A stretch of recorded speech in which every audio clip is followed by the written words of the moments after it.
At night, in the Oryudong neighborhood, a baby cries as he's being held by a mysterious creature, with the mother begging anyone to save her child. The others who did, however, are now littered on the ground, as they are no match for the strange beast. Seeing as nobody can or will help, the baby's fate seems to be sealed, but the moment that the beast tries to strike, a single man takes off its hand with ease and looks behind, beckoning it to come forward. The beast becomes increasingly madder and madder as the man just wipes off the blood from his hand, until eventually the beast becomes fully red and charges the man as it throws the baby away, who the mother successfully catches. The beast tries to strike, but the man dodges and uses his superhuman strength to send the beast flying, but it's not done, as it jumps at him with even greater rage and tries to chomp him up in one go, but the man uses his leg to give it the uppercut of the century and then unleashes a punch barrage on the beast, killing it on the spot as its red color is dissipating. Everyone around is amazed by what they just saw, but after this moment of silence,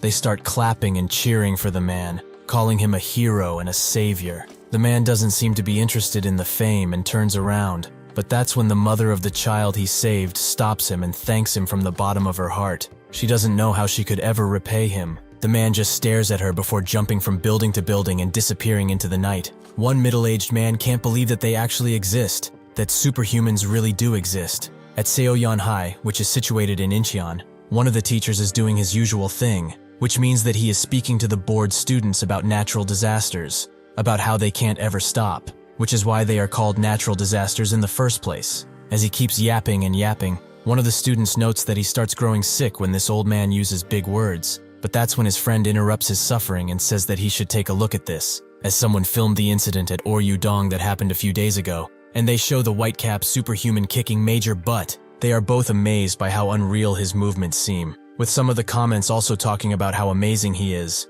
while some others think that they are the main character and say that they would have easily taken care of that monster. The teacher overhears them talking and tries to rip into them, but that's when the alarm starts blaring, an alert about a disaster that scares everyone, except one guy, who's just sleeping. The alarm message goes on to say that this is an Inhuman alert, as a potential Inhuman has been spotted near the port. Because of this, all of the classes are cancelled, and students are asked to go home. The teacher quiets everyone down and tells them to not go anywhere else or shove themselves in the hallways. They shall go straight home. As one girl packs up her bag, she thinks that it's only been a week since the last Inhuman incident, and it's the third time this year. Something is clearly going on. Years ago, an Inhuman killed over 70 people and wiped out the city of Gangneung. Needless to say, it would be bad if something like that happened again. Her thinking is interrupted by seeing that one of the students is just sleeping, so she tries to wake him up. But that's when his phone starts to ring, which he instantly picks up. A call from Ju-ri. The student, Lim Kang, groggily answers, and Ju-ri tells him that there's an incident at the port. He will give him the exact coordinates,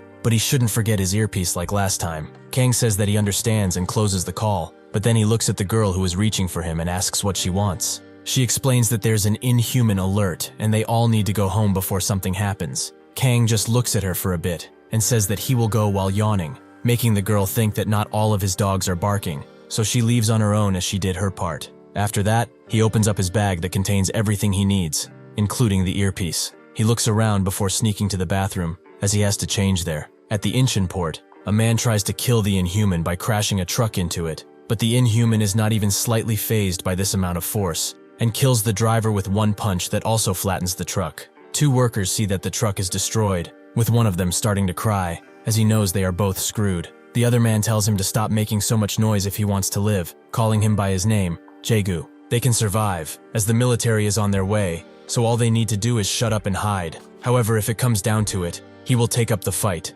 Does he understand? Jaegu doesn't answer, as he is in shock from what's above them. Ju-ri asks Kang where he is, with him explaining that he's still getting changed. Ju-ri notes that the situation is quite bad. He will need to hurry, so he will give him some live directions to help. After getting prepped with his costume and earpiece, he confirms it with Ju-ri, who also asks about his backpack, which Kang believes is hidden quite well. Ju-ri lets it go for now, and tells him that he is about 10 to 11 minutes away from the port. He will direct him at any given time. With that, Kang jumps high into the air, making haste to the port. The other worker also notices the Inhuman that's above them, and doesn't get to fight like he said, as with one swift punch, he is put down. Jaegu is too stricken with fear to do anything, so he is crushed like an ant by the Inhuman, who notices another worker running away, so he jumps to him and grabs his head. The man begs to be spared, but the Inhuman has no moral code or feelings, so it throws the man into the containers, which doesn't directly kill him, but the Inhuman is not about to let him go. The worker can't believe that he had the misfortune of meeting an Inhuman, and as the beast reaches for him once again, he thinks that it's over. But that's when a wrench is thrown at the Inhuman, who looks behind to see the boss of these workers, all worked up and probably very afraid. Kang continues to run as Ju-ri tells him where to go, but he also tells him that the Inhuman Subjugation Special Task Force is on their way, which is pretty useless it seems. Eventually, though, Kang arrives at the port, where the boss tells his worker to run away while he can, as the beast is already on him. The man does not move, however, as he is too shocked. The Inhuman looks at the boss with focused eyes, and the boss apologizes to his wife and child, as this is probably the end for him. He hopes that at least they will find it in their hearts to forgive him. However, the Inhuman doesn't go to him outright. Instead, it just seems to be leaving, but when it gets close enough to the edge of a container, it grabs it tightly and throws the container at the boss, who can only just watch as his impending doom is flying towards him. That's when Kang appears, and in the last moment before impact, he kicks the container away, shocking the boss way more than the Inhuman ever could. The Inhuman just looks at him,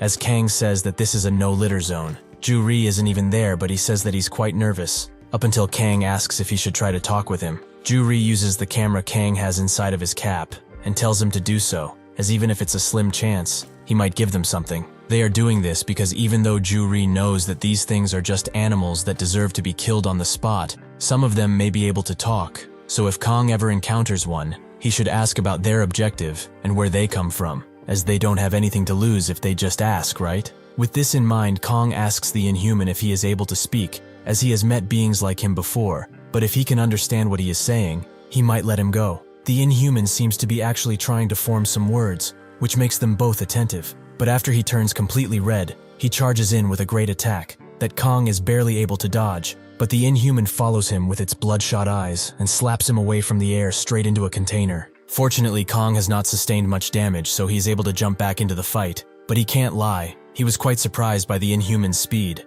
Ju-ri notes that he's worried sick about him, so he should be more careful from now on. Naturally, the news are also there, and are reporting from a helicopter, as they do not dare to approach the Inhuman even from a distance. They report about the white-capped Superhuman, who seems to encounter every Inhuman that is in the region. But besides him, the Inhuman Subjugation Special Task Force has also arrived, with them bringing out all of the toys, such as tanks, missile launchers, and all sorts of explosive goodies. The general tells his man to stand by. They are not allowed to fire until he gives them permission. One of his men says that the entrance is too narrow for the tank and railgun to go through, but the general says that it's fine. They are on standby anyway. The soldier doesn't get it, as they need to go through if they are to initiate Plan A, but the general says that he doesn't get something important. He has yet to grasp the true power of an Inhuman. It is not something that they can take out with any of their weapons. Additionally, the Special Intelligence Agency analyzed Whitecap's fights, and his power rivals their entire military force at once. The Inhuman in front of him is one the same level. So to put it simply, if that Superhuman somehow loses this fight,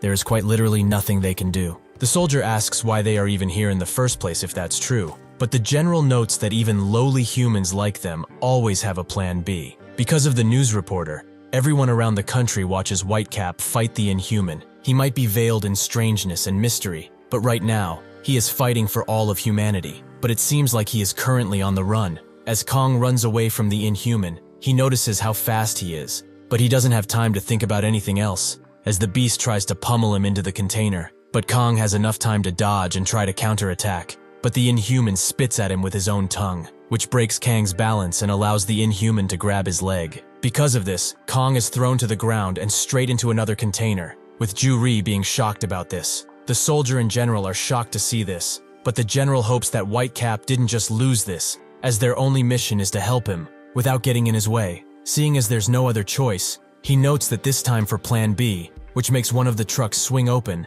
as their Plan B is ready for battle using his blaster. The man aims and shoots in the same second, making a 50 cal bullet crash through the head of the Inhuman and send him flying. The general thinks that it's over, but the Inhuman is not done as it rises from the ground and starts growing red, as being hit in the head so hard made it even madder than before. Seeing that he had enough strength to sit up, Plan B starts to unleash bullet after bullet into the Inhuman, who simply does not care and looks directly at Plan B, who reloads his weapon and aims again. That's when both him and the Inhuman notice something, some rumbling coming from the container, as Kang is still alive and seems to be very glad that he wasn't thrown into the sea thanks to this container. Ju-ri can now breathe a sigh of relief, but tells Kang that he can go ahead and kill it, as this Inhuman either doesn't know how to talk or can't. Hearing this, Kang gets ready to crush the beast with all of his strength. He starts tapping his foot on the ground, but in a split second he throws himself directly at the Inhuman, who doesn't even notice that Kang is above him until it is too late, so it is hit with full brunt of Kang's kick. He is not done, however,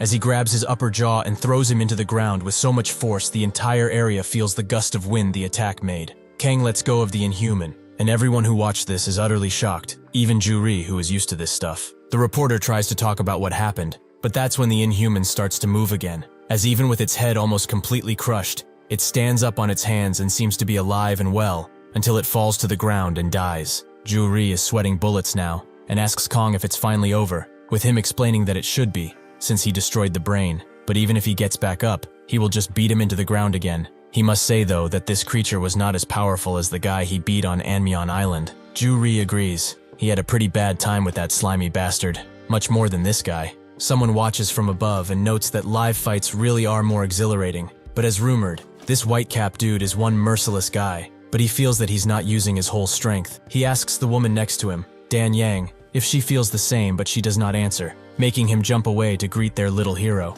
Kang instantly notices his presence and asks who he is, with the man noting that his glare is quite scary, for a hero, that is. Ju-ri wonders where this guy even came from, but Kang looks up and tells him that there's another one with him that seems to like the distance between them. The reporter tells everyone that something weird is happening as in front of Whitecap. A mysterious man with an even more mysterious fashion style has appeared. They seem to be talking, but about what? The soldiers ask the general what they should do in this situation, but he doesn't have a clue either, as even if this unidentified individual appeared, they can't do anything, so they should sit like this until Whitecap leaves the area. The man says that he really liked their fight. It was flashy and bombastic, kind of like Ketchup Man. Ketchup Man is the main character of a famous superhero TV show that Kang absolutely loves, so he's very pleased with this compliment as he starts to blush. Ju-ri knows that Kang is weak to compliments, so he screams at him to get his act together and ask for the stranger to identify himself or where he came from. Kang didn't hear him very well, so he asks where his identity came from, something which the man doesn't know how to respond to. Ju-ri knows Kang isn't good at anything related to people, but he can feel that the man in front of him is extremely dangerous. The man laughs at Kang's non-existent sense of danger, but he has kept a close eye on him all of this time, either on TV, social media, or streams. Whenever an Inhuman shows up in a matter of minutes, he also appears no matter the time. He came to him today because he has something that needs doing. Watching his fight was just a bonus. He promises to not do anything to him, as his job doesn't have a thing to do with him. Kang asks why he should believe someone like him, which makes the man smile. He certainly didn't expect that answer from him. Ju-ri tells him to not trust any strangers. He must remember what happened to him in the past. Two suited men chromed to him in Samchuk, and even though they acted friendly, they started to tase him out of nowhere. Additionally, the ISSTF was also there on that day, so this guy might be from the military or a government agent. Either way, he needs to get out of there. Since he does not feel welcomed anymore, the man says that he will leave after revealing something interesting.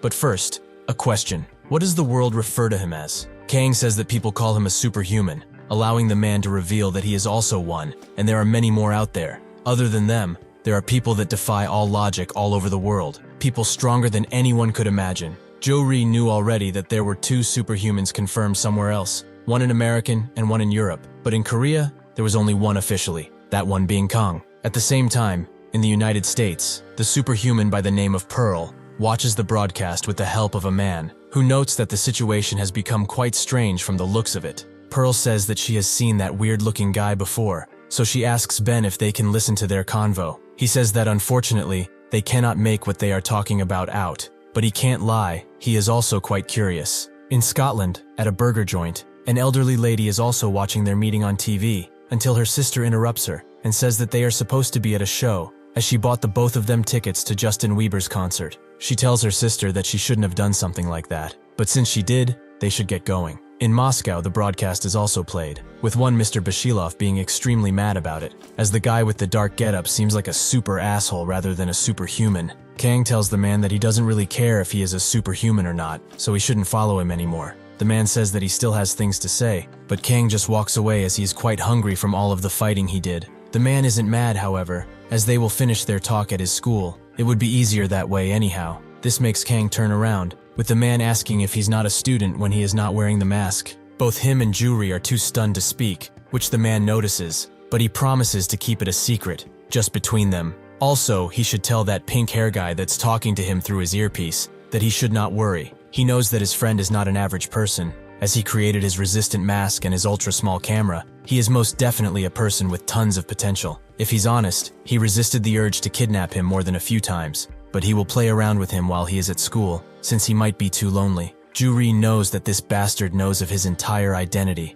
but the man apologizes for his crude joke. As Kang's atmosphere changed completely, he notes that it can't be helped at this point. Even if they are all superhumans, Juri is the only person he can consider family, so he will make sure that he can never get close to him ever again. The man's aura changes too, as he says that it was just a simple joke. He is not his enemy, so they should keep talking without any hostilities now. Kang doesn't care anymore, making the man say that it can't be helped. They will have to fight. Kang instantly jumps at him, shocking Juri and the others too. But as Kang tries to punch the man, he blocks with his arms, which seems to not be that difficult for him.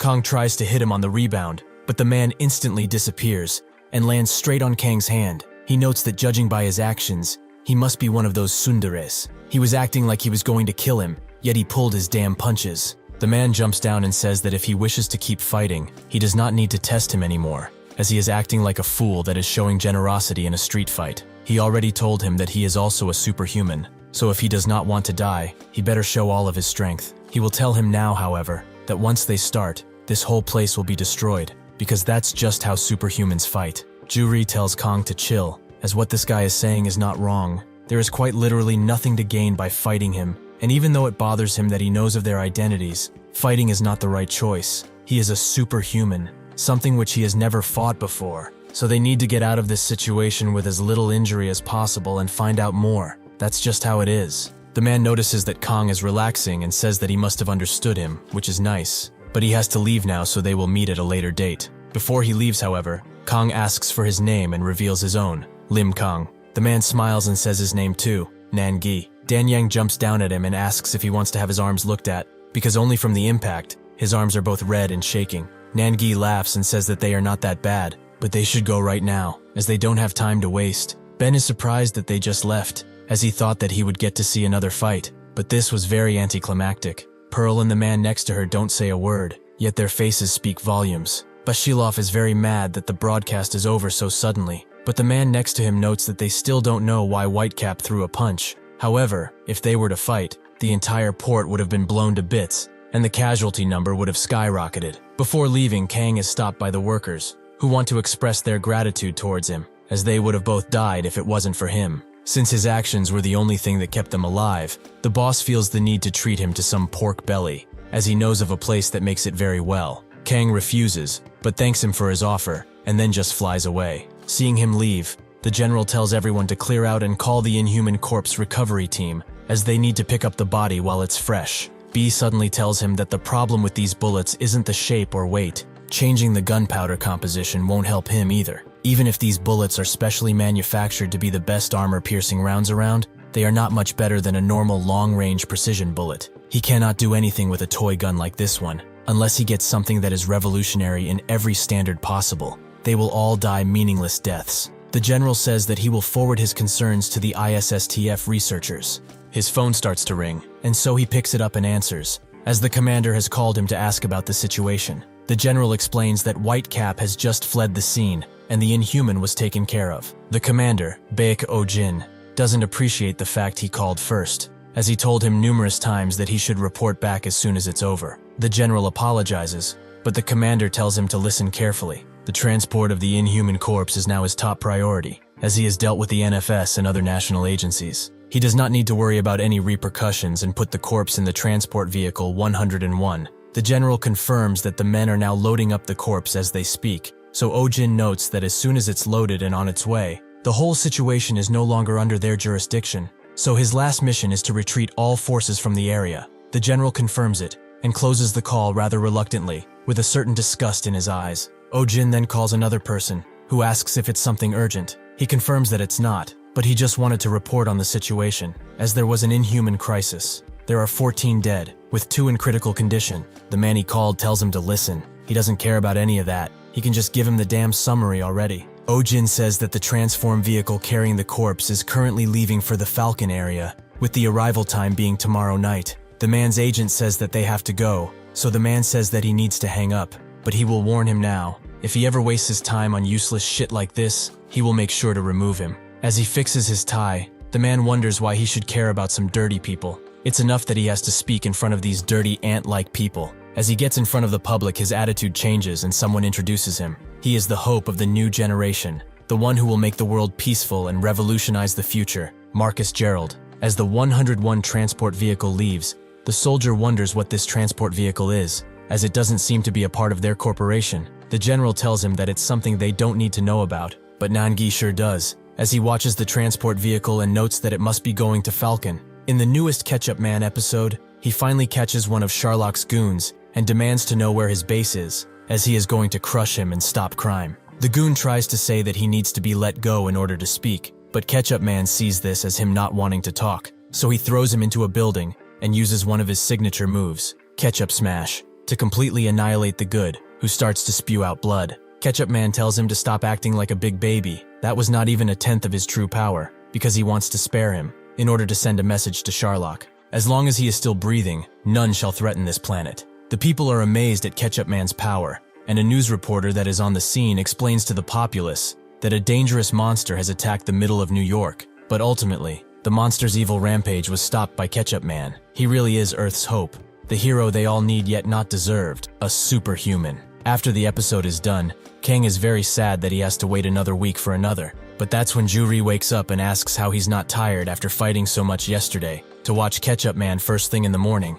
he really is obsessed. Kang says that he had to watch the premiere, and sure enough it was amazing, so he should watch the rerun. He accidentally tries to spoil it to Juri, who immediately stops him. Kang starts to think about what Nangi saw in him that was similar to Ketchup Man, which he has apparently done tons of times. So Jiri goes back to sleep, but then he remembers that school isn't cancelled today. He forgot to tell him. In an instant, Kang gets ready and bolts out the door, but leaves a mess in his stead, something which Jiri has to take care of. On the way to school, Kang overhears two students talking about Whitecap, with one of them noting that the mysterious guy blocked his attack. Whitecap got owned. His friend says that just blocking an attack doesn't mean anything, but the guy keeps hating and says that Whitecap was still at a disadvantage. His friend doesn't care about that. He is still the best. Is he going to be the one to fight the beasts that show up recently? Just who is he to judge when he is a keyboard warrior that plays battle royales all day? The guy asks why he's suddenly so bitchy, but his friend is just defending Whitecap, because he is the only guy who is fighting against these inhuman things, and risking his life too. He's a bona fide hero. The guy notes that he heard Whitecap is only a cyborg created by the military, but his friend has had enough of his dumbassery, so he says that if he was Whitecap, he would beat the snot out of him. The guy notes that he couldn't beat a fly if he wanted to, making the friend try to take a joke swing at him, but he accidentally hits a very tall dude with his arm, who asks if he wants to die all of a sudden. As his friend apologizes, the guy thinks that they are screwed, as that guy is Choi Tae-ik. He continues to threaten the friend, up until he notices Kang staring at him. He asks what he is staring at, but Kang just continues to stare, making Tae-ik increasingly angrier, as he tells him to stop until he comes up there and shoves his school bag up his ass. Kang looks away and apologizes, which makes Tae-ik let them go, but he will remember their faces, especially this glaring fucker. The ginger tells his friend Wook that they were extremely screwed, which makes Wook ask why. The ginger guy asks if he knows of the Gundu gang, which Wook confirms, but not that well, mostly just the name. The ginger guy explains that this gang is more of an organization created at Mabong Middle School. It's a group that Park Gundu made by beating up everyone who were known to be good fighters. Everyone from that group has at least 10 times more strength than an average high school dude, and they are notorious because nobody can match their strength in Incheon. He also heard that most members came from Seoyan High, so since they are a new school with not a lot of upperclassmen, they are basically just toys to them. That gorilla-looking fucker that threatened him just now is one of their captains. Wook can't believe how fucked they were about to be. Even so, they are still in his sights. The ginger guy says that the inhuman crisis causing schools to shut down doesn't help either, as delinquents can basically do whatever they want. Even this plain dude in front of them was about to be beaten up just for looking in his direction. Anyway, he should stay as far away as possible, as he doesn't want to mess with anyone in that group. In Kang's class, one of the girl's friends, the one who woke Kang up, gets woken up by a friend of hers, who calls her Hong. She eventually wakes up, and her friend can't believe that she is sleeping first thing in the morning, but she is more worried about the injuries on her face. She should stop boxing already. It's not healthy for her. Hong asks if she's only here to pester her.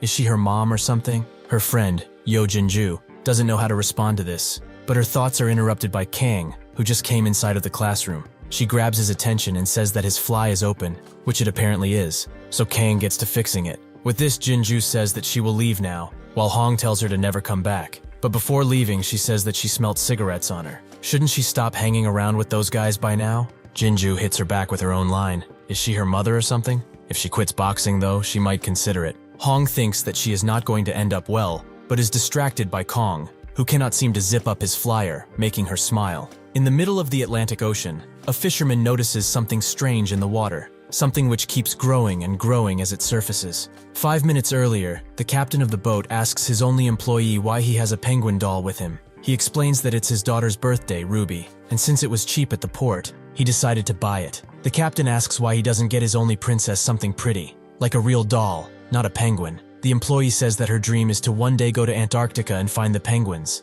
This is why he bought her this, because she will certainly like it a lot. The captain asks if he's seeing her today, which the employee confirms. After lunch is over, he will go straight home. He's scared that since he basically lives on this boat, she might forget his handsome face. The captain laughs and asks if she told him that, which he confirms, as she is able to talk about all kinds of things now. The captain notes that she has indeed grown a lot. Time sure flies, especially when watching kids grow. Now that he thinks about it, however, he never got his daughter a proper gift. The employee suggests that it's never too late to get her a doll or something, but the captain says that she's way too old for that. Anyway, he should bring that penguin inside, as it will stink if it gets wet. That's when a little splash happens in the water, making the captain quite curious. Sure enough, something starts to rise out of the water, something that does not signal anything good. As the employee tinkers with the boat controls, he says that it won't stink since he will take the plastic off, and he needs to move faster, as his daughter will disown him if he misses their promise. The thing from below keeps surfacing, until eventually a big blue hand appears and crushes the captain out of nowhere. The employee goes outside to see what it is, and sees a fish like Inhuman, who has just gotten on the boat. At Seoyan High, a teacher explains to the class that Inhumans have started to appear more and more frequently as of late, with this recent event being the third time it happened, so the public fear has skyrocketed as a result. He also tries to draw a caricature of one, which he manages to do, and explains that unfortunately, they are currently living in a time where dangerous things like these appear. That is why today, they are going to have a little chat about them. This is Park Chang-sik, the math teacher. He notices that the students are very glad to not have a lesson today, but anyways, he should get to the explanation. An Inhuman is exactly what the label suggests, a species that is not human. What they know so far is that they have unreal strength and can destroy a truck or tank in one simple hit. They also have the dexterity and stamina to run at speeds of 200 kilometers per hour, or 125 miles per hour. They are in the truest sense of the word, monsters that prey on humans. This might all sound pretty unreal, but if they have the misfortune of meeting one face to face, they will understand how terrifying they can be. The United Nations has announced quite recently that in the past 5 years, there have been 37 cases of these Inhumans appearing, and in total, 517 deaths have been allotted to these things. Among all of this, Korea has had a total of 6 Inhuman incidents, and with the recent incident at the port, they can make it 7. Since it was yesterday, he imagines that the families of the 14 that died are still in mourning. What a tragedy. Anyway, in these 7 incidents, the white-cap superhuman has appeared in the last 5 and resolved them. The list goes like this: Mokpo, Samchuk, Taeyeon, Oryudong, and Incheon Port. Without fail, White-Cap has appeared and crushed the respective Inhuman. With the strange appearance of these Inhumans came the strange appearance of this superhuman, which made a lot of people theorize about him and his powers. But every theory is baseless, and experts have confirmed that he is completely veiled in mystery and secret. This guy is as mysterious as the Inhumans, so people have started to find a glimmer of hope in this person. The problem, however, is related to the 2 incidents before White-Cap appeared. The first is about the incident that proved these Inhumans really exist. The Pohang incident that happened in 2015. 15 people died that day, but among them was the corpse of the Inhuman that seemed to have been killed by someone, something which they don't know about to this day. The next one was in January, and almost like clockwork, it happened a year after the 2015 incident. 75 people died and hundreds were injured, which gave it the title of the tragic Gangneung incident that many choose to not even talk about. From this incident, they got data on the first Inhuman that remains undefeated, Heptahorn. This name was given to him because of the 7 horns that he has on his body. the first Inhuman that lived. According to the survivors of this incident, when people began dying and dying without stopping, a large, long-haired man suddenly appeared and fought against Heptahorn. However, not much is known from here, as the large man disappeared completely, and Heptahorn slowly disappeared into the sky too. This incident was investigated and analyzed by all kinds of government officials and experts, with their theory going something like this. The long-haired person, who they suspect was a superhuman, was killed by Heptahorn, but not without injuring him. So now Heptahorn is in hiding and waiting patiently to come back. Because of this internationally felt incident, the Center for Inhuman Disaster Alert was created, which assigned alert levels to inhuman appearances, and also allowed for the creation of a special squad within the military, the ISSTF, Inhuman Subjugation Special Task Force. Currently, however, the most important questions are being asked in connection to these three. Who is the man who stopped Heptahorn? Did he truly die? If he is dead, who will stop Heptahorn? Who has murdered him? What about the white-capped superhuman that appeared out of nowhere, right after Heptahorn disappeared? But the most important and biggest question is, where did the Inhumans come from? Changsik notices that almost nobody is listening to his lesson, so he slams the table to wake them up. But since the bell is about to ring, he will say one more thing to them. Just because he is teaching them something, this does not give them the right to sleep. A student's duty is to learn, but that isn't the most important thing. Not at all. That would be to show a deep interest in their current society and events. They cannot just live by looking at what is given to them for free. During these times where humanity has proven how weak it is, they shouldn't just do their homework and then play games. He pleads with them to at least show more interest in this world. That is his honest opinion as a teacher and as a parent. With that, he leaves. But Hong listened to everything and seems quite touched by his words. As Changsik leaves, he talks with his wife, telling her that he just finished class and is on his way, as he wanted to get there early. He had to, because it's the anniversary of his death. After he closes the call, he looks at the pictures of his dead son that he has attached to his dashboard and thinks that he must be there no matter what happens. He has to see his lonely son and pray with all of his might so that his son won't meet any monsters up in heaven. The employee is being crushed again and again in the boat walls, but he is not dead yet, and in his last moments, he begs for anyone to save him. With the radio that he has been using starting to make noise, someone has heard his message. On the SS Opera, where people are enjoying the sun and are generally having fun on this luxury cruise, at the bridge, the captain asks the others what the situation is, with a woman explaining that the transmission was cut off. But the last data suggests that the message came from a fishing boat. The captain asks the distance of the ship and their distance from it, with the ship driver noting that the ship's name is unknown, but it is at 10 nautical miles from them. It's opposite to their course, but it's only 25 minutes away from them, give or take. The captain makes the choice to change course to rescue anyone who might be in trouble. They cannot let this stand. At the fishing boat, the bloodied penguin and the body of the employee sit together, with the Inhuman having taken the appearance of the employee. Lunchtime arrives at Seoyeon High, with one fat dude saying that he's quite hungry, but his friend notes that he constantly said this today. He knows that he is fat, but did he not get enough food today? The fat guy notes that his mom cut his food size because he has been gaining more weight recently, which sucks. The friend notes that he shouldn't say recently, if he has a conscience, that is. But anyway, why doesn't their class have any good-looking girls to date? The fat guy says that girls say the same thing about him probably, but the friend, Woo Chang Ryul, notes that he shouldn't talk that way to him, if he doesn't want to get injured. The fat guy, Dae Bang, notes that they got lucky with their class placements. Doesn't he know that the guys in the higher-numbered classes are basically living through hell? Chang Ryul thinks that he must be talking about those fuckers, with Dae Bang confirming that he is indeed talking about the Gundu gang. The three heads of this gang are all in the higher-numbered classes, so most of their lackeys were placed in the same classes too, so everyone who is normal in that class is basically majorly screwed. Chang Ryul can't stand how these ugly bastards think that they are so great, but they also have one of these people in their class too, a lackey that acts high and mighty thanks to Gung Do. Dae Bang says that he shouldn't get involved with Gun, as it's much better not to. Ryul also notices Kwan behind him, who is also in their class, and could probably easily take care of Gundu and his gang. Dae Bang confirms that he is very strong, but just was not able to become the best fighter in their middle school for some reason. Ryul enlightens him. It's not that he wasn't able to, he just hates bullying people. Unless someone directly harms him, he does not fight. One time the head bully of their middle school picked a fight with him because he was jealous of how good he looked, but Kwan completely annihilated him in seconds. Secretly, however, Ryul hopes that he will stop putting up this goody two-shoes act and make them look better under these bastards. As Dae Bang chooses the food he wants to eat, he asks the auntie serving them to put more spicy pork on the rice, with her noting that he should have gotten soup instead of another rice portion. He explains that he does not like soybean soup, so he begs her to just give him a bit more spicy pork. The auntie can't refuse one of her precious kids, so she puts more on the tray for him. Daebang is extremely moved by this and asks to call her mom, just once, with Ryul pushing him away from here. As Kang is feasting on the tray of food he chose,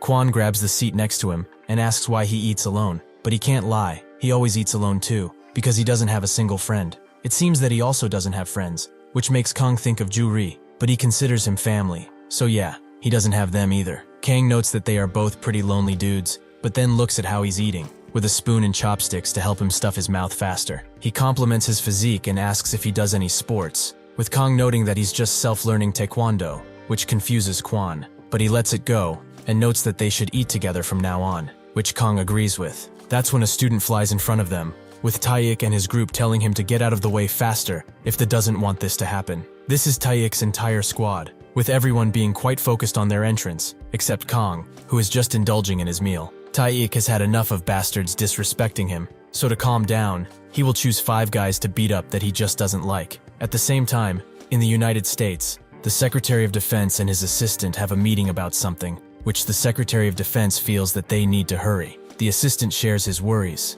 but there is no other option here but to calm down and wait patiently for the 2 they called to arrive, as they will be here soon enough. The Secretary of Defense feels useless and helpless. He does not want to wait around while people just die. Eventually, Pearl and the other person she was with Ro, arrive, with Pearl asking the assistant, who goes by James, to explain the situation in more detail. He gets up and explains that every second counts in this situation. Due to this, he will give them the details while they are on their way, but to put it simply, the worst-case scenario has happened. Right now, a cruise carrying 3,000 people has been invaded by an Inhuman in the middle of the ocean. Both Pearl and Withrow are shocked, and Withrow says that they are trapped in there like mice, unable to run away. It is truly the worst-case scenario. James goes on to say that in a situation like this, they can't spare even a minute, but there's an even bigger concern here. Pearl cuts him off and says that they should hurry. He will give them the details while they are on their way, which James agrees with. They have a helicopter prepared to leave at any point. Before leaving, he asks the Secretary of Defense if he has any last words for them, which he doesn't, but he hopes that they come back safe. After the door slams shut, the Secretary of Defense sighs, as he never expected for his lips to go dry just because he is in the same room as them. So these are the rumored superhumans. In some abandoned building, Dan Yang tells Nangi that the media has been going haywire since his encounter with that white-cap fellow. Everyone has started to search for him, and both of them seem to have bounties on their heads. This makes Nangi laugh. Should they just go and ask what they did wrong? Dan Yang doesn't like it, as they didn't come here to mess around. Did they really have to reveal themselves so suddenly? He knew too that there was a live broadcast there. Nangi says that it doesn't matter either way, and there is a reason why they appeared on the news, which he will reveal at a later date. But this situation is getting just too interesting to just sit around and do nothing. The world will fall into utter chaos soon enough. So he is thinking of which side to join, as a game is only fun if it's balanced, right? James lets Pearl and Withrow inside first, but he thinks that it's like he is headed to a funeral all of a sudden.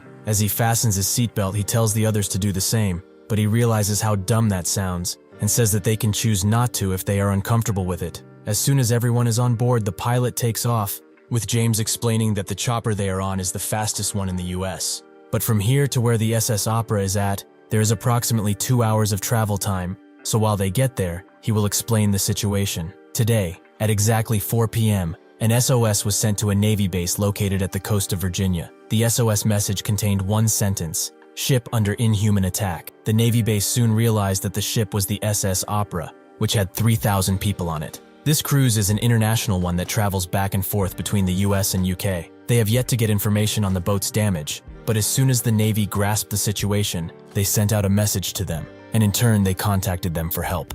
At the time, however, they were both in Scotland, but since they couldn't just want for them to come back, they sent people. But in that time, the ISSTF HQ and the underwater demolition teams were utterly destroyed. Additionally, 5 squadrons of men were sent to the scene. Pearl asks if these 2 groups are currently in combat, but James explains that they arrived on the SS Opera at about 8 p.m., and within 20 minutes, they lost all communication with them. Judging by the situation, even if this seems to be impossible, all 5 squads have likely been utterly annihilated. Additionally, however, there is the problem that he wanted to discuss earlier. They both ask what it is, so James tells them that the ship is now on autopilot, and at this rate, it will arrive in Florida as it was programmed to do. Withrow notes that basically, the issue is that the Inhuman would be let loose on land, which James confirms, but because of that possibility, F-40 fighter jets carrying small nuclear missiles have been sent to the area. If the SS Opera gets close enough, they have clearance to fire on it before it docks. Pearl just stares while Withrow calls them a bunch of lunatics.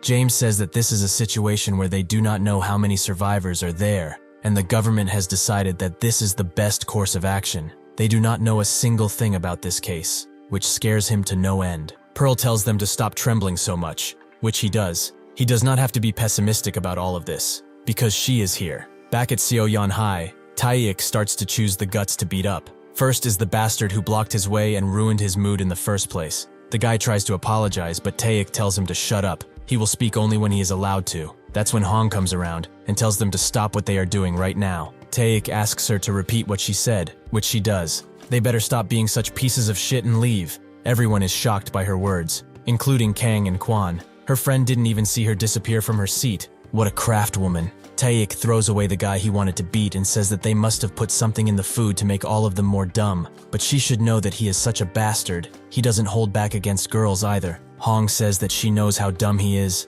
making Taeik try to slap her soul away, which she braces for. But that's when someone grabs his hand and says that the rumors are true. He is really a bastard that does whatever he wishes. He is scared of that. How is he supposed to attend school in this kind of dark atmosphere? Kang didn't expect for Kwan to move like that, who now insults Taeik, calling him a giant freak. Taeik's group knows of this guy. According to the rumors at least, he isn't an average person.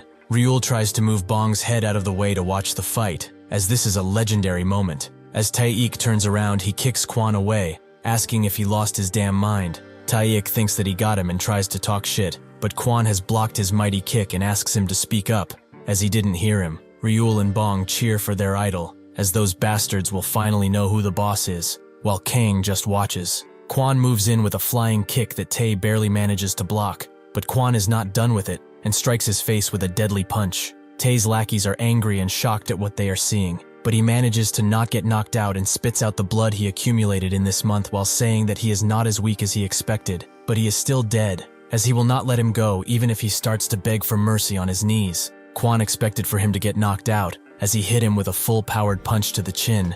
Was it perhaps the difference in size that did him in? Suddenly, someone from behind tells them that this is far enough, fighting when it's not even noon and especially at lunchtime. Such bad manners. Tae tells him to back off. He's not going to repeat himself. Gung-moo tells him that the teachers are on their way, so he should call it quits while he still can. Bong is surprised to see him here, but Ryul wonders if he ate a teacher on his way here or something. Bong explains that he is the biggest guy among the three heads of the Gun-do gang, and technically he is third in the ranking, but he is ruthless, so he is the one they need to watch out for the most. Tae eventually relents, but tells Kwan that this is not the end. He will see to it that he will scream out in pain. Moo also notes that he has heard some things about him, but he really crossed the line on this day. Being so brazen, he will visit him soon enough and make him his bitch. Kang wipes his mouth after eating, with everyone around gossiping about what just happened, up until Kang lets out a burp that almost levels the school, with everyone in the cantina hearing it. Pearl and Withrow eventually arrive at the scene, where the atmosphere is gloomy, and the weather really does not help. Pearl tells James to open the doors, but he notes that they can go lower. Pearl tells him to just open them already. This is not the first time they jumped from this height. James explains that they will communicate through the earpieces that he handed out to them. It's activated through biometrics, so as long as they breathe, they can stay in contact. He will act as their middleman and report on their locations and situations. Pearl prepares to jump after this, but tells James to contact his higher-ups and say that since she arrived on the scene, they can send their little nukes back. James agrees and says that he will do so now, but he wishes the best to the both of them. May fortune smile on them. Withrow and Pearl jump from the plane and land directly on the helipad, where they see the mess that Inhuman left around. Tons of lifeless bodies thrown everywhere. Pearl notes that this just confirms they are actually dealing with an Inhuman, so they should go and search for the bastard. The Inhuman sits nearby, watching them with its eager red eyes. James contacts them and notes that he has important info about this ship. The SS Opera is very large, and because each floor has a unique layout, it is easy to get lost. Unless this Inhuman approaches them, they might have difficulties in finding it. Withrow wonders if they could make it come out if they make a ruckus, but Pearl thinks that the best choice here is to split up. James confirms that they don't have much time, so it's best for them to split between the upper and lower levels respectively. They are both currently on the forward deck. One of them can head straight forward to find the engine room, while the other goes below to the cargo area. From there, the one on the top floor will move down, while the one on the bottom floor will move up. Their objective is to look for any possible survivors and defeat the Inhuman. He is concerned, however, as if they moved in a unit, they could coordinate themselves and defeat the Inhuman, but if they search alone, they might have a one-on-one fight with it. Pearl notes that it can't be helped, as they don't even know if there are any survivors. They need to choose the quickest option. Withrow notes that he will be taking the upper level, which makes Pearl go to the lower level, but he should be careful and tell each other if they will be fighting. Pearl jumps down the side of the ship, and instead of going down like a normal person, she shoves her fist into the ship's side, and then crashes into it with her legs, arriving at her designated area. She reports that there's tons of cargo piled up, with James confirming that it's because she's seen the cargo are on B4. But does she see anything of intrigue? She says that there is nothing here. There is no sign of any human activity, and everything seems to be in order. Seeing that Withrow is deeper, James asks him about how things look on his side. Withrow reports back and says that he didn't find anything new, since the entrance all he can see are corpses, be it on the bridge, inside of the control room, or even the information center. He has searched high and low, but nobody is alive. It seems like this place was a living hell once. James suggests that since it's not showing itself, the Inhuman must be playing hide-and-seek with them, but Withrow doesn't quite understand him, as he's starting to break up. James also feels this on his side, making him wonder why, but when he checks their location, he notices that they are in the Bermuda Triangle. That might have something to do with it, but this is a problem, as communications were imperative. Withrow continues to move along the area, but that's when the person starts speaking with him, noting that his wife was a damn monster. He tries to tell James that he found a survivor, but he notices that the man is in complete shock and keeps repeating that his wife betrayed him. James can still track their respective locations, but he cannot communicate with them. He damns it all, as what he could do for those two was only these earpieces. But now even those are gone. Pearl also notices that the earpiece is malfunctioning. That's when a little girl appears behind her and says that she must be Saint Pearl, right? She came to save all of them, right? Withrow eventually makes his way to the event hall, where the stench of blood is much more pungent than anywhere else, as there are tons of corpses. As he tries to make the earpiece work, he spots something, or someone, that being Pearl, who looks back at him as soon as he calls out her name. He asks why she's on the upper level all of a sudden, but that's when the illusion breaks, and the Inhuman tries to swallow him whole, but it only manages to catch his arm, which certainly leaves him at a disadvantage against this smart yet vicious beast. Withrow dodges another attack and hides himself while thinking that he was careless. If he hadn't reacted when he did, his head would have been gone in a split second, but he doesn't get why he saw Pearl. Was it an illusion or a mimic? One thing he knows though, if he lets his guard down one more time, he will lose more than an arm. That's when the Inhuman almost takes his head clean off with the illusion almost fully breaking. But this missed attack allows Withrow to kick the Inhuman away. This is nowhere near enough to stop it, however, as it slowly gets up and reveals its true form, meaning that it's a mimic type, like Withrow expected. He removes his cloak and rips some of it to stop the bleeding on his arm. But things won't remain like this, as he will get his arm back from this disgusting thing. The Inhuman charges once again. James looks at the two on his radar, but notices that Withrow's movements have begun to be fast and unpredictable. Is he in combat perhaps? The pilot tells him that the storm is getting more and more intense by the minute, so they should land on the deck so as to not jeopardize the entire operation. The little girl leads Pearl back to the people that survived this cruise, with them also saying as such, they are hiding in this place, but there are even more people that are hiding in the lower levels. Seeing so many survivors makes Pearl think that she needs to find that Inhuman and kill it fast. The survivors know that it's a lot to ask, but they beg her to save everyone here. In the event hall, the fight between Withrow and the Inhuman rages on, with the Inhuman trying to catch Withrow by surprise, who even without his arm, still manages to defend himself quite well, and so they arrive at a standstill. He can't believe how combat-ready this beast is. Even with him losing an arm, he can admire its skills. He can't admire for long, however, as the beast unhinges its jaw and prepares to swallow him, but he kicks it to the ground and jumps away, creating enough distance for him to think about things. Since the beast stays in its true form while fighting, its shape-shifting ability does not provide any combat advantage. Even so, he must end things, right here and right now. The Inhuman notices the strange new energy around him, and Withrow goes up to a barrel of aged wine and kicks it open, creating tons of sharp icicles with his ability, something which the Inhuman did not see coming. Withrow is not done, however, as he picks up a bottle of wine and breaks it, letting the contents flow out until it's long enough to create a sharp, icy blade. He has had a really long day today, so he's not in the mood to fool around. He will end things now. Withrow jumps in to strike the beast one last time. Galen Withrone is from the east of Harlem, and he does not look dangerous at all, but he has quite a sharp gaze. At the time, James, an international lawyer, said that the gang was annihilated by him completely. It wasn't even a big fight. He took care of them without any issues. Ben, a biotech engineer, notes that recently the Safario Street gang were also arrested after they were found knocked out cold. Could he be the perpetrator? James confirmed it, which made Ben think that he wasn't bad, since he took care of the trash that was littering their streets. That's when Pearl asked him, considering that he has a body which can withstand bullets, it's clear as day that he is a superhuman. But how did he heal the injured, as their injuries stopped bleeding in an instant? For his benefit, she suggests not lying to her. As an example, Withrow used his ability and said that it's quite simple. He can't explain why or how, because he doesn't have a clue, but he can harden liquids around him instantly. The range is about 10 meters, and he can harden the liquid as much as he wants, which requires tons of stamina and concentration on his part. Pearl asked if it's like freezing it, but Withrow explained that it's different, as in principle it's around the same, but the liquid becomes too hard for it to be freezing.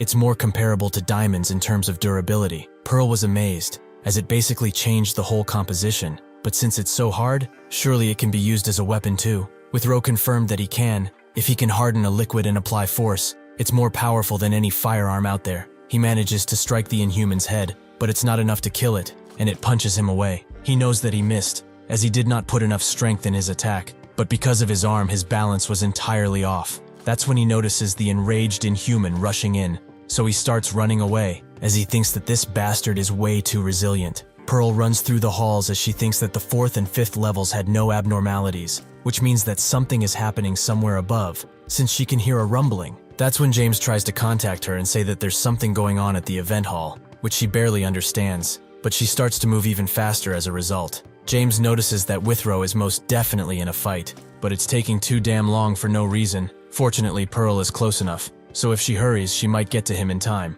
Withrow starts to get blurry vision, which also slows him down, but that's when he notices a sprinkler above him. So he activates it using his kick, and it starts to spew water everywhere, allowing him to completely engulf the Inhuman in frozen water, saving him from his untimely demise. In the past, since he was curious and wanted to find out more, James asked one more thing of him. What is the duration of his ability? As even if it's amazing, it must have limits. There has to be a limit, or perhaps it freezes forever. Withrow denied it, as his ability is connected to his mental fortitude mostly. Once the material fully hardens, however, it can last up to an hour, give or take. Withrow notes that he hasn't had a fight like this one in ages, but now he wonders how to get rid of this thing for good. That's when something sharp touches him, and his head starts to fall off of his neck, as a second Inhuman has appeared. In his last moments, he wonders when this one got here. Will Pearl be able to defeat 2 Inhumans at once? James is glad to see that Pearl and Withrow are about to meet, but that's when Withrow's signal turns off, which confuses him. But that's when the revelation shocks him. He himself said that these earpieces are activated through biometrics, so the only way to deactivate them is death. He does not want to believe it,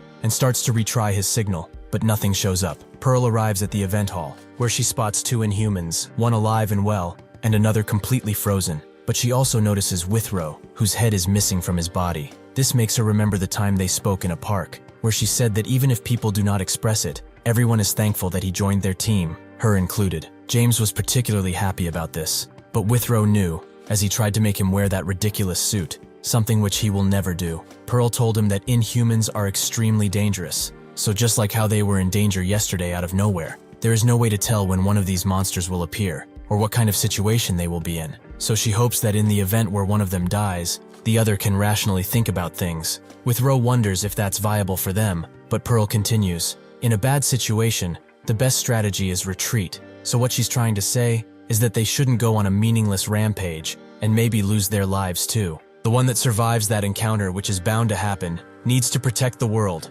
even if it means admitting defeat sometimes. Withrow noted that she really likes to say meaningless things. If he ever met an opponent that she couldn't beat, he would get out of there, since it would mean that it would be someone who they can't win against. Since he is not sentimental though, he wouldn't care if she died. The act of kindness he showed with the kid that lost his balloon tells Pearl otherwise. But this is why now she is filled with rage and summons all of her strength to send the remaining Inhuman into the ground, which presumably kills it. After this, she has time to look at Withrow's head, which still has its eyes open, so she tries to close them out of respect. But that's when the Inhuman jumps at her and successfully catches her arm. But his claw appendage isn't enough to cut Pearl's hand off, who finishes her business and lets Withrow rest for good. With that out of the way, she gives the Inhuman one glare while powering up, making it jump away. But Pearl doesn't let it, so she catches him and throws the beast into the wall while also breaking his arm. Since she has started this Inhuman eradication business, this has been the worst day of her job, so she will do things her own way now.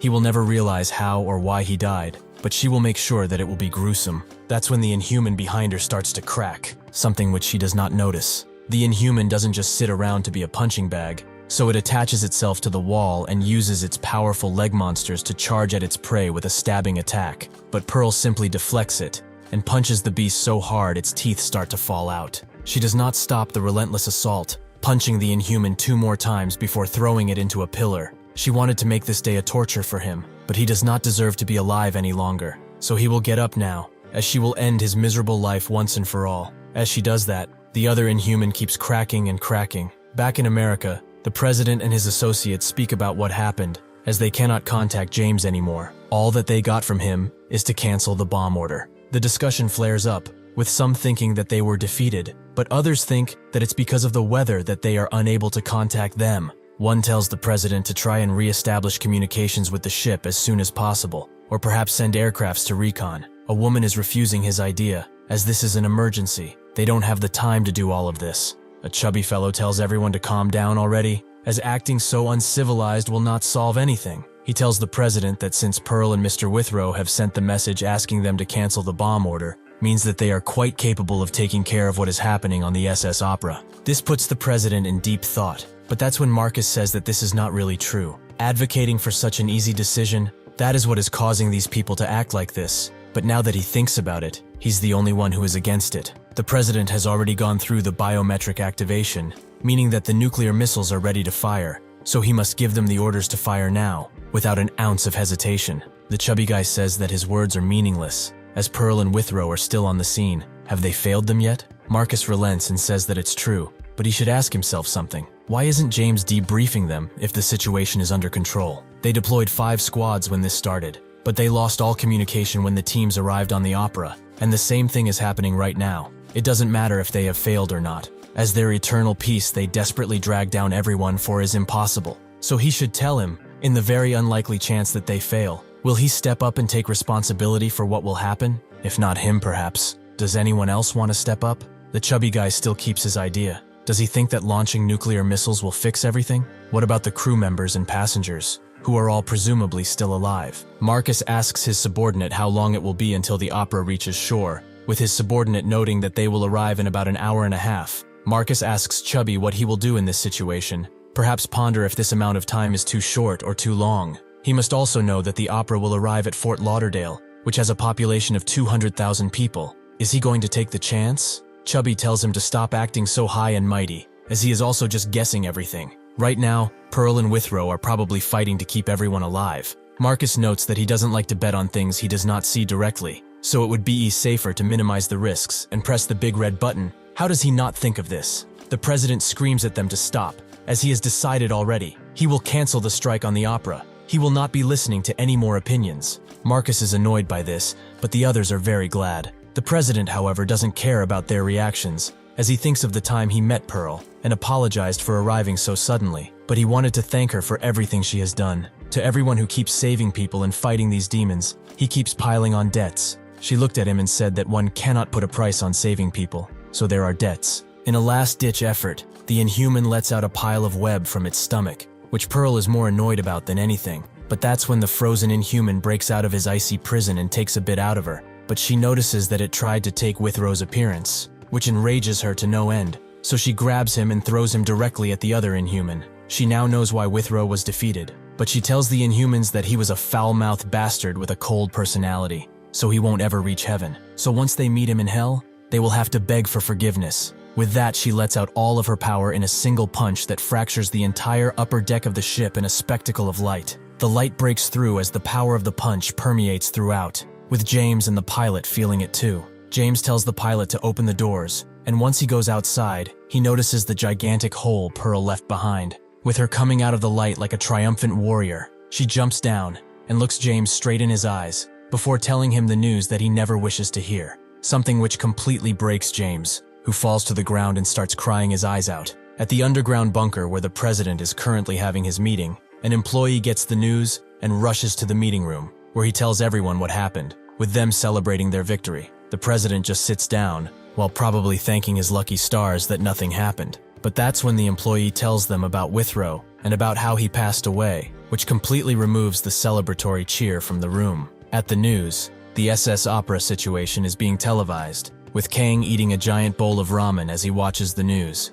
Juri, who is taking a dump, hears him slurping from there and tries to get his attention, but he is too focused on the news, making Juri scream, which works. He tells Kang to wait and leave some for him, but there is literally nothing left, so he tries to go and make more. But Juri comes out of the bathroom and says that he will teach him a lesson in patience, but then notices that Kang is quite focused on the TV, which thinks of as a fake. But when he looks too, he notices that news about Withrow, a superhuman, dying while fighting some Inhumans is being televised. But even so, Juri wants more ramen, so he sends Kang to make more. Dan Yang and Nangi watch the news on a large screen outside, with Nangi noting that he didn't expect for him to die. But even if superhuman, he is still human, right? Though he is very certain that they fought separately and not together. Dan Yang asks why he says this, so Nangi explains that the yellow-haired woman wouldn't let anyone die on her watch, which makes Yang ask if Pearl is really that strong. Nangi notes that he met her before, or it's more like he got caught watching a fight. She felt his presence instantly, so he had to reveal himself.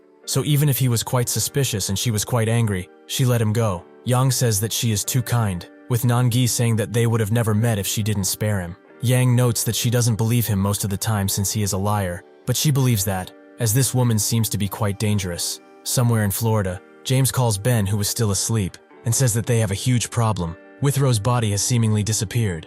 Ben asks how such a thing is even possible, but James doesn't have a clue. But he shouldn't speak about this with anyone else, as this is a secret for now. Even Withrow's funeral has been cancelled. Things are getting complicated and fast. Fortunately, there will be a briefing tomorrow specifically on this issue, so he will get the details then. But he wants him to investigate something about the SS Opera. Ben asks what must be done, and James says that he has texted him everything, which Ben immediately agrees to and closes the call. However, both him and James are extremely mad at the bastards who dared to desecrate the corpse of a friend. As Juri walks around, he thinks that he has a real problem, as he can't seem to get a hold of her. When the woman left him, she said to email if anything happened, as she would be gone to America for a while this time around, since nobody can make any sort of progress without a genius like herself. She will, however, send his living expenses monthly, but he should be frugal and perhaps even get a part-time job to help himself out. Juri didn't listen at the time, which he regrets now, as he is out of money even if he didn't spend that much. Perhaps because Kang eats like an elephant.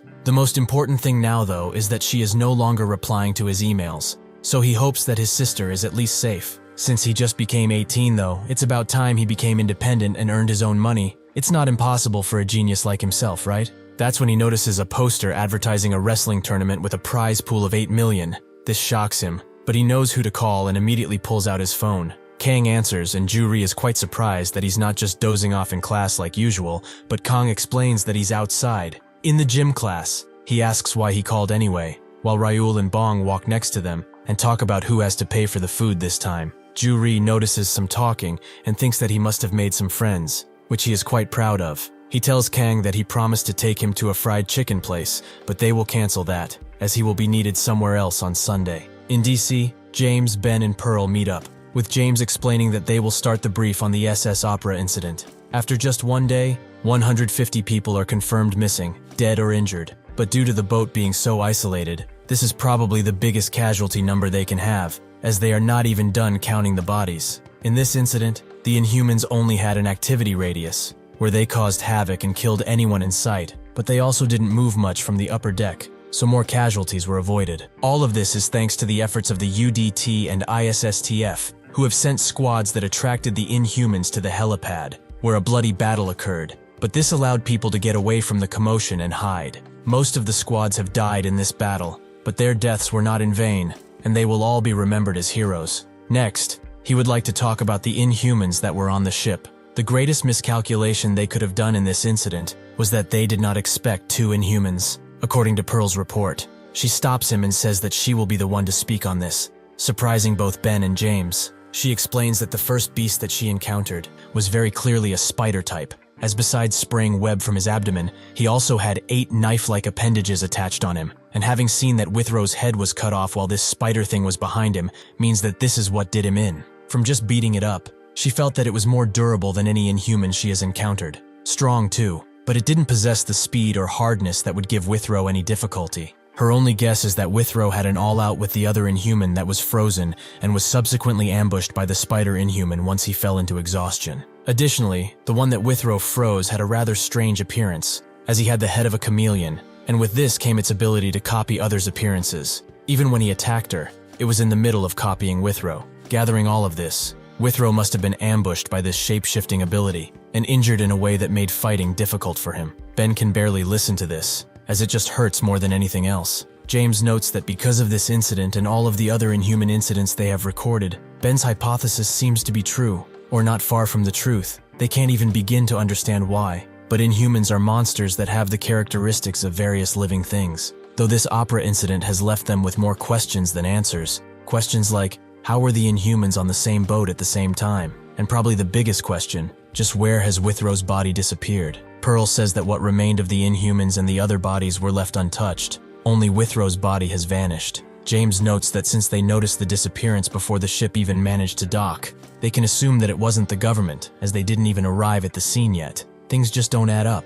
Ben notes that either his body flew away to heaven or Withrow, who was completely decapitated, came back to life and walked away somewhere else. James says that since neither makes sense, the most likely scenario is that somebody that was already on the ship stole the body. James sits in silence for a second before asking Ben if he did the thing he requested him to. Ben confirms that he has spoken with the cruise line for the ship, and it was confirmed that the opera has a CCTV system in place that is basically everywhere and also records. So he requested the data from these recordings. They said it will take about a week for the data to be recovered and processed, but he is sure that once they get this, they will get clues on who stole Withrow's lifeless corpse, and they will make sure that little fucker will pay dearly for this desecration. At an internet cafe in Incheon, Tae browses the web and notices that there's an arm wrestling tournament on Sunday, which he doesn't like, as tournaments are only for weaklings, but he cannot ignore that large prize pool, so he tells his minions to call Gundu, as they must assemble the entire gang. On Sunday, the tournament venue opens, with everyone at their best to win the prize pool. The presenter tells everyone that since they have 3 times as many competitors as last year, they will have to go through a speedier preliminary round. But the final 16 who pass this preliminary, filled with muscle and sweat, will get into the final part of the tournament, where they will be matched randomly. The 3rd place winner will be given 1 million, the 2nd place will get 2 million, and the winner will take home 5 million won, and the symbol that will show who the true champion is, the Legend Trophy. Juri and Kang arrive at the venue, with Ri being impatient, as he hopes that they arrive on time, but Kang seems to be just a little nervous. Last night, Juri hooked Kang, as Ketchup Man was set to visit Korea soon, on this Sunday actually, so naturally, he would want to meet Ketchup Man in person, right? Kang agrees that he would like to, so much so that he doesn't even care about the tournament at all. Juri told him that he can't enter with that mindset. The tournament is more important here. So to recap, the tournament starts at 9 a.m. The preliminaries will probably take the entire morning, so once they are over, the knockout stage of the tournament should be after lunch. Since it's a 16 bracket, once he basically wipes the mop with everyone, they are going to take the prize money and get a bus to the Incheon airport by 5 p.m., just in time for them to welcome Ketchup Man. Kang wondered if they would be able to get autographs, but Juri prepared something for them, Ketchup Man uniforms, to show how big fans they are. As he is deep in thought, Juri is sent back to reality by someone screaming a number, which was naturally Kang's, but he didn't notice. So Juri kicks him away and tells him to go already. But before letting him go, Ri tells him to do just as practiced and not be nervous at all. What Kang was thought was to control his strength and not raise suspicion about him being a superhuman. Kang hopes that this tournament will end soon, but that's when his opponent arrives. Who knows that this tournament is open weight, but to get matched with such a little kid, the world really is cruel, but he will go easy on him since he is so nice. As both of them get ready for the battle, Kang hopes that he can control his strength. While the fatso thinks about his lie, he will actually crush this kid into the ground to show him that adults don't play.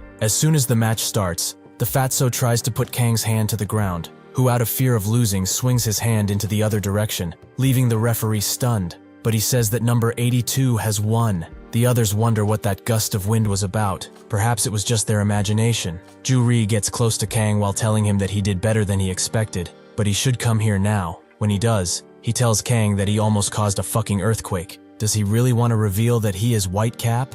Kang notes that he was scared of losing, so he did it a little bit harder than he expected. His next opponent greets him and notes that he was last year's runner-up for this tourney, but he is known as the Merciful Tiger. So even if he loses now, he shouldn't give up, as only those who try their best reach the top. Does he understand? Naturally, Kang sends him back home with an arm injury. His next opponent says that he doesn't want to hurt him, but he will do his best out of respect. So even if he loses, he hopes that they can still be friends. Kang does what Kang does, and sends him back home with a medical bill, and his pride hurts. The tournament announcer notices the ambulances that keep coming. They are having many more injuries than last year, but that's probably to be expected because of the number of people. Eventually, the preliminaries are over, and the knockout stage officially begins. But it's about time to introduce the 16 competitors who will be randomly assigned to bracket placements. First up, it's a person hailing from Europe, Bulgaria's own Zeus, the 4th place arm wrestling champion in the world. Number 17, Nikolai Chasho. His opponent is the awfully smiley and powerful Moongu,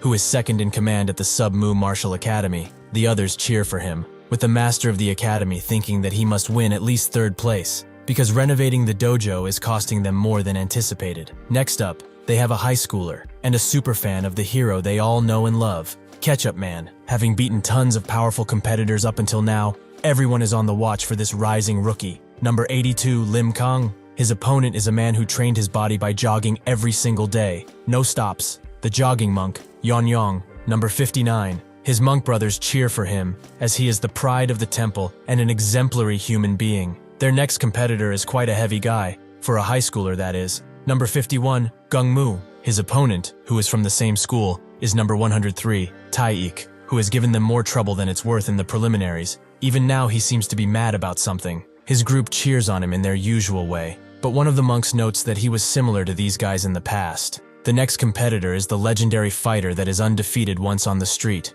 number 14, Jung, who seems to be just gone, so they will move on to his opponent, number 127, Park Gun-do. The announcer just introduces the other people by their number, which annoys them, as he's acting like they are a bunch of side characters in a superhero manhwa. The announcer doesn't want to reveal the sad truth to them, but with this they have the completed bracket, where students are fighting grown adults. But that's enough yapping. The knockout stage begins now. Inside the airplane that is currently heading to Korea, Ketchup Man rides with his agent, but he is very uncomfortable, as these tight pants are really doing a number on his cheeks. But his agent says that the entertainment company requested that he come out of the airport wearing the suit. He signed the contract anyway, so there's not much they can do about it now. This is good for them too, as fans will be overjoyed to see the real Ketchup Man come to their country. He should think about how much influence he can gain from this. This is Rose, Matt Dion's manager, aka Ketchup Man, who notes that it's only natural. His schedule only exists thanks to his fans, and those who have lost sleep over him will not be disappointed.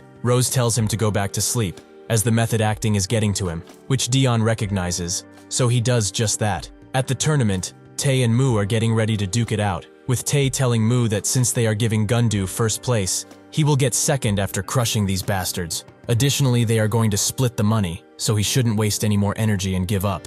Mu notes that if this is the case, it would be better for him to advance, right? Tae asks him to repeat himself once more, but Mu goes further with the teasing. He has always been the stronger one anyways, so his glaring won't do much of anything. One of Tae's lackeys thinks that it's officially over, as Mu is going all out, as he only takes his glasses off when he plans to fight to the death. It's kind of like he releases his seal or something. The others note that they probably haven't seen Mu without his glasses like ever. But why is that? The very informed lackey reveals why. It's because he has a complex about his very gentle-looking eyes. Tae knows what taking his glasses off means, so he prepares to get serious too. And so, their battle starts. Yong tells Kang that he cannot fool him and his God-given eyes, as he can sense a great rage within him, something that he has too, unimaginable strength beyond measure. He now wants to see a glimpse of his true power, so he should come at him with all that he's got. One of the matches eventually ends, with Moongu winning against Nikolai, who was a champion favorite all of this time. Nikolai can't believe that he lost,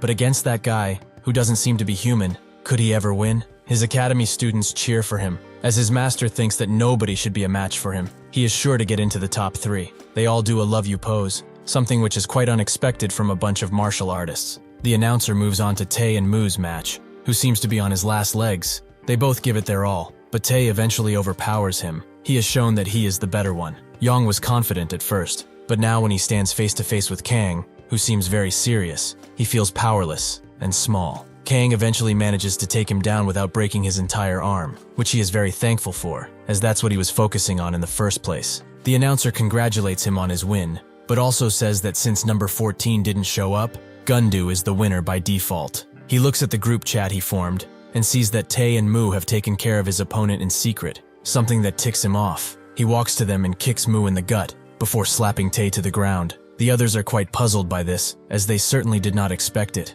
Do they really think that beating up dumbasses who don't know their place and doing pathetic stuff like this is the same fucking thing? With that, he walks away, with the announcer noting that if he leaves, they will take it as a forfeit. But Gundu doesn't care, so the announcer just moves on to the event. Since Moongu's opponent is no more, the semi-final match is Tae versus Kang, with Tae's lackeys noticing that the guy he is fighting is from their school too. One of them says that he was hanging out with Kwan as of late, which he hates. They wonder how he made it to the semi-finals, however, as there were tons of strong guys before him. Tae notes that he must be Kwan's lackey, but since he is not in the mood today, he will let him choose what happens. Either he gives up and walks off without any consequence, or he uses all of his strength and still loses. But this time, he will make sure to make his school life a living hell. The match begins, but Kang is too caught up in his own mind and accidentally crushes Tae's hand, causing him to wail in pain, something Kang didn't want to do. Since he is so injured, Tae is eliminated, and Kang moves on to the finals.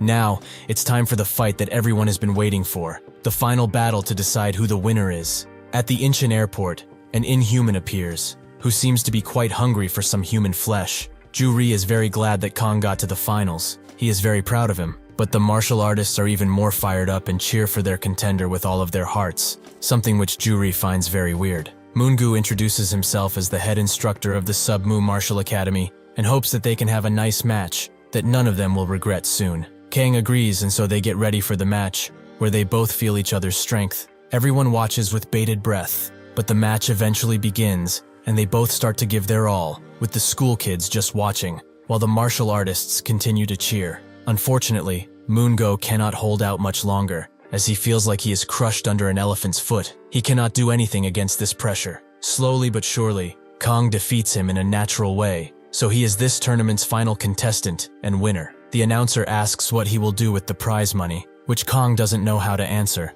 as he hasn't really thought about it that much. The announcer notes that the world is currently in anguish due to the Inhuman crisis, so why not help out the less fortunate by donating? Since these beasts have attacked the world, people have begun to help each other, no matter their nationality or border. There are tons of ways to donate. He can do so at a later time, however. Kang sees all of the signs and people, so he decides to donate, as it seems like it is a good cause. The announcer is amazed by his champion spirit. He really deserved to win, but how much does he plan to donate? Perhaps all of it. Kang confirms that he will do just that, which makes the announcer congratulate him from his heart. Even if they are living in these dark times, light like this young man still shines through. He is their future. Ju-ri looks at this while sweating bullets, and doesn't know if he can stop himself from killing this crazy bastard. Moongu goes back to his master and apologizes, as the prize was right in front of him, yet he was not good enough. The master tells him to stop crying, as a martial artist does not show tears, even if he has unbearable sadness in his heart.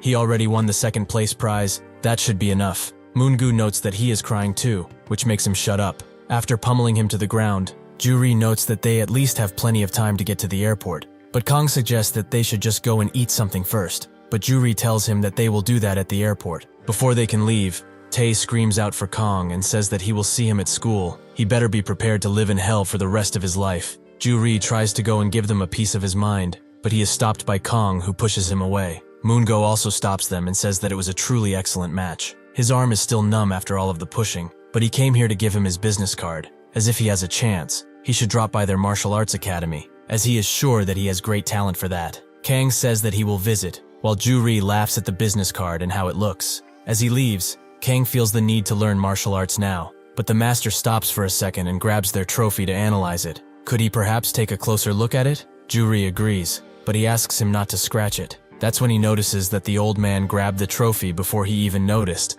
and Kang pushes him back, as he feels a strange energy from this guy. The master says that he should stop acting like a little scared kitten, but he never expected to meet him like this, the famous White Cap. This is Bang Wan, the founder of the Martial Academy and the successor of Subak. He is sure that he has numerous questions, but he will keep it as short as possible since they both don't have the time to waste. If he wants to know more, he should visit him at Yongpo Mountain. At the Incheon airport, the Inhuman starts to roar and roar as its lungs are filled with air. It has come here to eat and destroy. Ju-ri and Kang are also there, with Kang noting that he shouldn't have competed if he knew that his identity was going to be revealed. Ju-ri is more concerned about the trophy, as that old guy just took it from them, so they basically won nothing. As they wonder if they arrived at the right place, the alarms start to blare, as an Inhuman has been spotted on the runway, so they should all evacuate the airport as fast as humanly possible. But Kang and Ju-ri give each other looks, as it's time for them to start doing what they do best. The Inhuman notices an incoming plane,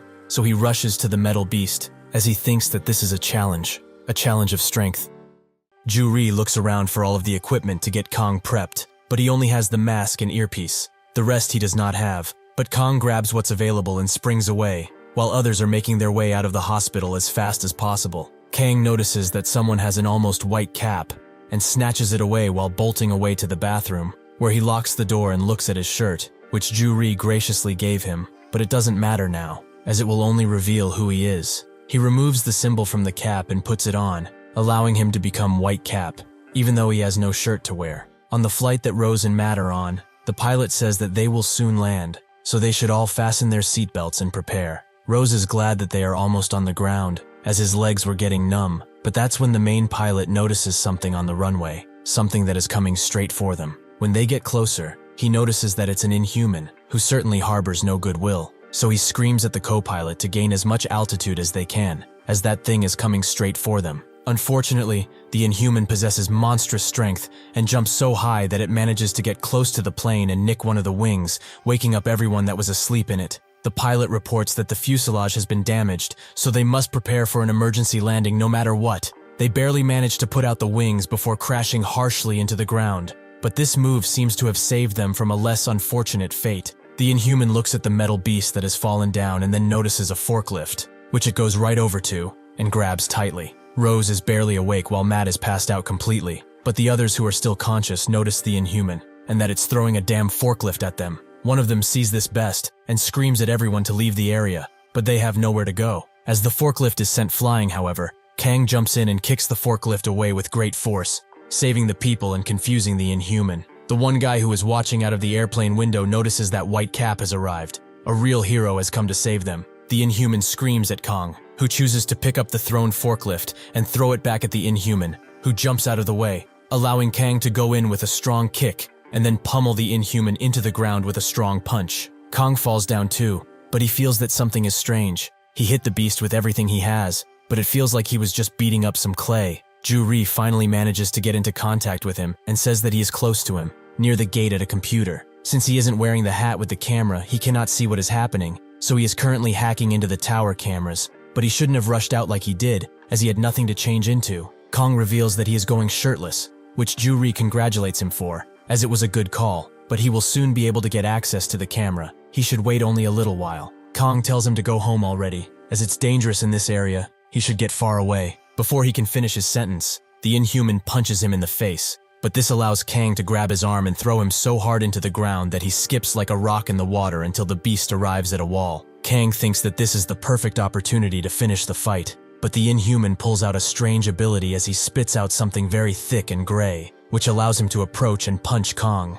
After this, the Inhuman goes for another punch, but Kang barely manages to block it and looks at the Inhuman with dangerous eyes, something that makes the beast instinctively back away. It starts to scream and regurgitate something, confusing Kang along the way, but that's when Ju-ri contacts him and says that he has access to the control tower cameras, and he is also on the news, on a live broadcast in fact. Kang told him to go home already. Why has he not left this area? Ju-ri says that even with the danger, he is still a part of this team. He knows that he will not be of any use to him now, but he also doesn't want to turn tail and leave him behind. Anyway, enough about this. What is the current situation? Kang notes that he has no clue, as this octopus-looking Inhuman has just been screaming for a while now. But that's when he notices something. Just as the Inhuman starts launching round objects into the sky, the rotund objects fall everywhere, near the plane too, and with one of the passengers correctly identifying them, they are eggs. One of them even falls near Ju-ri, who looks at it quite puzzled. Ben, James, and Pearl all watch the broadcast, with them noticing the eggs too. But James wonders if it's possible for Whitecap to handle all of this by himself.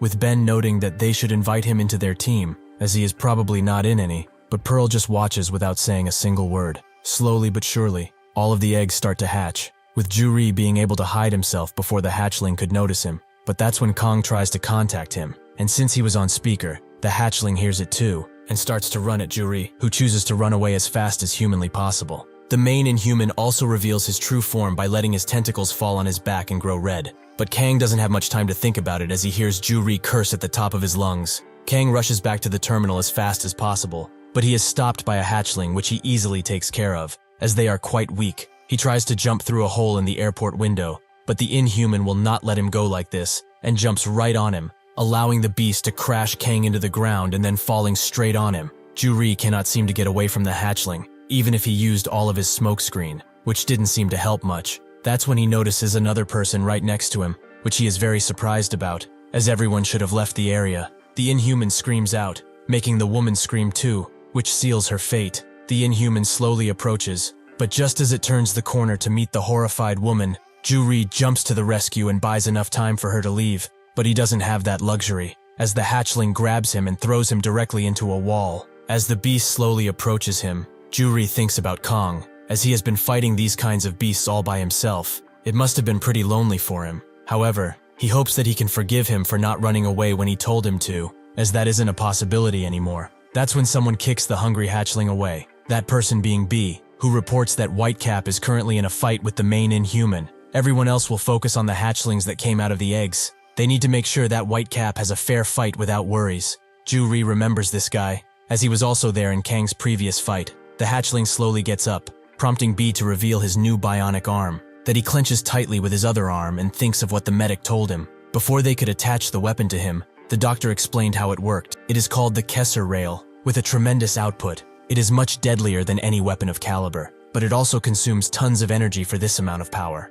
B remembered that he had seen a prototype for this thing before, but he thought that they had not solved the issue of how to keep the thing powered. The doctor notes that they have come up with a solution, which being the Natom capsule. A genius has recently joined them, and she solved the problem with the power as soon as she stepped foot into the building. She actually developed the Natom capsule in front of everyone, which was rather shocking. Additionally, she also made the prosthetics that he has now, which was a real step forward, but it's still unstable technology, so he should understand now that he is basically a subject for a human trial. Anyway, to trigger the Kessler Rail, all that he needs to do is pull on his fingers, and the capsules have a 2-minute duration, so he better keep that in his head when fighting. B pulls on all of the fingers, revealing the rail, but he is not done yet, as he calls over C, a dog with a bionic arm over, who is carrying the capsules he needs to fuel the weapon on his arm. The hatchling has had enough of just watching him, so he charges in, but B sends the beasts flying with his new powered-up toy. The hatchlings that landed near the plane are starting to rip into it to get the gooey surprise that's inside, that being the humans, who are all quite scared of what's going on, and rightly so. Rose tells everyone to calm down and listen for a second. All healthy males like himself, and this gentleman here should grab onto something they can use as a weapon and fight, as they can't let themselves get eaten alive without putting up a fight. One of the passengers tells him to stop fucking around. How the fuck can they fight something that is immune to bullets? That's a damn Inhuman they are talking about. It's not like in their god-awful show where a hero will come to save the day all of a sudden. An old-timer tells him that he has quite the foul mouth, but before he can say anything else, one of the hatchlings gets in, ready to feast on the passengers, who all bash and push each other to get as far away as possible. B continues to fight the hatchling, who doesn't go down even after the second strike, but the third one does the trick. What B has learned from this encounter is that he needs to hit the same part twice. It seems like even this Kessler Rail cannot kill an Inhuman in one blow. Who knows how many shots he would need against an adult. That's when he notices that 2 hatchlings are approaching rapidly, with C showing him that he only has 1 capsule left, which B knows full well. Seeing all of this, it seems like this might just be his end. The others in the plane all push and run away, but that's when the hatchling is sent flying out of the airplane, by none other than Ketchup Man, who wants to know where their mother is. A woman in the plane starts to scream, as another hatchling has gotten in, but Matt instantly goes to it and says that it's ill-mannered to scare a lady like that. He should have knocked before coming in like a true gentleman. As he keeps the Inhuman at bay, the others cannot believe that Ketchup Man was actually a superhuman, with the one that was talking shit before praying that Matt is not the vengeful sort. Rose is most surprised by this. He is in shock, and begs Matt to explain what is going on. He explains that a handful of people know his identity, but as for his career as an actor, this is probably the end. He thanks him for everything he has done up until now. Though his life might have been full of acting and pleasing people, he was very happy when they spent time together. He apologizes deeply for tricking him, and he also thanks him for everything he has done and for giving him a chance.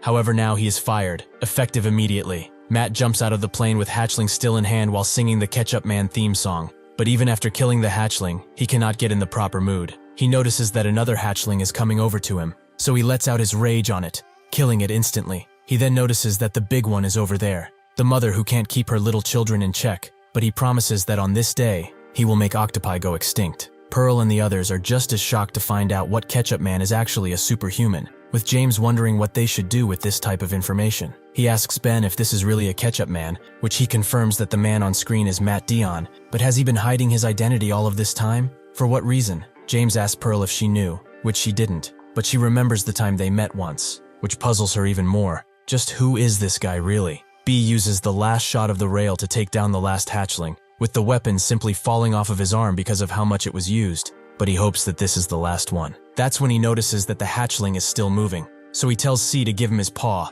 as he must kill this thing now, no matter what. He uses a small dagger that was C's paw to stab the Inhuman, but it also grabs the opportunity to pierce him, which he couldn't hope to dodge. Even with this injury, B summons enough strength to push through and stab the hatchling until it is but a lifeless corpse, which also allows him to fall to the ground from tiredness and from the injury. The Inhuman screams out at Matt, who notes that today, he will be drenched in ketchup. He also noticed the huge impact that happened a while ago, meaning that Whitecap was defeated, so he will take it upon himself to finish this job. That's when both he and the Inhuman notice that Whitecap is rising from his slumber, but as he is doing that, they both start to feel a great amount of pressure that makes them almost kneel, and even starts to break the windows around. Dan Yang asks Nangi what the hell is happening, as the surroundings are shaking so much and distorting. Does Whitecap have an ability that applies pressure? Nangi says that it's nothing of the sort. It's not a skill or an ability, as he cannot sense it as such. It is simply the unbridled energy that he is letting out. Dan Yang finally gets it. It's his spirit that's suffocating the time and space of that certain place. Nangi also notices that the atmosphere around there has become quite tense, something which feels unnatural for Whitecap. It doesn't feel like him anymore. Normally he fights as if he's observing the fight, nothing more. But now his energy is flowing out without control. But since he has not done this before, this might be happening against his will, like he is currently passed out. However, he can't lie. This situation has become interesting. Ketchup Man has appeared to save the day, and Whitecap has again exceeded his expectations like he usually does. The Inhuman tries to charge Kang with a powerful punch, but Kang punches him so fast and hard the naked eye cannot even see the movements that he performed. As Kang holds the octopus Inhuman in his grasp, Matt thinks that in the second the Inhuman stretches his fist to attack, Kang attacked the humerus, face, ribs, sternums, thighs, and kneecaps. He struck 7 parts in one send. This kind of power and speed is impossible to keep up with if it's not someone on his level. There is now a massive difference in ability between him and the Inhuman. Even if he is amazed at Whitecap's amazing powers, he too feels that he is not in a good state right now, like he is not the one controlling himself. In a last-ditch effort, the Inhuman grabs Kang with every appendage that it has and tries to crush him, but without much effort, Kang manages to get out of this trap and completely leave the Inhuman defenseless. As he goes to finish the beast for good, someone or something tells them to stop right now. They will let that Inhuman go. This is not a request, it's an order. Matt can't believe that an Inhuman is actually talking, but who is he? Or what is it? The white-haired Inhuman notes that they must be quite confused that he spoke, perhaps because he is inhuman. If he's honest, it feels horrible, as humans see Inhumans as the inferior species, but they fear them at the same time. What arrogant creatures that contradict themselves at any turn. He starts to pull the other Inhuman away as it notes that they are foolish beings that only see and believe what they want to. The term Inhuman was also made by them, which is quite hilarious, now that he thinks about it. Dan Yang can't believe that the Inhuman actually used an ability. He even has clothes on. Just what is going on? That's when she looks at Nangi, who has a very frowned face, something which is extremely rare for him. He does not understand what is going on. That thing is most definitely an Inhuman of sorts, but still his eyes still doubt. That white-haired Inhuman gives him tons of incompatibility. He never expected such a monster to exist. He feels the energy from that single Inhuman that exceeds a dozen normal Inhumans. He is extremely dangerous. However, he expected that supernatural beings that defy all logic would exist. What he didn't expect was that they would show up so boldly like this. There certainly must be a good reason for something like this. He tells Dan Yang that they might have to open the gate and go, as they cannot allow those two to die here. The white-haired Inhuman asks the other one if he remembers him, with Matt noting that this beast must have telekinetic abilities. He is on a whole nother level than the ones they have faced up until now. He has never seen an Inhuman that can speak before, and considering its size, this guy is 3 times as large as an ordinary human, or even more. Whitehair tells the Inhuman to talk, or else he will take the liberty of killing him. The Inhuman starts to scream at him, which does not impress Whitehair at all. He has become quite annoyed, as he has been told to kill anyone. But why would he actually make him mad in this situation? He puts his hand deep into the body of the Inhuman and takes out its red heart, as he certainly won't need it anymore, so he will give it to someone who actually deserves to have it. He throws it back to the Vanisher, who instantly gobbles it up and keeps it stored in its body. Whitehair did not expect such a lowly subject to be so arrogant and stupid. He will fix all of them if they are this bad. That's when Kang charges in, which makes Matt stop him, as they shouldn't just attack without thinking about it. But Kang does not listen, as he charges Matt with a strong punch. Matt finally gets it. This guy is actually unconscious. Even with this, Kang puts him in his place by pressuring him more and more, but Matt has had enough of their impertinence and activates his ability, as he will put everyone in their place. He pushes Kang harder and harder, but he does not stand down, so he punches him so hard he sends him flying into the airport, which presumably takes care of Kang for now. Matt notes that he hasn't used this much power in quite a while, but now that he has it, he will deal with him. Whitehair encourages him to try if he wishes a swift death, but this doesn't stop Matt, who is charging right in. Whitehair notices that he has power gathered in both of his hands, but even if he is curious about his power, he shouldn't rush in so foolishly. He uses his telekinetic abilities to try and crush Matt under a mound of rubble, but as soon as he activates his ability, he gets a signal. Someone is telling him to come back and calling him Pan. He knows that this is likely Morel, so as Matt charges in once again, he summons a glyph under his feet that makes a hand appear which goes straight for Matt's vitals. Pan tells Vanisher to prepare the portal, which makes the thing open up and reveal a portal under it. Pan says that he was really trying to kill him now, but he was far from his vital points. He didn't even manage to get a critical hit in. He looked down on him for too long, which he apologizes for. Still, this was a valuable meeting for the both of them, he is sure. But the next time they meet, they will all unfortunately die. With that last message, he jumps into the portal, which sends him through a dark chasm that opens directly to the sea, where he jumps in instantly and prepares to go home. In 2012, a deep-sea expedition was conducted with an, at the time, state-of-the-art submarine. The captain was pretty chill, and was talking about how he missed the new premiering Ketchup Man show because of this job, which will certainly dominate viewer ratings. He can feel it. They continued to descend and descend, until eventually they passed the epipelagic zone, which is 1,000 m deep. As they descended, the sea around them started to grow darker and darker, but the captain assured them that this was a good sign, as they would find amazing things here. Pandora's box was dark too, until it was opened. The co-pilot was quite scared of this analogy, as even without that name, the chances of something going bad here is already pretty high. The captain said that they will see what will happen. Great luck comes to those who put persistent effort. After they pass the maximum range, they enter patrol mode, with the captain saying that this is also tiring for him, but he shouldn't be mad if they don't find something. As real exploration is not about finding new things, it is about traveling with a new perspective. It's basically the process. That's when someone told him that they were now sensing reflective waves from the ocean depths, so the captain ordered them to go even lower, which proved to not be a challenge for this submarine. He also told them to activate the auto-action camera and convert to swimming mode once they are on the ground. As they did that, the captain noticed something in front of them, so he ordered his men to put the light output to the max, which allowed them to see what was below ground. Tons of crashed ships and airplanes, but something did not click, as the sonar retrieval value deflected from the ground was 1/9 of the Drew Hill Mk2 sonar, which is very low. The captain noted that with this retrieval value, the penetration ratio of the sound wave was too high. But above all of this, those damaged ships shouldn't do this. There must be something in there. He tells his men to return the drones and find the spot on the ground that has the highest penetration rate of the sound wave. With that, he started recording, telling the year, the ship's name, the latitude, longitude, and depth they were at, but most importantly, that they were commencing the punching operation, piercing the ground. His men were quite surprised, and one of them asked if they were really going to do it now. The captain said that if not now, they won't have another chance. Even if it's too early in the investigation to conclude anything, they might have actually found Pandora's box. After the incident, a news outlet reports that the restoration process for the airport is still going, but the damage is much lesser than they previously anticipated. Thanks to the sudden appearance of 2 people and the quick dispatch of ISSTF troops, there were not many casualties to speak of, a miracle considering the facts. Additionally, famous actor Matt Dionne, the man behind the legendary Ketchup Man, has been revealed to be a superhuman, which has shocked fans and investors alike. The new Scramble Entertainment, which Matt has signed to, claims that they had no clue about this fact, but it's to be expected that this will certainly be a huge controversy. Will they ever see another Ketchup Man episode?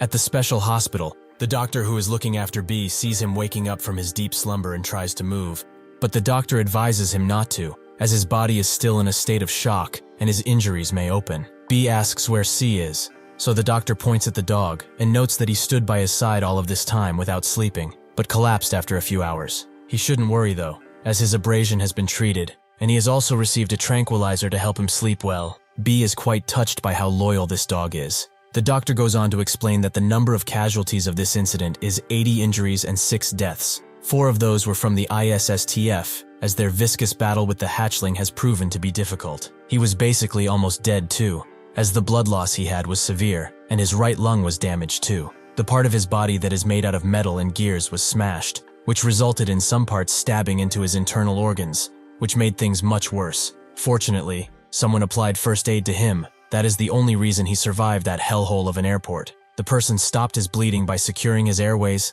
and tied his clothes to his abdomen. It was very amateurly done, but he did the necessary things. B knows that it's the kid he saved and asks where he is, so the doctor explains that he was lying right next to him when the rescue team appeared. He also had some serious damage, so he was transported directly to a hospital. Still, it's a huge relief that they both came back alive. It's a miracle, but it's something he will take for granted. Ju-ri goes through his memories while he is unconscious. The memories he had of his sister, the monster that attacked him at the airport, but most importantly, Kang. That's when he wakes up and actually sees Kang, who starts to flick his hand around his face to see that he is really up. Ju-ri asks where they are, and Kang tells him that they are in a hospital, so he doesn't have to worry about his health. Ju-ri asks how he even got here, so Kang explains that actually, he might have lost the fight against that octopus Inhuman. At that time of the attack, he tried to go and save him, but the Inhuman surprised him while he was in midair and stomped on him afterwards. That's when he blacked out and can't remember much else. Ju-ri can't believe that he can't remember, but Kang continues his story. When he woke up, he was on the airport rooftop for some reason, but when he looked at the ground, he spotted him being carried to an ambulance, so he gave chase. Additionally, he tries to tell him about Ketchup Man, but that's when a TV near them reveals that he is actually a superhuman, which is causing the world to uproar. In addition to this shocking revelation, the unidentified Inhumans that have never appeared before have shocked even more people, as they are assumed by experts to be Inhumans, but they are a different kind from the Inhumans they know and fear. After staying for a while, the white-haired Inhuman jumped into the stomach of the other Inhuman, and they both disappeared without a trace left behind, along with a terrifying scream. This trend of strange Inhumans started with Heptahorn, which appeared 2 years ago, the trend of Inhumans that were not, or could not, be eradicated. People all over the world express fear and anxiety at the arrival of these two potential dangers. Ju-ri is shocked by everything, and Kang notes that the Ketchup Man was the one who drove them out. He was actually a real superhuman, all of this time. At the same time, in America, a bunch of executives start to scream at each other, while Matt sits in an empty room, as the government is trying to get involved, with people outside of this facility also wanting to know the truth. That's when Pearl appears, and just goes to Matt's room, where she notes that it's been a while. Matt says that this is quite awkward, as he did not expect her to come. As the others are amazed by her presence, she explains that she came here to ask some questions. She has no real intention or reason to ask why he hid his superhuman identity. Matt notes that he wouldn't have answered even if she asked. She notices a strange edge to his voice. But was the image he put on for himself, the idol for all a lie? Matt tells her to stop talking about stupid stuff and get to the point, as he's not in a good mood.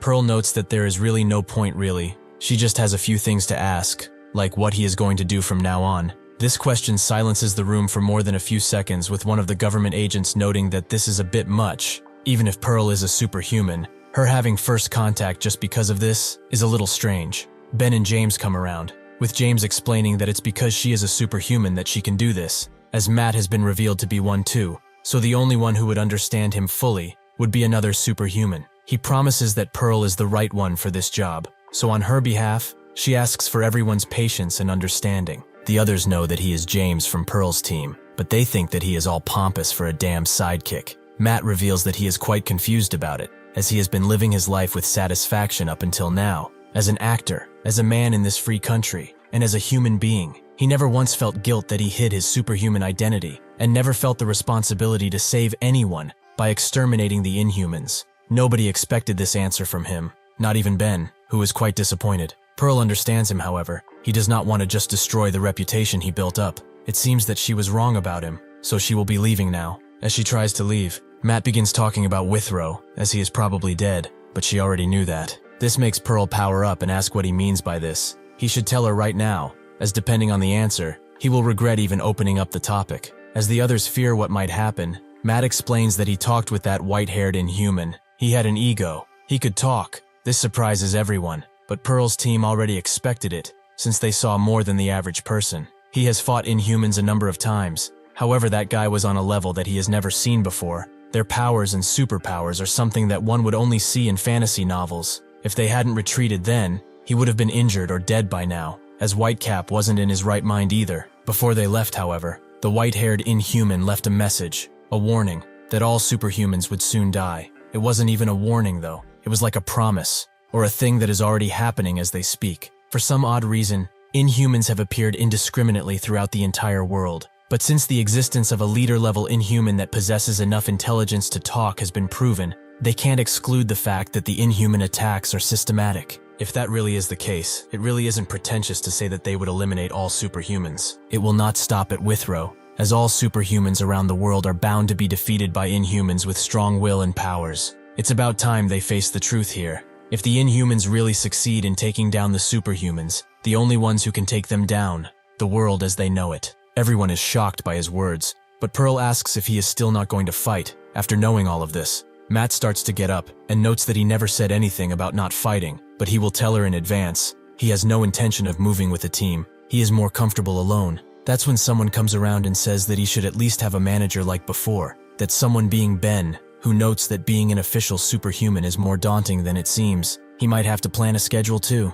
Before Matt can fully deny him, Ben notes that he has the perfect person for this job and tells him to come inside, with that person being none other than Rose, who has eyes that are filled with confidence. In Russia, Basilov and his assistant Kirillov start to trek through the snow and find Inhuman imprints, something that enrages Basilov even more, so he promises to give this Inhuman an ugly death. In the American traffic, Matt and Rose sit in a car waiting for the cars to pass, with Matt noting that this is like when they first met. Rose notes that he will be resolving the issues with the entertainment company, but he thanks him for accepting him once again. Matt remembers when they met and talked about everything over beers, with him noting that whatever happens, their friendship will last forever. Even if he said that, Matt now notes that the sentimental playtime is over, which Rose knows very well. He already prepared himself for it. He also asks if they are becoming a team with Pearl and her team, which Matt thinks about for a while. He then says that right now is not the time to pick sides. He also mentioned that he would be independent only because he does not want to be bound by anything or anyone,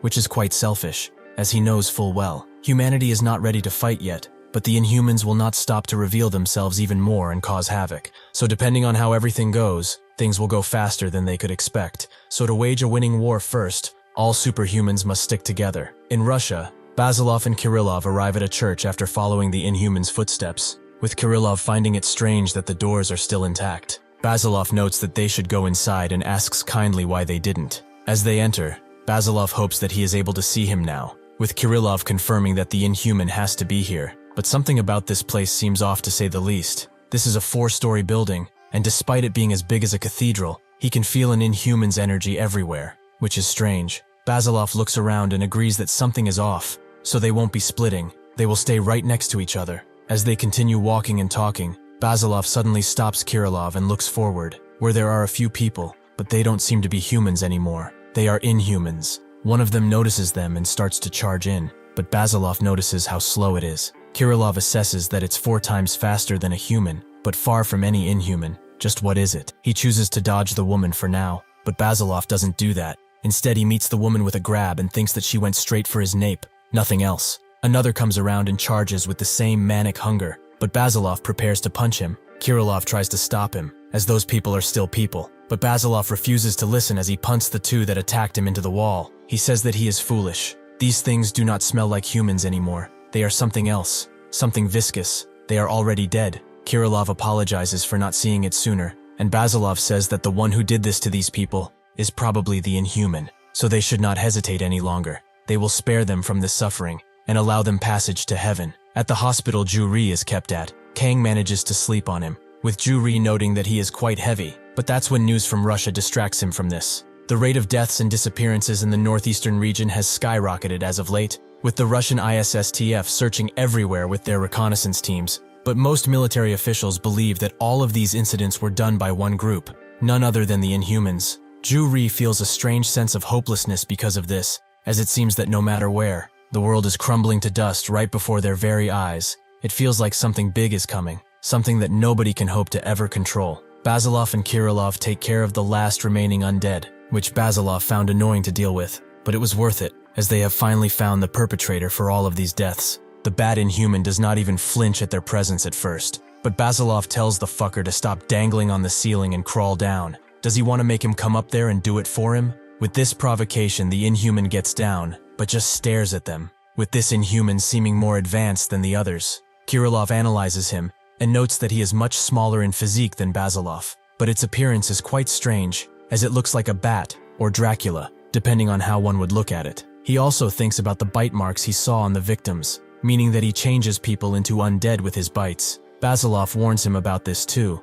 but it may be irreversible for all they know, so they must be very careful. Since it has come to this, he will handle it alone, so he can just watch. With that, Basilov charges the Inhuman, who just jumps slightly into the air, and as Basilov comes, the Inhuman uses his punch as a boost to jump away and spread his wings. This move shocks both Basilov and Kirillov, but the surprise don't stop there. As the Inhuman lands down, he starts to retract his wings and grow other parts of its body. Kirillov is amazed by this, and Basilov watches this transformation with careful eyes. After the Inhuman has fully transformed, Kirillov thinks that since he has taken his wings down and transferred them to his arms, it must be preparing for an attack, as he feels a big fighting spirit too. All of a sudden, the Inhuman starts to speak, noting that Ophir was one of the warriors that Pan really liked. He was one of the closest to the top ranks. Like Pan, his speaking shocks the group, but he doesn't stop there, as he knows that they are the ones who killed Ophir in cold blood. Pan grieved for Ophir for some time as he specialized in war, but he was also amazed by their abilities and skills.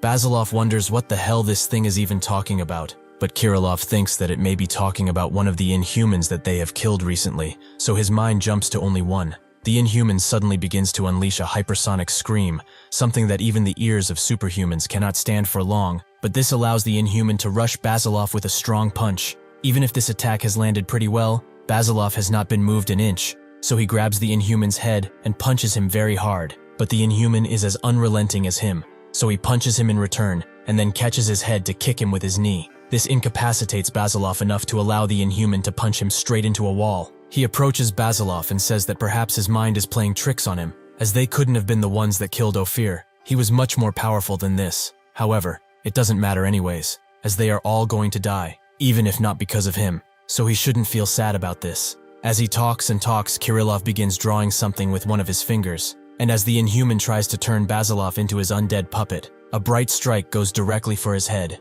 which he manages to get out of the way, but he is still injured. Kirillov is amazed by his ability to turn his head so fast, as if he hadn't, his head would have been gone, but it's fine, as he will continue to play with him until nothing remains. The Inhuman looks at his wound, while Kirillov looks at it, and Basilov remains unconscious. He begins talking again, saying that he couldn't feel anything until that energy attack was right before his very eyes. He has quite the odd power, but it's amazing nonetheless. He starts to regenerate his body as he says this, something that Kirillov analyzes, but he is left puzzled as new flesh seems to form out of nowhere. Is it a regeneration ability? Truthfully, he has never seen something like this before. He uncloaks himself and says that a bat is his most hated animal. They are disgusting and dirty, so he will rid the world of him now. The Inhuman charges in once again, but Kirillov backpedals and starts to draw again, which allows him to unleash a mighty attack with only a hand flick, something that resembles a sword, and something that manages to hit the Inhuman, although it wasn't that big of a wound. Before allowing him to regenerate, Kirillov makes some signs and summons another attack, this one coming from the sky, something the Inhuman did not expect, so it seems like the attack hit him fully. This makes Kirillov think of the time when he first met Basilov, where he intervened in his fight, which naturally Basilov was quite mad about, so he asked him to reveal himself before he does it for him. Kirillov appeared out of the Russian tundra and introduced himself. He is a superhuman just like him, but also a wandering painter, looking for the next thing that will inspire him. Sure enough, this attack has hit the Inhuman, who lost an arm, but he admits that he has underestimated him. He is stronger than he previously anticipated. Kirillov thinks that he barely managed to dodge that undodgeable attack, proving that he has amazing reflexes. He also thinks that he won't be able to regenerate the arm anytime soon, as the wound on his shoulder took a while to fully heal, so time is needed for the ability to fully work. The Inhuman notes that he has killed a superhuman before, but he never expected such strong superhumans to exist. He suddenly disappears, and appears again in front of Kirillov with a powerful kick, something he manages to dodge and back away. But the Inhuman doesn't let up and charges in while Kirillov isn't on his feet yet. Even with this disadvantage, Kirillov manages to use his power to summon a gigantic shield that blocks the Inhuman's attack completely, showing how powerful his ability really is. As they got to know each other, Basilov asked him how he sliced the Inhuman he was fighting in half, as that was some amazing stuff. As a response, Kirillov revealed his ability to paint on the air using his fingers, so he fights by materializing things that he paints in his imagination. That's why he can attack from a distance. Basilov noted that it means he threw something when he sliced that Inhuman too, with Kirillov confirming that it was an axe. Basilov couldn't see the projectile, however, so Kirillov explained that his ability has this trick up its sleeve, the speed of the projectile. It is naturally fast, but when he focuses on it, it becomes even faster. Basilov was amazed by his ability, but he was sure that there had to be a downside. Kirillov confirmed that there was. He gradually loses vision as he uses the ability, but he hasn't gone blind just yet. As he holds up the shield, he draws a large spiky ball that hurls directly into the Inhuman, who does not have enough time to dodge, so he is sent straight into a pillar. Kirillov removes his shield and notes that he was actually trying to burst the beast's head, but it's tougher than expected. He tries to draw something else, but his vision starts to get blurry, so he must finish this now. But even he can notice that the Inhuman is gone. That's when it swiftly jumps behind him, and before he has enough time to turn around, he is sliced in two, with his lifeless corpse falling to the ground as the Inhuman starts to crush his head. He truly was an amazing opponent. It's a shame he had to kill him, but he was too dangerous to be kept alive. That's when Kirillov starts to disappear, as the real Kirillov crafts a bow for himself and aims directly at the Inhuman with the last of his vision, and he manages to shoot an arrow through his neck that transforms into a large metal pillar. Kirillov notes that he has never used his ability so much. He is almost losing all of his vision, but he sees that the Inhuman managed to take the very large arrow out of himself and promises to kill him. Kirillov loses hope of winning, but that's when he regains it, as he sees Basilov get up. When he asked Kirillov why he kept following him, he said that it's because he would be able to lead him quite well, because he is far stronger than he is. Kirillov looks at the very annoyed Basilov and thinks that it's been quite a while since he last saw him in this state. Basilov asks the Inhuman if he's done playing around with a very intimidating face, which makes the Inhuman back away instinctively, as he too notices that something changed about him, and he became smaller too, which is quite strange. He notes that he doesn't really need to know what he's done, but did he get up again in the hopes of wishing for a swift death? The hand that was cut off will need time to regenerate, but he needs it done now. Even if it won't be perfect, he should be able to fight with it. He starts to convulse and repair his broken limb, as well as the piercing he got from Kirillov's arrow, who tells Basilov that the beast has regeneration ability. He should charge in before it fully heals. Basilov says that it does not matter, but the Inhuman wonders if he will keep that same arrogant tone when he is pierced in the heart. Before they fight, however, he would like to express his gratitude to them, as he did not know that his regeneration ability could be so quick. Now he understands what Morel said. The Superhumans make the Inhumans shine even more. He gets into position and starts jumping everywhere, until stopping and charging into Basilov, who does not move an inch. When Kirillov heard of Basilov's ability, he started to laugh, which Basilov was very annoyed by. Kirillov noted that his ability, rapid digestive progress, is quite amusing, but it's something he must have put lots of thought into. Basilov confirmed that he just made it up, but as digestion progressed rapidly, overall combat prowess, such as strength, vision, and muscular strength, increased quite dramatically. Kirillov found his ability amazing. In general, however, it is believed that higher weight means higher strength, which is not true at all. It's the opposite, in fact. Basilov agreed with him and said that basically the more weight he loses, the stronger he gets. But what is bad is something else. Kirillov spotted the issue immediately. He cannot manifest the ability himself, right? Basilov confirmed it, but also hated how sharp he is sometimes. Kirillov took that as a compliment, but then thought that if he can't manifest his ability, he must need a medium in order to use it. Basilov once again confirmed it. His medium is the opponent he is up against. His ability is one that can only be manifested through getting hit or being overpowered by a dangerous opponent, even if he reaches his limit. Kirillov thought of it as a very good but unfortunate ability to have, though he wondered how far Basilov took this weight ability. Basilov explained that he can take care of most things in his usual state, and even if he loses a little weight, his combat prowess rises a lot. He can at least say that he was never pushed to the maximum digestion level yet, not even a single time. Basilov catches the Inhuman's sharp hand with ease and says that he is the first one to make him digest this fast, which he should be happy about, as he is stronger than the others. With that, he punches the Inhuman, who cannot hope to dodge, so he takes the brunt of it and is sent flying as a result, with even him knowing that if he keeps fighting this guy, he will die. With this in mind, the Inhuman grows his wings back and starts to fly away, as he needs to get out no matter what. But with 4 simple jumps, Basilov gets right next to him and says that he should just fucking die already. He then punts him into the ground once again, giving him no chance at redemption or escape. The Inhuman falling down at that speed creates a large shockwave that rumbles the entire church, but Basilov does not stop there, as he puts all of his weight into his next attack, a double fist takedown that makes the church and the snow around it move out of place for a bit.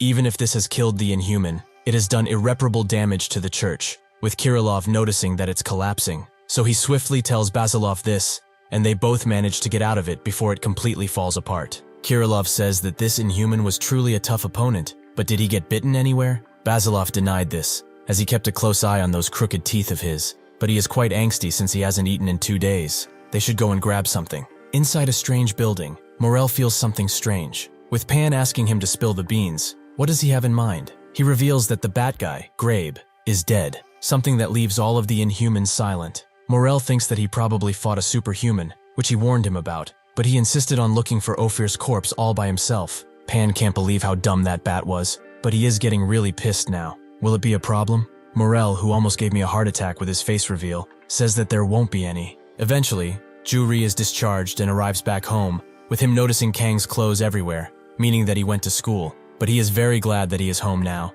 It really is the best place to be. As he unties his one singular shoe because his other leg is injured, he notices that Kang has left something behind for him, a bowl of fried rice, which Ju-ri did not expect at all from someone like him. At school, Kang receives a message from Ju-ri thanking him for the rice. With Kang not knowing if it would taste that good, he hoped that he wouldn't even try it. As Ju-ri is eating the rice and not liking it at all, Kang tells him that it might not be edible anymore, or wasn't in the first place, so he should throw it away if that's the case. Kang is interrupted from his messaging by Bong and Ryul, as they want to go to the cafeteria with him since he's supposed to treat them today. Kang agrees to go, but he doesn't have a single coin, which confuses the other two. As they walk to the cafeteria, Ryul notes that the white-haired Inhuman didn't back away because of Ketchup Man, making Bong ask what else it could be. Ryul thinks that he must have retreated on his own, even though he does not know why. If anyone looked at the video properly, they would see that the white-haired Inhuman let out ability after ability. It was a one-sided brawl, which Ketchup Man couldn't do anything about. Reporting it as if he made him retreat is just unprofessional.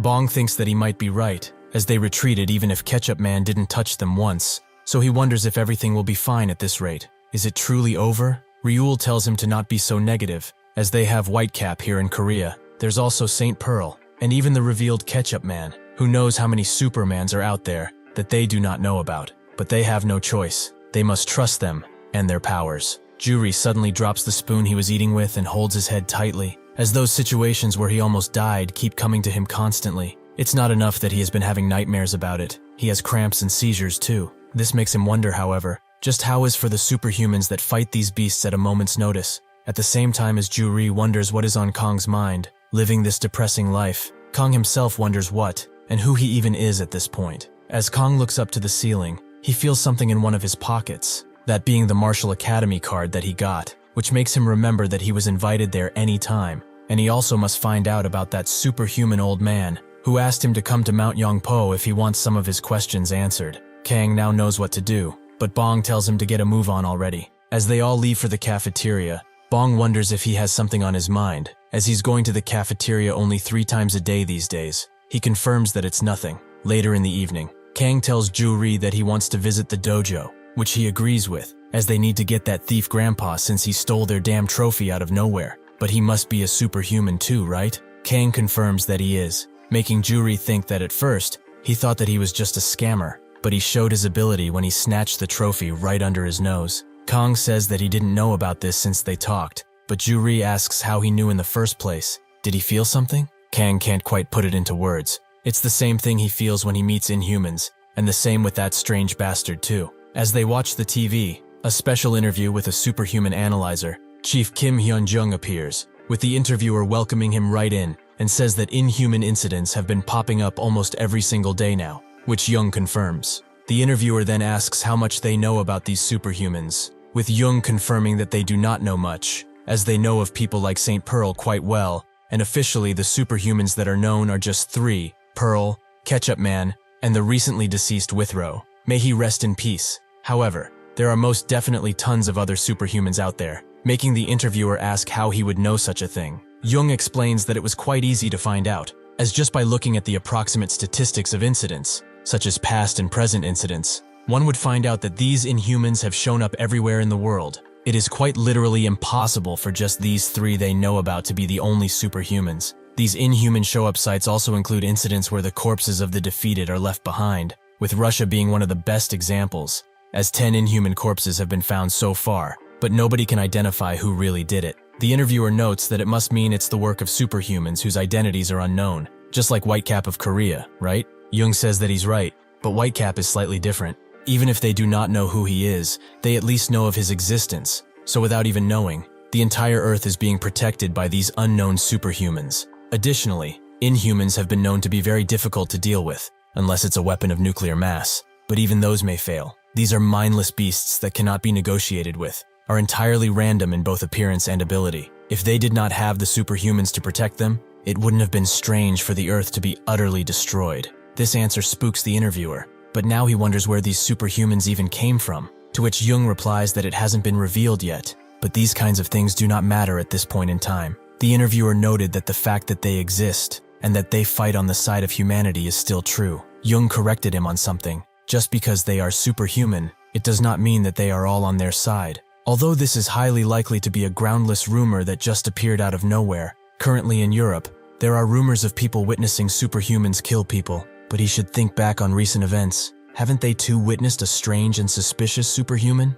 The interviewer notes that he must be talking about the Incheon port incident, which Jung confirms, as that presumed superhuman suddenly appeared. The interviewer notes that he also spoke with Whitecap for a while. Jung notes that because of his appearance, he was given the title of Black Hat, but his bizarre tattoos and odd behavior combined with his taking a hit from Whitecap makes for a strange case. With all of these factors thought, the government and ISSTF, as well as a few trained analysts, are guessing that it's a high probability that the Black Hat fellow and the red-cloaked lady are the enemies of superhumans. So to put it more easily, the superhumans that were revealed are the ones on the screen right now, but just a few hours ago, another one has been added, who has shown the intention to cooperate with the government. They appeared on their own. Everyone is surprised by this reveal, even the interviewer, who is curious about the person's identity. Jung reveals that she is a woman from Scotland, Jane Sonata, who has claimed that she defended the entire United Kingdom all by herself, and even said that she was already on speaking terms with St. Pearl. Even though they do not know much about her for now, she is clearly a superhuman. The interviewer is surprised by this, but since it's almost time for them to wrap this up, he has one last question for him. Can he guess what kind of person Whitecap is? There are rumors floating around that he is a cyborg supported by the government. This question grabs the attention of both Ju-ri and Kang, who listen intently to hear what Jung will say. He says that it's a very good question, but as a result of their analysis, Whitecap is not a cyborg or anything of the sort. In fact, they already know his identity to some extent. Ju-ri and Kang worry about what he might say, but Jung explains that he is in his late 40s, and there is a large possibility that he is a woman or a foreigner. The interviewer is amazed by his analysis prowess, with Jung flaunting in his feathers, even though he did not get a single detail about Kang correct, but it might be better this way. The next day, Kang prepares to leave for the Martial Academy, with Ju-ri coming too, as he is far too young to deal with that dastardly grandpa. So since he is also a scammer, he knows how to deal with other scammers. With that, they get going on their adventure, which will possibly answer some questions. After traveling for a long time, Kang asks Ju-ri how much further they have, with Ju-ri confirming that this is the last bus they have to take. Kang feels hungry, as he has not had breakfast because they hurried, but Kang tells him to just hang in there. He is hungry too, but skipping one meal won't hurt that much. Even if he is more patient than Kang, Ju-ri still feels that this whole place is weird, as there is not a single store or supermarket to speak of. Are they supposed to catch and cook to feed themselves? Kang asked him if this is really the right bus, as they have been waiting for 40 minutes now, but Ju-ri confirms that it will come, as he saw it on a blog. This is the only way that is heading to Mount Yongpo. Kang notes that he should have just carried him to that place, but Ju-ri tells him that it would have been suicide, as if his collar were to fall, he would literally die. However, it would have certainly been much faster, as they rode a train, walked and walked again, rode a bus, and then walked some more, leading them to this empty-ass place. Eventually, however, the bus arrives, with Ju-ri asking the bus driver if this is headed to Yongpo by chance. The driver confirms that Mount Yongpo is their last stop, so he will let him know once they are there. As they ride the bus, Ju-ri talks with Kang about the grandpa, as he has confirmed that he is a superhuman, and even though they are visiting him without thinking about it much, they should still be very careful around him, as they do not know what kind of person he is. He might not even give back their trophy. Kang sits in silence for a moment, but then says that he shouldn't worry about that, as he feels like he is not a bad person, even if he is a complete stranger. Ju-ri feels that Kang is different somehow, as the old him wouldn't be able to say something like this because food would be on his mind all day. As the bus ride continues, the bus TV shows news about the new superhuman, Jane Sonata. Early this morning, she warned the different journalists and paparazzi that were following her that she would destroy all of them if she were to find them. But she also calmly requested to not be bothered so much, as she is cooperating with the government. Eventually, the bus driver tells them that they have arrived at Mount Yongpo, with Kang looking for a restaurant as soon as he gets off. But Ju-ri points at a signpost, showing them that the peak is this way, so they get to walking once again. In America, Pearl is having a rest in her apartment, but she is woken up by a call from James, who apologizes for waking her up so late in the night. But they have obtained the restored CCTV footage from the opera. They are currently looking through all of them, and also selecting the CCTV of the incident location, where the fight happened against the Inhumans. But she should continue to rest, as they will look at them together tomorrow. Pearl denies this, and asks where they are, with James noting that they are in Ben's lab, so she says that she will quickly get dressed and come to them. As Kang and Ju-ri walk, Ju-ri keeps a journal of what happens, as his sister told him to. He does not know what she has been writing, but she has had this habit for a long time, so today he is going to begin taking notes too. Totally not because he misses her. The road to the Martial Academy has proven to be quite difficult. It seems like it was actually not built for humans, but animals wouldn't have an issue climbing this. He can confirm, however, that this is the worst mountain that he has visited ever. It's like a bad level in a game. These days, it also seems that he is overcoming brushes with death even more frequently. He wasn't feeling very well, and he knew all of this time that he was going to be a burden for Kang, but he followed him while making up some lame excuses. However, he is enjoying his time with him, as one of the main reasons he wanted to come with him is to not leave him alone, as he might form some terrible thoughts all of a sudden. He is not really sure if they climbed the mountain or got lost in it, but eventually, they arrived at their destination, the Submu Martial Academy. Pearl gets to Bob's lab and asks how far they have gone without her. James explains that they found 2 CCTV screens with angles to Withrow's body, but something seems very off about the entire footage. He tells Ben to bring up the screen, who asks for a moment, as he will also give Pearl a brief rundown of things. This is the banquet hall of the opera, where the groups fought against the Inhumans, and all of the angles of the CCTV are here. The angle where Withrow's body can be seen is on cameras 2 and 5. They have 2 angles. James starts to shake as he sees Withrow once again, but Ben continues nonetheless. Number 2 isn't very clear, so they will focus on the 5th camera, which was restored quite well. The flash of light they are seeing now is not a problem. It is a result of Pearl killing the 2 Inhumans, but they should carefully keep an eye on the timestamp of the video. In the 48th second, Withrow's corpse seemingly disappeared out of nowhere. Pearl feels that something is wrong, so she asks Ben to lower the playback speed as much as he can. Ben manages to put it at 0.1 times the speed, which Pearl doesn't mind. He just needs to play back to the 47th and 48th seconds, which Ben does. As the video plays, a shadowy figure appears and disappears in the same second, with them being surprised by this revelation. Pearl tells Ben to replay and pause when that shadow appears, which he successfully manages to do on his first try, with Ben also zooming in for convenience. James thinks that the person is wearing a bucket hat, and Ben notices that they have bright hair, while also seeming to wear a coat of some sort. This is the person who stole Withrow from them. Pearl can't believe this amount of speed is even possible. James tells Ben to check the boarding and embarking cameras to see if they can identify a person who has similar clothing. Kang and Ju-ri climb up the academy stairs and wonder where everyone is, as this place seems rather empty, but that's when they meet with Moon-gu, who has expected their arrival. As martial arts are a beautiful thing to learn, he is sure that they will both like it. Ju-ri notes that they are not here to train, they are here to receive the trophy. That's when the old man appears, trophy in hand, and says that they can have it back. He also exchanges greetings with Moon-gu, telling him to keep up the good work. After he is done with that, he throws the trophy to the 2, but asks if this is really all that they came here for. Ju-ri asks why else they would climb this awful mountain. He should also be glad they didn't report him to the right authorities. The grandpa notices how bold this young man is, but he apologizes for his stealing while dashing away, as he is a kleptomaniac who can't help himself sometimes, but they may leave when they are done. Moon-gu asks what's wrong, and the old man says that he will go for a calming walk. He does just that, but he notices that Kang and Ju-ri are following him, so he asks what they want. Kang notes that he is being called a superhuman, with even the old man having heard of him. Whitecap Superhuman, a famous hero. Kang, however, does not know what a superhuman is, or even who he is. This question came out of nowhere for both Ju-ri and the old man, who picks up a rock and asks, if he were to throw this rock down, would he be able to catch it before it reaches the ground? Kang is quite sure that he can't, so the old man resorts to a different approach. He instantly dashes behind Ju-ri and throws him into the ravine with a simple kick, something he can barely wrap his head around. Before Ju-ri even realized it, Kang had already started to move next to him, his eyes filled with determination to save his only family. He digs himself into the ravine's side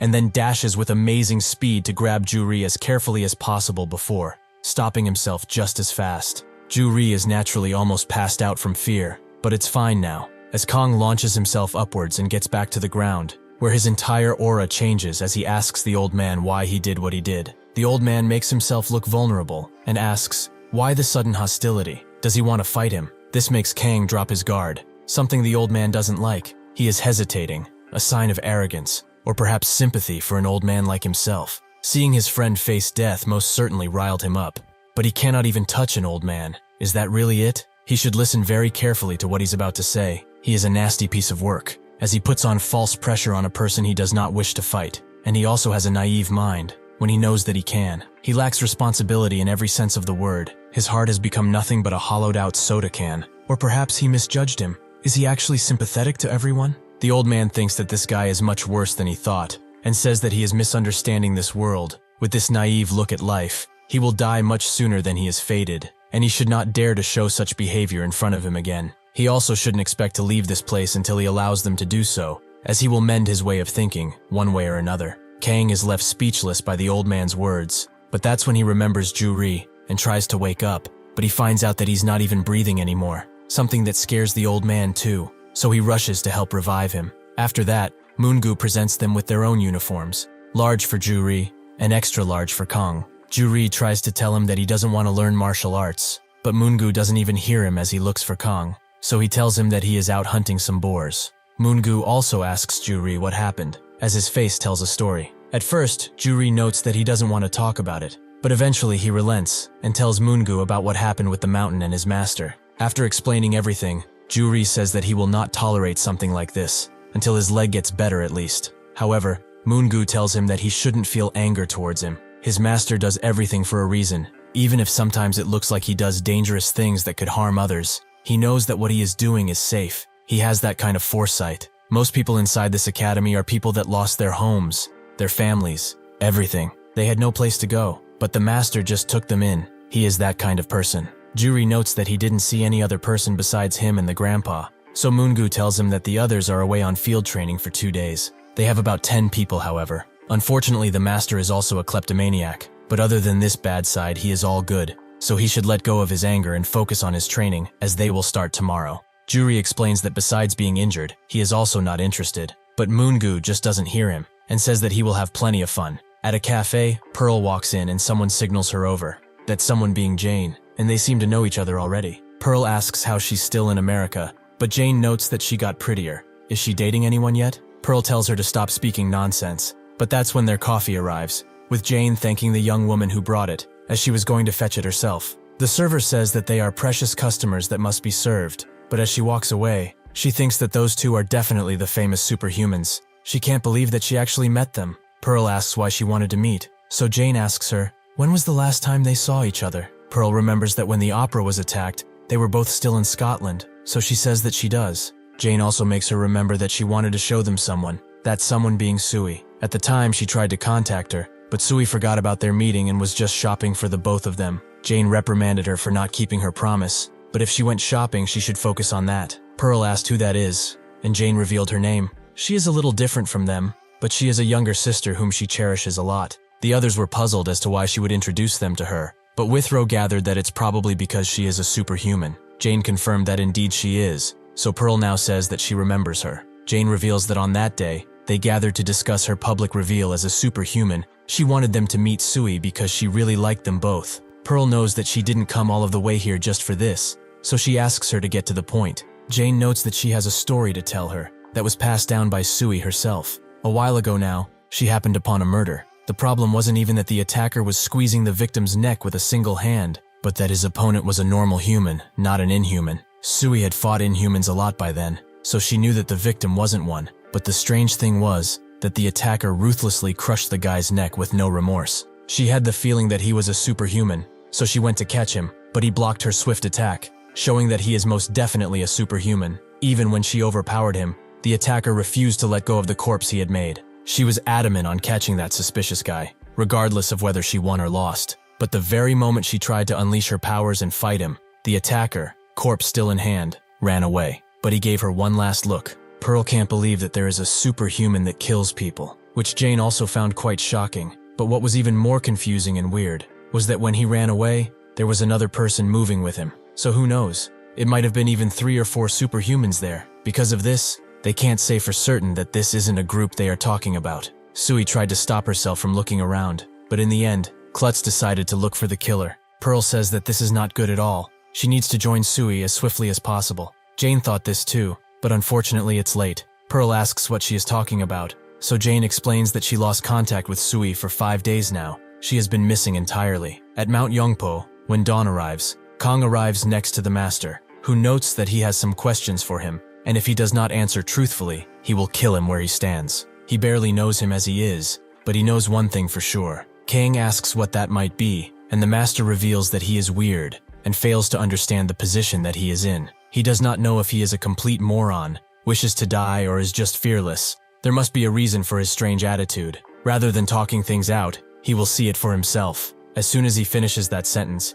he dashes into Kang, who barely has any time to react and block his attack. But the next one, the peg kick, he cannot hope to ever react to. As the master continues to attack him, he asks if this hurts, until eventually he sends him flying into the mountainside. As Kang gets up, the master demands an answer from him. Did that hurt? Kang gets up quite plain-faced and says that it didn't, which surprises the master. They both look at each other for a few moments, with the master noticing that there's not even a single scratch on Kang, which is extremely weird. With this in mind, he asks if he has ever shed blood, so Kang really thinks about it and reveals that he hasn't, surprising the master even more. He asks if he has had a hard time due to not having stamina, during a fight for example. Was he ever exhausted? Kang tells him no, but he doesn't really know what he's talking about, so the master puts it another way. Assuming that he has limited power, if they have a hypothetical fight non-stop for a year, would he be able to do it? Kang is quite confused by the question, but notes that he will do it if he tells him to, but it will probably be pretty boring. With these final words, the master thinks that he was right about this boy. Because his stamina is basically infinite, the mere concept of physical strength does not exist for him. He tells him to listen well to what he will explain to him now. A superhuman always has an unknown power. It all depends on how it's used. Incensed, that is. One might call it chakra, super strength, might, or just energy. But no matter what one might call it, it is still the essential power of a superhuman. So they shall call it scent for now. The reason why the knife is broken, but the bullet is not, is because scent is apparently permeating. The concentration and content of the scent varies from person to person, and because the power itself is unknown, this gap too is unknown. The expression of scent is diverse and strange, and the expression method varies depending on the call. Some call it awakening, liberation, but this too does not matter. The superhumans that are dealing with the power of the image have their own types of energy, though it is still the same intrinsically. He has this too. He is a superhuman that is bound to open his eyes to specificity. However, right now, something is off. To put it easier, his scent has not bloomed yet, so he cannot feel anything. He attacked him to test these things out, and surprisingly they arrived at some conclusions, but there is a main conclusion here. The way he has been fighting Inhumans is the same way he fought now. Without awakening his scent, he has been fighting only with his infinite stamina, amazing durability, and physical strength. However, in the end, he could not bring out his unique power. He is certainly strong, even for a superhuman, but it's all in vain. A superhuman is a being that surpasses all human limitations. They are beings capable of fighting the scary Inhumans, who are creating a new era of chaos. This may be because of the scent that is absorbed to an extent. As he said before though, the level of scent permeation is different for everyone, so there is also a difference in physical ability. Close combat is the most ineffective way, though there are other ways scent expresses itself that are far more powerful. In his case, though, neither of these apply. He is still not ready to hear all of these stories just yet. Naturally, there is the possibility that he is missing something, as he most definitely does not have any scent, but he is a superhuman who has been fighting like a human being. This is quite shocking, to the point where it confuses even his mind, as he is still wondering if it's possible for him to have reached such an incredible level so soon. But since he is in front of him, he cannot deny it. He apologizes for talking his ear off, as these stories certainly came out of nowhere for him. But he knows that he understands to an extent. Kang does, but notes that he lost to an Inhuman once and passed out shortly after. The master knows, as he watched all of it on TV. But does he know what happened after he passed out? He should have already seen a recording, which Kang did. He fought again, and after regaining his consciousness, he was the one that killed that Inhuman in the blink of an eye. But he might not remember it, right? Still, in that short moment, the scent of his unique power awakened, but it was too short, so he couldn't feel it. That is what he thinks anyway. It was hard to say that he just passed out at the time, but if he says so, then it must be true. After being struck by such a powerful blow, the power hiding within his body felt a sense of danger, so his power subconsciously awakened. He was in a situation where he could not handle his inner ability just yet, so he didn't pass out from that inhuman blow. His mind could not keep up with his awakening power. It is anyone's guess as to what specialty he has, and he can't even assess how much strength he has now, but he can say for certainty that he is an Inhuman with a tremendous amount of power. He is just barely scratching the tip of the iceberg currently. Kang listens well, so the master notes that after he lost consciousness and killed the Inhuman, another on a whole other level showed up. Even if it was through the TV, he could tell that certain Inhuman was one of a kind, that cannot be compared to others, and he also does not know why he suddenly disappeared. But what does he think? Why did it appear in the first place? Kang does not know how to answer his question, so the master notes that even on the Inhuman side, somebody noticed that the person who will be their biggest obstacle on this planet is him. There could be other reasons, but it's clear that they wanted to deal with him before he could do anything. Telling him all of this, he is starting to feel like a grandpa who has been around much longer than anybody else, but he will leave him with this. Soon enough, humanity will have to fight for something they took for granted up until now, their existence. It all depends on how the Inhumans move. It could happen tomorrow, or even now. He suddenly jumps up to him and pats his head. He promises to bring out his real power, and he also apologizes for hitting him earlier, but they should go, as it's time to eat. Kang is quite confused now, but he understood the important things, and that's what matters. Juri continues to write in his journal. The other members of the team came back from their field training, and they all thought that he was a newbie, which he denied fully. It was not that difficult to make friends with them. They even let him cut some firewood so that he could recover faster, even though his cast wasn't even off yet. On the second day of his training, his cast was removed, and that old scammer gave him some acupuncture treatment, as it was traditional rehabilitation, or so he said. He does not know how many times he has been punctured because his leg hurt so much, but the grandpa certainly knows his stuff, as his leg was basically healed. With this, he also started to train under Moon-gu. More specifically, he started learning the traditional subak, which is the basis of all martial arts, which he really did not want to do. He trains with Kang too, but Kang always just leaves somewhere when he finishes his training with the old man, and they only come back when it's mealtime. They are always quite ragged, so people around started to think that Kang was being punished for breaking the wooden trainer, but even after that, they kept disappearing all of a sudden. This makes him wonder, is he doing some special training? This made him question something. Do people around here even know that Kang is Whitecap? Does the old man even know that Kang is a superhuman? After writing a ton in one day, the master finds both him and Kang passed out, so he gently tucks them both inside their covers. Juri continues to write, as there is a huge problem they must face. Kang has to go to school. For young people like him, school is an important part of life. So even if this demonic old man won't send Kang to school, he will not stay. The master just told Kang to run to his school from here, as he is certain it won't be hard for him. Juri thinks that this old man is crazy, but Kang knows that he is right. The master says that even if it takes him a little longer to get there because it's far,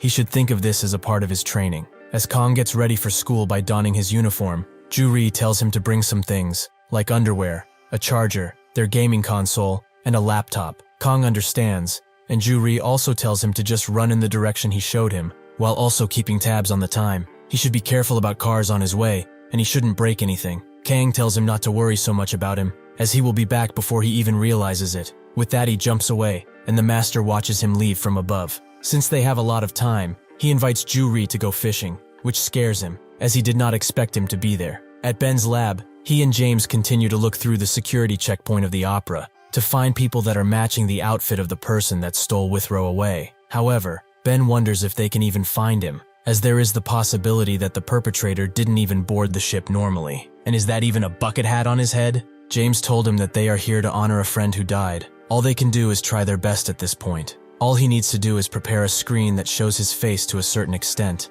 The rest he will do. That's when he gets a call from Pearl, which he answers immediately. She apologizes for leaving when everyone is working so hard, but she is in Northern Ireland now. James asks why she is there, so Pearl explains to him that she is here to find Sui, the superhuman Jane told her about some time ago. She also tells him that at the center of Northern Ireland, kidnappings and murders are on the rise. But the issue is that these incidents seem to have a superhuman as the perpetrator. Both James and Ben are surprised to hear this, but Pearl continues. Sui was investigating these cases all by herself, but she suddenly went missing. She and Jane are quite aware of the situation, so from now on, they will be conducting an undercover investigation around the area where this incident took place, to see if they can uncover the truth about what really happened. This is just her guess now, but this incident might have a connection with the disappearance of Withrow's body. Ben and James become even more focused when they hear this, but James tells her to be careful, as if the opponent is really as superhuman as they suspect. This may turn bloody fast. Pearl understands, but Sui has already disappeared. She cannot lose Jane. She must help her. James understands the situation, but he asks if there is anything that they can do on their side. Pearl says that they will handle it themselves, though now they are on their own, so she hopes that they can continue to work hard in her absence and find out who really stole Withrow's body. However, they do not yet know how strong their opponents are, and they don't even know how many there are. With this in mind, it will likely take them a few days or so to complete this mission, so if by some chance the Inhuman alarm goes off, they should give him a call. James notes that by he, she must be talking about Dion, right? Pearl confirms this. Even if she is gone, Matt is still in America, and Ben has his contact information. James understands, but says that he is rather scared, even if Jane is with her, which relieves him a bit. They are still fighting something they have not before. A superhuman, so he can only wish her luck on this mission. Pearl, with her eyes determined, tells him to trust in her, as she will come back. As Jane clears her glasses, she notes that she really has good colleagues. She should cherish them, in an abandoned place. The Inhuman Sui fought before came back with a body, with the leader, the guy who stole Withrow's body it seems, noting that he is pissed off, so it's about time for their next mission. 3 days ago in Northern Ireland at a place called David's Pub, one guy by the name of Hershey asked for one more cup of whiskey, but the owner, David Joshua, said that he had already, he should just go home. Hershey didn't expect to be blocked from drinking by the person who owned the damn bar, which David couldn't argue with, so he told one of his employees named Faber to get him another glass. But this will be the last one. Hershey was happy about this, and said that he was going to drink all night tonight, but David told him that they have to go home too, so he won't allow him. Hershey started beckoning David to drink with him, until the sun rose again. With all of those kidnappings and killings, going outside at night is just too dangerous. David asked him, if he was worried about these things in the first place, why did he leave the house? Suddenly, an armed robber with no disguise shows up and demands to see their hands. David did not find his joke funny, and told him to sit down already. The man refused, as this is not a joke, but David noted that this is too much for a joke. He has never drawn a gun around here before. Does he want a beer to tone his nerves down perhaps? This is Matthew McCurry, an investigator, who is grateful for the beer, but all of these killings are annoying him to hell and back, as there is no clue or evidence at any scene. David told him that good things are never easy to achieve, but once he does, all of that hard work will seem worth it, so he should sit down and have a drink. Matthew, however, was still pondering, as it can't be a serial killer, since the victims come from all walks of life and their ages are always different. There are already 13 people missing, but what's even weirder is something else. David noticed that he must be talking about the Inhuman he found, which Matthew confirmed. His head started to spin after they found that corpse. They don't even know the cause of death yet, as only the upper body remained. All of the other limbs were just gone. It's really hard to know if a superhuman did it, but it was unpleasant to see nonetheless. David counted what's been going on. Murders, kidnappings, and now the Inhumans decided to join the party. It's getting so weird that even his head starts to hurt. What a time to live in, right? Out of nowhere, Faber started to speak, and asked if it was the same person. He apologized for interrupting their conversation, but he wondered if the same person did all of these killings.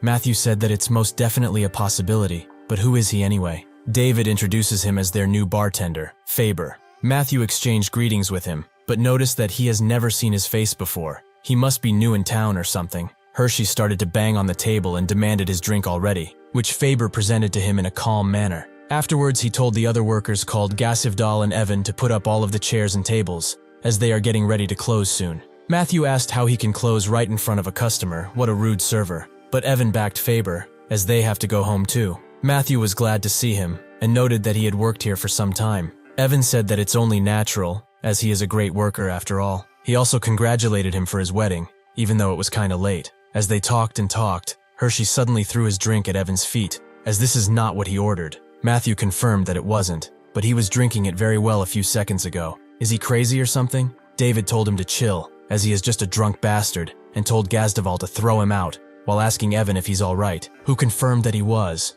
but he didn't want to see this guy in the pub for a day or two at least. Gazdeval did as he was ordered, while Hershey continued to trash around. David told Faber not to worry about that guy, but Matthew also saw the watch he was wearing, something that grabbed his attention for some reason. Seeing that it's so late, Matthew decided to leave too, but told everyone to make sure they locked everything up and got home safely. Gazdeval said that his job is righteous, but he should be careful too. Matthew told him that he has nothing to worry about, as he will most definitely find out who did all of this. Even if it is risky, that's what detectives have to do after all. He's going to clean up this neighborhood, even if it won't be easy. Evan said that he is a really honorable police officer and an old legend with the gang task force. He is sure that he will do well. David told him to pay up before leaving, but Matthew whispered that he doesn't have any cash on him. After a bit of making fun of each other, Matthew looked once at Faber and really went home. The next morning at the pub, a woman was trying to seduce David, asking him to become her fourth lover. But he isn't interested in people who take love lightly, so he refused. That's when Matthew busted the door open and aimed his weapon again, with David thinking that it's another joke. But Matthew had a different aura to him. If they don't want to be littered with bullets, they should all put their hands up. He also identified himself as a police investigator and said that he must check everyone's alibi. David asked to know the meaning of his disrespectful actions, so Matthew explained that the crazy bastard who threw his drink yesterday was found dead this morning, with his body being extremely mangled. This news shocked everyone except Faber, who seemed to keep his calm and collected attitude. Matthew went into detail, as his body and head were completely missing. All they found of him were his legs and arms. David said that if they found only his limbs, how would they know it was really Hershey? Matthew told him that they are still identifying the corpse, but he is positive that it's the guy from yesterday. His name was Douglas Hershey, and he looked at his watch while he was getting kicked out. He wore a Fastech Philippe, quite an expensive watch, which was also found on one of the arms. Additionally, he called his wife, and she said that he was missing since he came to this bar.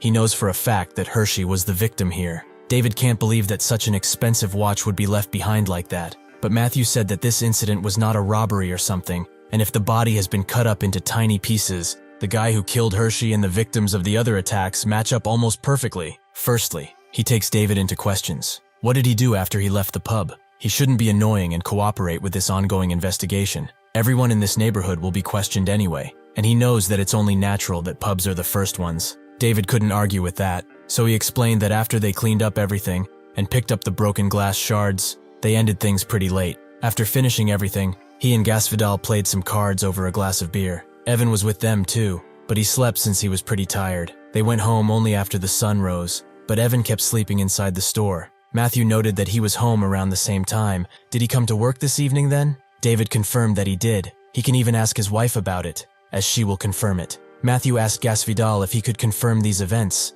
which he does, and explains that he also went home and Evan was at the store by the time he came to work again. Matthew moved to Evan, who confirmed his alibi. He has been sleeping in the store this whole time. His shirt still reeks of sweat because he didn't wash it up at all. With all of this in mind, Matthew only has a single person to question, Faber. He turns around and calmly says that he finished work and headed straight home. Matthew asked what he did after work, so Faber answered once again. He went home. Matthew gets it, but from what he has heard around, it has not been long since he moved in. Isn't that right? Faber said that it's been around 2 months, give or take, with Matthew connecting some dots. It's also been 2 months since things around this once calm neighborhood became an utter mess with the murders and kidnappings. David told him to stop threatening his employee like that, but Matthew told him to shut up, as this is an ongoing investigation he cannot intervene in. Faber told him that if he wants to investigate, then they should go to his home. Matthew was surprised by this sudden cooperation, but agreed to go with him to his house, as he has a few things to check. With that, he said that he will call David if anything happens,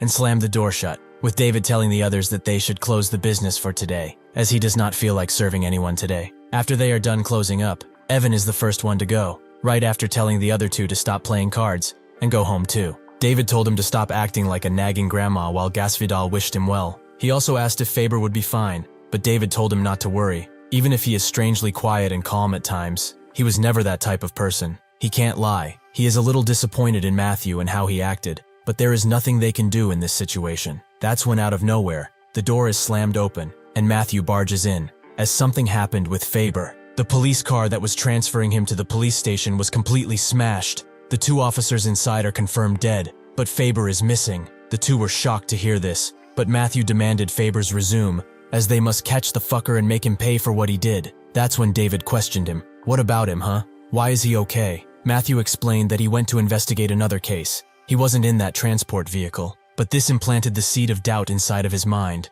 as he knows that David is doubting him. Gasvidal calms everyone down, as they don't need this right now, but Matthew didn't listen, and immediately pointed his weapon at David, as they are all cheating him out of important information, something that is punishable by death. David told him to calm down, and not do anything that he would regret while also reaching for his weapon, but Matthew noticed, so with that they both began shooting, showing an attitude that is far worse than the Inhumans. After the shootout, the Superhuman leading all of this chaos comes inside, glad to see that the situation has solved itself. However, he finds David still alive, although he is bleeding heavily and is on his last legs. David is shocked to see who he is and what he is carrying. The head of Faber is in the Superhuman's hand, and he notes that they have been together for some time, so since they are friends, he will tell him before he dies. The perpetrator behind the attacks, the one who stole Withrow's corpse, Jamal Evan. David has tons of questions going through his head now. Why did he do this to him? And did he kill Hershey? Evan confirms that he did, but he really didn't have any intention to do it. However,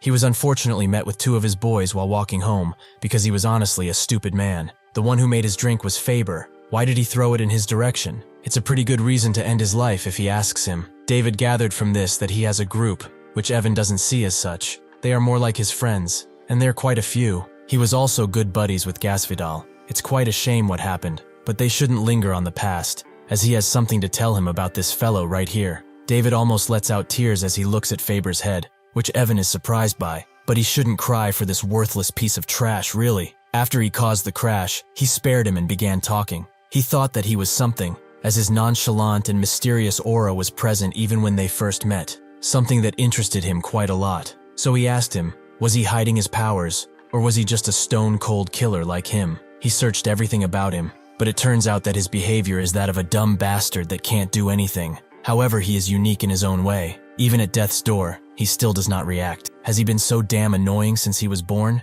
Or perhaps he is pretending to be this cool. He also offered him a deal. If he begged with both of his hands and bowed, he promised to let him and the others live too. That's when he revealed his true identity, a weak little bitch that started to beg and beg to be spared. This made him laugh, and he didn't even want to kill him then, but he was just too disgusted not to. David now knows that he is a truly evil bastard. What reason did he have to kill Faber? Why is he killing like this in the first place? Evan just says that he's curious about how humans react to death, or simply out of boredom, anger, or interests. There are various reasons for what he does, but that does not mean that these killings are for nothing. With their deaths, he breathes new life into the flowers that were once lost. They should all feel honored to be sacrificed. He is doing the right thing here, something that nobody else dares to do. And if he's honest, even if it is sometimes annoying, most of the time it's very fun. He shouldn't think of him as a devil that kills humans, as he's as benevolent as a fucking god that strives to break laws and reason altogether. David listens to him, but all that he can think about is that this person is mad. Even if Evan noticed how he looked at him,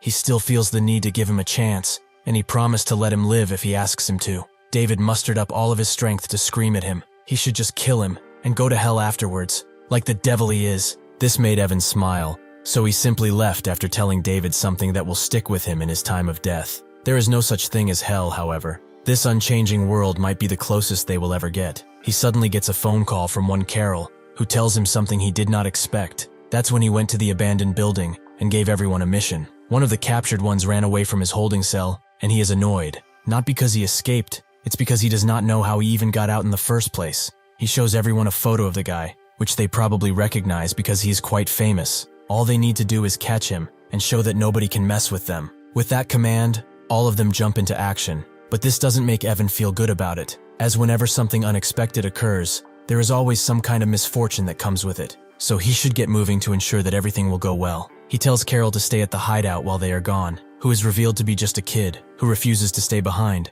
as she is extremely bored. Evan tells her to stop speaking about useless stuff and listen. Soon they are going to destroy everything around here and go to America. But Carol interrupts him and says that she does not want to wait, so she keeps calling him a dummy, forcing him to just leave the area. Pearl and Jane sit at a cafe somewhere nearby, with Jane confirming that the damage around the area is horrible. Even the day before they arrived, 2 people went missing. Right now, they are situated in Londonderry, one of the biggest cities in Northern Ireland and where most incidents have been happening. Right now, this is the most dangerous place in Ireland, and despite the police investigating, they have found nothing, but the cases refuse to stop. It does not seem like these cases are going to ever get solved either, even with the police having everyone focus on them. This is also the last known location of Sui, as she disappeared after coming here. She doesn't know who the culprit for all of this is, but she knows one thing, that he is not very experienced in killing, as he has not moved locations at all since he began, so before he takes off somewhere tropical, they must get to him. Pearl notes that if he goes into hiding after the government announces their investigation publicly,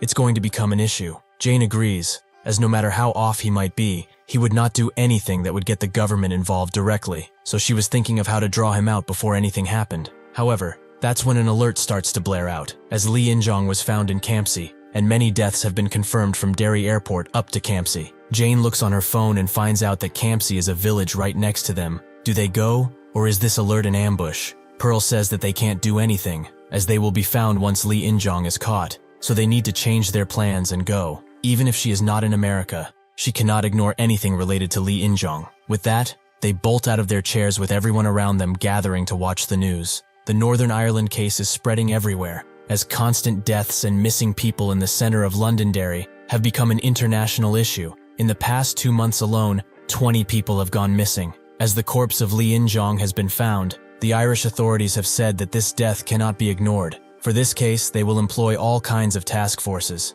Pearl and Jane continue to jump from building to building until they eventually hear some screaming, with Pearl noticing that the commotion is coming from one way. So she lands down and prepares to face an Inhuman, but what she finds is something that shakes her to the core. The Inhuman has already been taken care of by a tall young man with red hair, someone she recognizes. When Withrow died, she sat down next to James and told him to stop crying so much, as he would drain himself of all energy. James said that he liked and respected Withrow a lot. Whenever he tried to act like a blunt and hot-tempered man, he showed a little bit of kindness, showing how he really is. He wanted to break the walls that he placed by himself, so he would make jokes and initiate conversations all of the time with him. He eventually managed to get a smile out of him. He finally managed to get into that sad heart of his. So why did this happen to him? This made Pearl cry too, as she also cherished him. James apologized for reminding her, as he can guess that she is having a hard time with it too. Pearl confirmed that she has, but she also said Withrow's last words. He will take the upper side of the boat,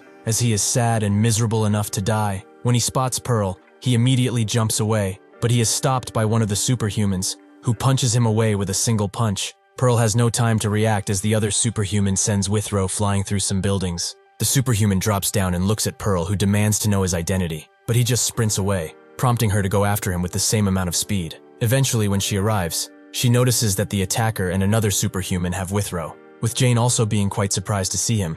She has no idea what is going on, but from now on, she wants to hear only answers. What the hell are they, and why are they doing this? One of them says that they exist only to serve Evan. This guy belongs to Evan, so they are simply bringing him back. Pearl tells him to shut it out of rage, as she does not know what he is talking about. But before finding out, she will take her precious friend back. That's when Evan appears, and notes that he really is unlucky, as he never expected for them two to be here. He also didn't hear anything from Carol, which is weird. Pearl asks if he is the one they call Evan, which he confirms. She doesn't need to introduce herself as she is popular enough, and he can't lie. She is much more beautiful in reality. Pearl tells him to stop saying stupid things and answer if he does not want to die. Is he the one that is behind all of this? Evan says that technically he is, but it seems that fate has brought them together. He hopes they can talk without fighting, as he wants to answer any questions they have. He knows that Pearl is the strongest superhuman, with Jane also being pretty strong. So if he fights now, he would lose 50 to 80% of his power, which will suck,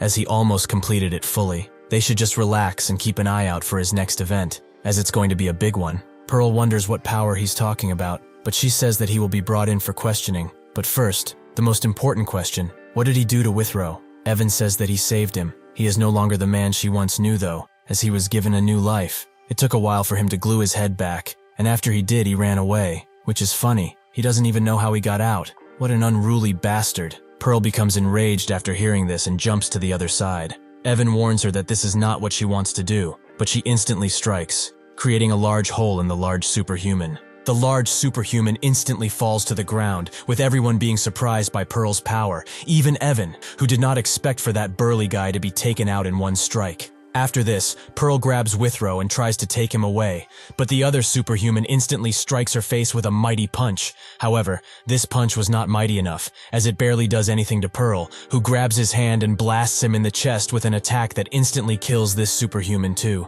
Evan notices that she's not fighting with full power. She's probably barely using her powers now. Pearl urges him to call all of his little lackeys, as she will show him that they will take much more than 80% of his power. Evan just looks at her and thinks about her attack, as it's not long range, which it may seem like from a glace. But the moment her hands make contact with something, a beam of bright light suddenly appears. His main issue is that the destructiveness of her attacks is a lot more than he originally expected, and if all of her hand-to-hand combat techniques have this power, she is much more powerful than he thought. He also noticed her amazing durability. Even if Costa, the guy who attacked her, is lacking in power, but even so it was the punch of a superhuman that specialized in hand-to-hand techniques, yet his punch did not make her even flinch. All of this power started to manifest the second that light began to shine from her body, a burst of light that was close to the blinding sun, holding destructive power beyond imagination, a golden aura of pure strength. Even the temperature of their surroundings has increased, but now he knows what she has. She is the only one in this entire world that receives a divine blessing from the sun. Pearl looks at him and then says that he should call out his buddies and stop spouting useless things. Or is he just bluffing now? Evan finds her truly amazing, as even if she is a superhuman, she still has a charm to her that he cannot quite place. Suddenly, Costa starts to get up, and suddenly screams as he unleashes a new part of his body, a scorpion tail. As Pearl ponders how he suddenly grew a tail, that same tail rushes to her and tries to impale her into the ground. She has ample time to dodge this, but she notices that the tail has deadly poison on it as she does that. The tail is also changing size pretty instantly. This is a power that is very similar to that of an Inhuman. Costa jumps high into the air after her, and they begin trading blows. But Evan notices that Costa will not last long. However, he appreciates that he chose to fight till the end. His determination and struggle will most certainly not be forgotten anytime soon. He gets up and prepares to leave, but that's when a large rock tries to crush him. But he dodges, just in time for another rock to come crashing into him. He barely makes his way out of its trajectory, but when Jane asks where he might be going and he treats her like she doesn't even exist, he must be disciplined severely. Evan mocks her by recognizing that she is here. He can see her, which angers her even more, but she notes that he doesn't have any friends to sit behind. He is also a trashy leader who can't protect his people, which is truly unsightly. Evan notes that she is misunderstanding his intentions. He was not going to run away, he was going to take Withrow away. Jane says that he might not be in his right mind to say something like that in front of her, but he explains that their friend is currently out of his mind. It's something that can be compared to a panic attack, or like a newborn being that just came into this sad world. To them, the entire world is utter chaos, but that should be expected, as the people he saves do not remember who they were anymore. He does not know why this guy ran away from him, but he cannot let him go now. He has become fully responsible for him and his well-being, because he was the one who raised him from death. Jane cannot listen to his nonsense any longer, and her stones start to rattle in the air and on the ground, meaning that she is about to attack. Jane tells him to stop spouting nonsense and get ready to fight, as she has no idea what kind of mess this event is, but she will get everything out of him after a nice little interrogation. Nearby, a little drone watches everything, with this drone being from the news. People from the Marshall Academy have all gathered to watch the fight, with the news reporter stating that all civilians have been evacuated, and to ensure their own safety, they are broadcasting over a drone. Jane Sonata, the newly revealed superhuman, is fighting an unidentified male, who is most likely also a superhuman. In addition to this conflict, there is another fight happening on the other side of town, which is happening at such high speeds that their cameras can barely catch the fighting. But according to their experts, St. Pearl is the one who is fighting. But what is she even against? As they sit by and watch, Kang comes back from school, with everyone welcoming him and telling him to come inside. At Ben's lab, he and James are also watching this news live broadcast, with them noticing Pearl and Jane fighting. But James also notices the man in the bucket hat. Ben does not understand why the situation has come to this, as he thought that the mission only involved looking after Sui. James can only wonder what is really going on over there, but it can't be anything good. Jane continues to attack Evan, who runs away while analyzing her attacks. He has noticed that these are not regular stones, as they are impossible to avoid. even if he were to break them. When the stones were coming for him in a straight line, it felt like Jane herself was coming to crush him. They unleashed tons of pressure. He also looked around and found out that these stones are not taken from a nearby area or building. They are from a very different place. But where did she get them? The speed of these stones also almost matches his speed, and even if they miss their target entirely, they still drag themselves on the ground. In addition to this, their trajectory patterns are very intricate, but it's actually more like they have their own thoughts to govern their movements. Every stone has free will. He tries to find any sign or trigger that moves these stones, but all Jane is doing is simply staring at him. He is dealing with an unknown power, with an unknown form of attack. Approaching her is extremely difficult, and she has become quite scary. That's when one of the rocks cuts his way, which he jumps over, but then 3 more come, forcing him to climb the nearby building. Since another one is coming, he prepares to strike it, but it suddenly stops right in front of him, stunning him enough for Jane to instantly transport herself to the stone and punch his confused ass into the ground. Evan swiftly recovers from this and comes back on his own 2 feet, but it seems that he did not get attacked without retaliating, as Jane notices a large shoe imprint on her shirt. She hit him within a millisecond, but he was able to kick her stomach to soften the impact of her attack as much as he could, but even so, it still damaged him quite a bit. However, she now knows that he has great reflexes, as no matter how obvious her attack may have been, her speed is equal to Pearl's in terms of attacks. She tells him that at first, she thought that he is just a dumb rookie with no discipline, but it seems that he has some experience under his belt. Evan laughs, as he did not expect to be praised after being hit in such a way. It truly brings tears to his eyes, but with this, he has figured it out. He kept having strange feelings from her and her rocks, as he feels a lot more souls than there are around. Back when Sui was still around, Jane showed her the power she possessed, and she told her that she's a great magician, to be able to control things like this. Jane laughed, and explained that it's a bit different than what it seems. She does not control these objects. They are each called a henge, and these henges are filled with souls. In total, there are about 80 henges, large and small, each with its own pure soul. Sui was very surprised to hear this, and Jane went on. They do not possess limbs, eyes, mouths, or legs, but they have their own free will and move as such. But naturally, there are times when she can control them. As for them, they all share their thoughts and emotions, and they can also switch places with each other at will. Sui noted that she is technically more than one. Jane confirmed that it's something similar, but even if there are 79 other henges, she is the last Stonehenge. This is what David got from fighting her as well. Jane is quite surprised that he found out about the algorithm of her powers and its characteristics just by fighting her. She admires his fighting instinct, as it's quite developed. Evan notes that this is what he felt all of this time. The feeling of fighting 80 to 1. He truly is hopeless in this situation. What's more is that there is another being on the same level that's out to get him too. Pearl has dealt with Costa, which makes Evan laugh out loud, as he has never been pushed this far before. His hair is even turning white from all of the stress. He also asks Pearl if she is fine, as she seems to have a few wounds on her face. He explains that Costa's body parts were taken from a scorpion inhuman he caught in Denmark. It used lethal poison as a powerful attack, which is why he had a hard time dealing with him. That's when he notices that Pearl's skin is evaporating something, with her noting that she must have been poisoned by the tail. Evan watches closely, to remember her healing ability, which is also pretty amazing. What can't this lady do? Jane comes down and says that he must be playing God with corpses, be it of humans or Inhumans. It's probably how he brought Withrow back. But she will ask him one more thing. There is a superhuman girl named Sui that has been tracking him for some time. She has purple hair and dresses modernly. Evan can't give her a straight answer. Perhaps he killed her. If she tried to directly catch him, then it's a good chance that she's been dead. He apologizes for his bad memory, as he cannot remember who he killed, or even when. But to him it doesn't really matter, as they will all die one day. Why is it so important? Hearing this, Jane has made her choice, and tells Pearl to stand back, as she will be using Foundation from now on. That's when they all notice a few new presences appear out of nowhere, and sure enough, 5 superhumans sprint to them, with Evan noting that their arrival was not on time, but he is glad that they are finally here. With this, his whole group is ready to defend him. The superhumans that have arrived all have different figures and sizes, but the woman wonders who those 2 are. Pearl asks if he is done gathering his merry group, but seeing so many, she gathers that they are the elites. Evan notes that she is far too confident, even if she has the power to back it up. At the Martial Arts Academy, everyone is still watching, but sadly the drone that the news outlet has sent was destroyed by a mysterious rock, so they are now currently working on another way to report on the battle. However, it has been confirmed that the person fighting right beside Jane is none other than Pearl. In response to this, the Commander-in-Chief of Great Britain has ordered all military units to not enter that city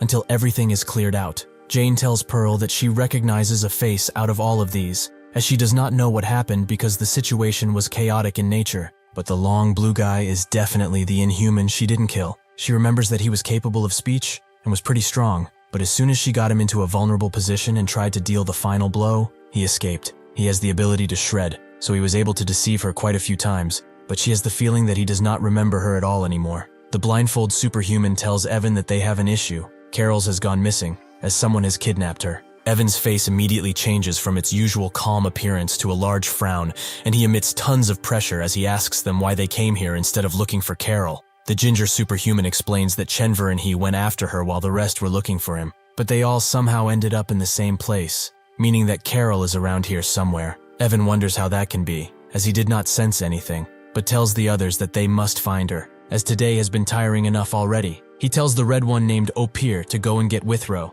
He starts to stack his muscles on one another, and then launches his long hand towards Withrow, but one of the henges stops it from grabbing him. Seeing this, the ginger kicks the henge away and tells Withrow to wake up already. But that's when he feels the stone in front of him that he kicked away, as it's not an ordinary stone, not by a long shot. Jane notes that she's excited at how many people are here. It has been a while since she has caught so many. As soon as she unleashes her foundation, everyone starts to feel the immense pressure, and the henge formations start to change. They are now piles. Jane calls them a bunch of unprepared bullies, but she will tell them now. She will kill every single last one of them. That's when someone tells her to wait. Someone with a familiar voice that surprises both of them. Sui comes from behind and greets both of them. She knew that they would come, but it has been really lonely without them. Jane immediately falls to the ground and Sui goes to hug her as she throws Carol to Pearl, who wonders why she suddenly has a child in her arms. But that's when she feels something about her, something very strange. Evan is surprised to see Carol all of a sudden. But how did that woman get a hold of her? Opir crashes his foot on the ground as he walks, and tells Evan that he could just kill all of them and get Carol back. What will he have him do? All three superhumans look at him with puzzled eyes, as they did not expect that Inhuman to talk. Evan tells him that it's not going to be easy, as those guys are monsters. But Opir notes that even if they hold power, he can do it, and he can take Carol away. Evan thinks about it for a while. They have Kaylin with them too, so it's possible to win. But they need to focus on Carol's rescue first. Sui knows that they are planning something and tells them to be more careful, as if she detects any type of movement from them, she will kill the kid on the spot. Evan and the Chimeras all stay motionless after she says this, with Jane not expecting to hear something like this from her. Evan finds her amazing, as she followed him without getting caught. Is she also the one who set Withrow free by any chance? Sui does not know what she's talking about. She didn't do anything else besides this, which Evan finds weird. But it's probably better this way. He tells them to hand Carol over, or else he will have no choice but to take her by sheer force. She urges Pearl to give her, as his patience is running thinner as they speak, that if they truly want a war right here, then they will fight them with great anger. Sui looks at Pearl and signals that it's not worth it. They will speak about it later, but this isn't all of the power that this group has. Even if they were able to catch all of them, the aftermath of the battle would be gigantic, to the point where this entire area would most likely be razed to the ground. She tells Pearl to hand her over already, but she has one more question from Evan. All the people that he brings back cannot escape him, but is this permanent? Evan knows that she's asking about Withrow here, but honestly, all of the lives that he creates are bound to him by a sort of oath that cannot be broken. Except for the orders that he gives, which are considered top priority and cannot be defied. They operate by themselves. They do not have any memories of a previous life. It's like they are born again. However, Withrow is different in this, as he does not know what he did wrong. But somehow, he managed to break free from his shackles and be free. They were trying to catch him in order to find out what went wrong and try again. Pearl notes that Withrow is in a catatonic state right now, so if he hands him over, she will hand him the child. Evan accepts her proposition, but she better not try anything. He tells Kaylin to do it, so he picks up Withrow and throws him over, with Pearl throwing Carol into Evan's arms. He looks at her and wonders why she is in this sleepy state, but Sui notes that it's not her fault. She became like that when she was picked up. Jane suddenly leaves Evan with one last message. He has powers that are beyond imagination, but he should stop using them if it means risking the lives of innocent people. Evan just laughs and thanks her for letting them go. With that, they all dash away, ending the conflict. Kaylin is the last to leave, as he gives Pearl a long look before dashing away too. Sui asks if they should send someone to monitor them, but Pearl notes that it's time to go back. One day later, news about what happened spreads. After the Camp City riot ended, the British government dispatched de Loitoik to control the situation. While traces of a big battle have been found, nothing else has. According to eyewitnesses, Jane Sonata and St. Pearl were there, but a superhuman who was confirmed dead was also seen. There are even rumors that it was Galen Withrow, the man who died on the cruise. Everyone watches this everywhere, as the eyewitnesses reveal that everything is true. As a man with long red hair and dark skin came and subdued the Inhuman, it was most definitely Withrow. He saved everyone. As the testimonies pile up, the American government has included explanations regarding Withrow's sudden revival of Superhuman St. Pearl. The director of the Camp City riot is also urged to disclose the full details of the event soon. Additionally, they have requested to know the identity of the man they were fighting as soon as possible, as everyone deserves to know. In response, James De Niro, the spokesperson for St. Pearl, has stated that he is planning to hold a press conference after they have all of the information regarding this matter. Up until now, the number of casualties in Camp City is limited to only 1 death and 10 injuries, which seems inconsequential considering what happened. Surprisingly enough, before the rescue teams came, the stones that were floating in the air mysteriously helped everyone get to a safe place and protected anyone from entering the battle area. Ben notes that something special happened there, with James saying that the stones must be Jane's power. Suddenly, Pearl arrives in the room, with Jane and Sui in tow. They are both surprised to see 2 more superhumans so suddenly, but Ben extends a handshake to Sui and greets her. She instantly goes to hug him for some reason, with Jane telling her to dial it down, which she does. But the damage has already been done, as Ben has been completely charmed and is saying all kinds of nonsensical things. While he does that, James greets Jane with a handshake, and he wonders what kind of person she is, as the longer he spends with someone, the more he can get a feel for them. But with Jane, he can feel from the start a breathtaking force. Ben asks Pearl if Withrow is really here, but she explains that he is not well, so he is resting in Oldman's lab. Sui grabs their attention and notes that they should do a little briefing first. Even if it's risky, she can watch Evan and the others for a few more days. And what she got from her scouting is that the little girl, Carol, is very important to Evan for some reason. She will tell them everything she knows. Before she can start, someone over the speakers says that someone requested entrance into the conference room. James notes that everyone is already here and they did not expect any more people. Who is it? The man notes that it's Matt Dion. He is just ignoring every guard that tries to stop him and going through the security like it's nothing. It seems like he is headed their way as they speak. At the mountain, Kang sits around and ponders, until the master comes around and asks what's wrong. Kang says that it's nothing, except this weird feeling that he cannot shake off. The master thinks that he is dissatisfied with being here, as he is going through puberty, which makes him want to go out.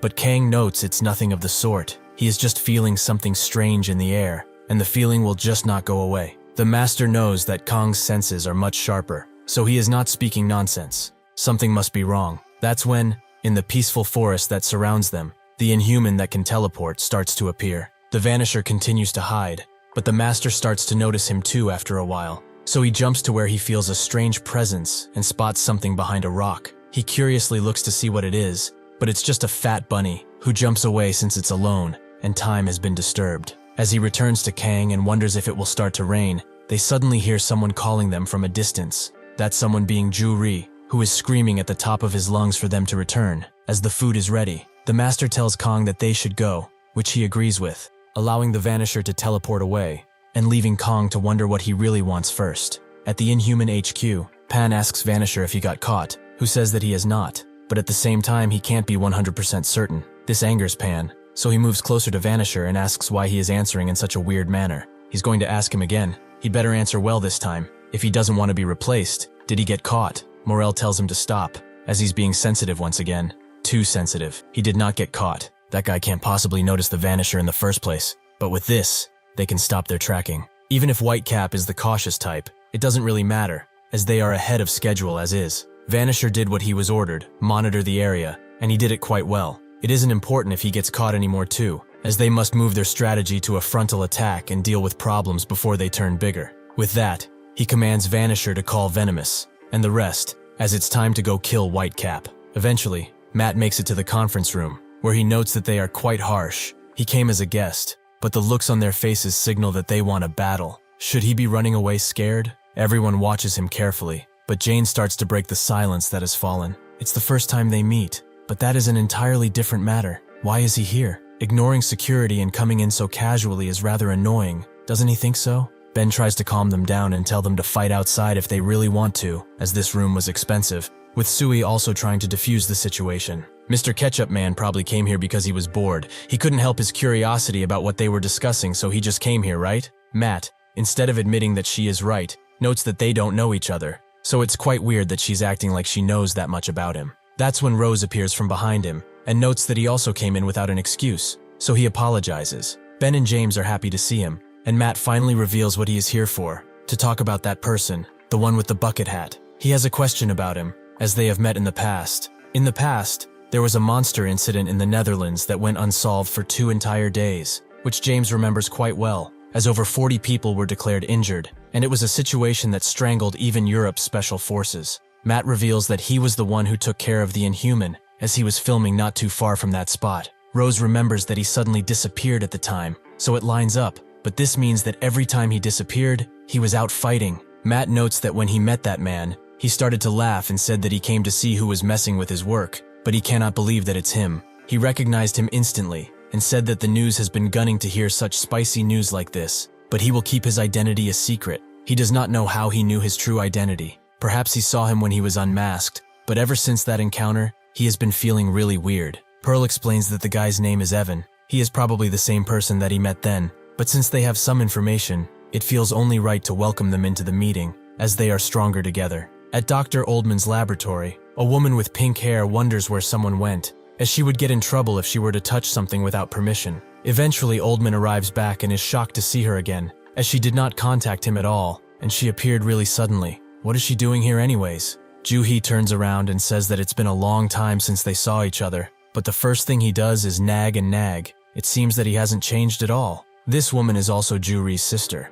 Oldman serves some coffee to her and asks if she is going to leave now, but she refuses, as she chose to stay around here for a while. Oldman wonders if that is possible, as Dae-Lutuk is more important, right? Joo-hee says that he shouldn't even wonder about that, as he would be in big trouble if she was not here, right? As soon as she starts to laugh, Oldman notes that she has become even more cheeky than she was before, but she is serious now. She has the feeling that something big is going to happen soon, perhaps regarding the special task forces in charge of protecting humanity against these Inhumans. As he knows full well by now, the Inhumans and Superhumans are transcendental beings that have surpassed every human limit, so if they want to crush them, they cannot even hope to match them in terms of speed and power. Even if they do rely on Superhumans now, things cannot stay like this. So humanity must use its best weapon, their brains. They have no real choice but to speed scientific development. Oldman asks what she does now, and she says that developing weapons is what she's doing now. Or in layman's terms, she is thinking about how to improve weapon performance among other things.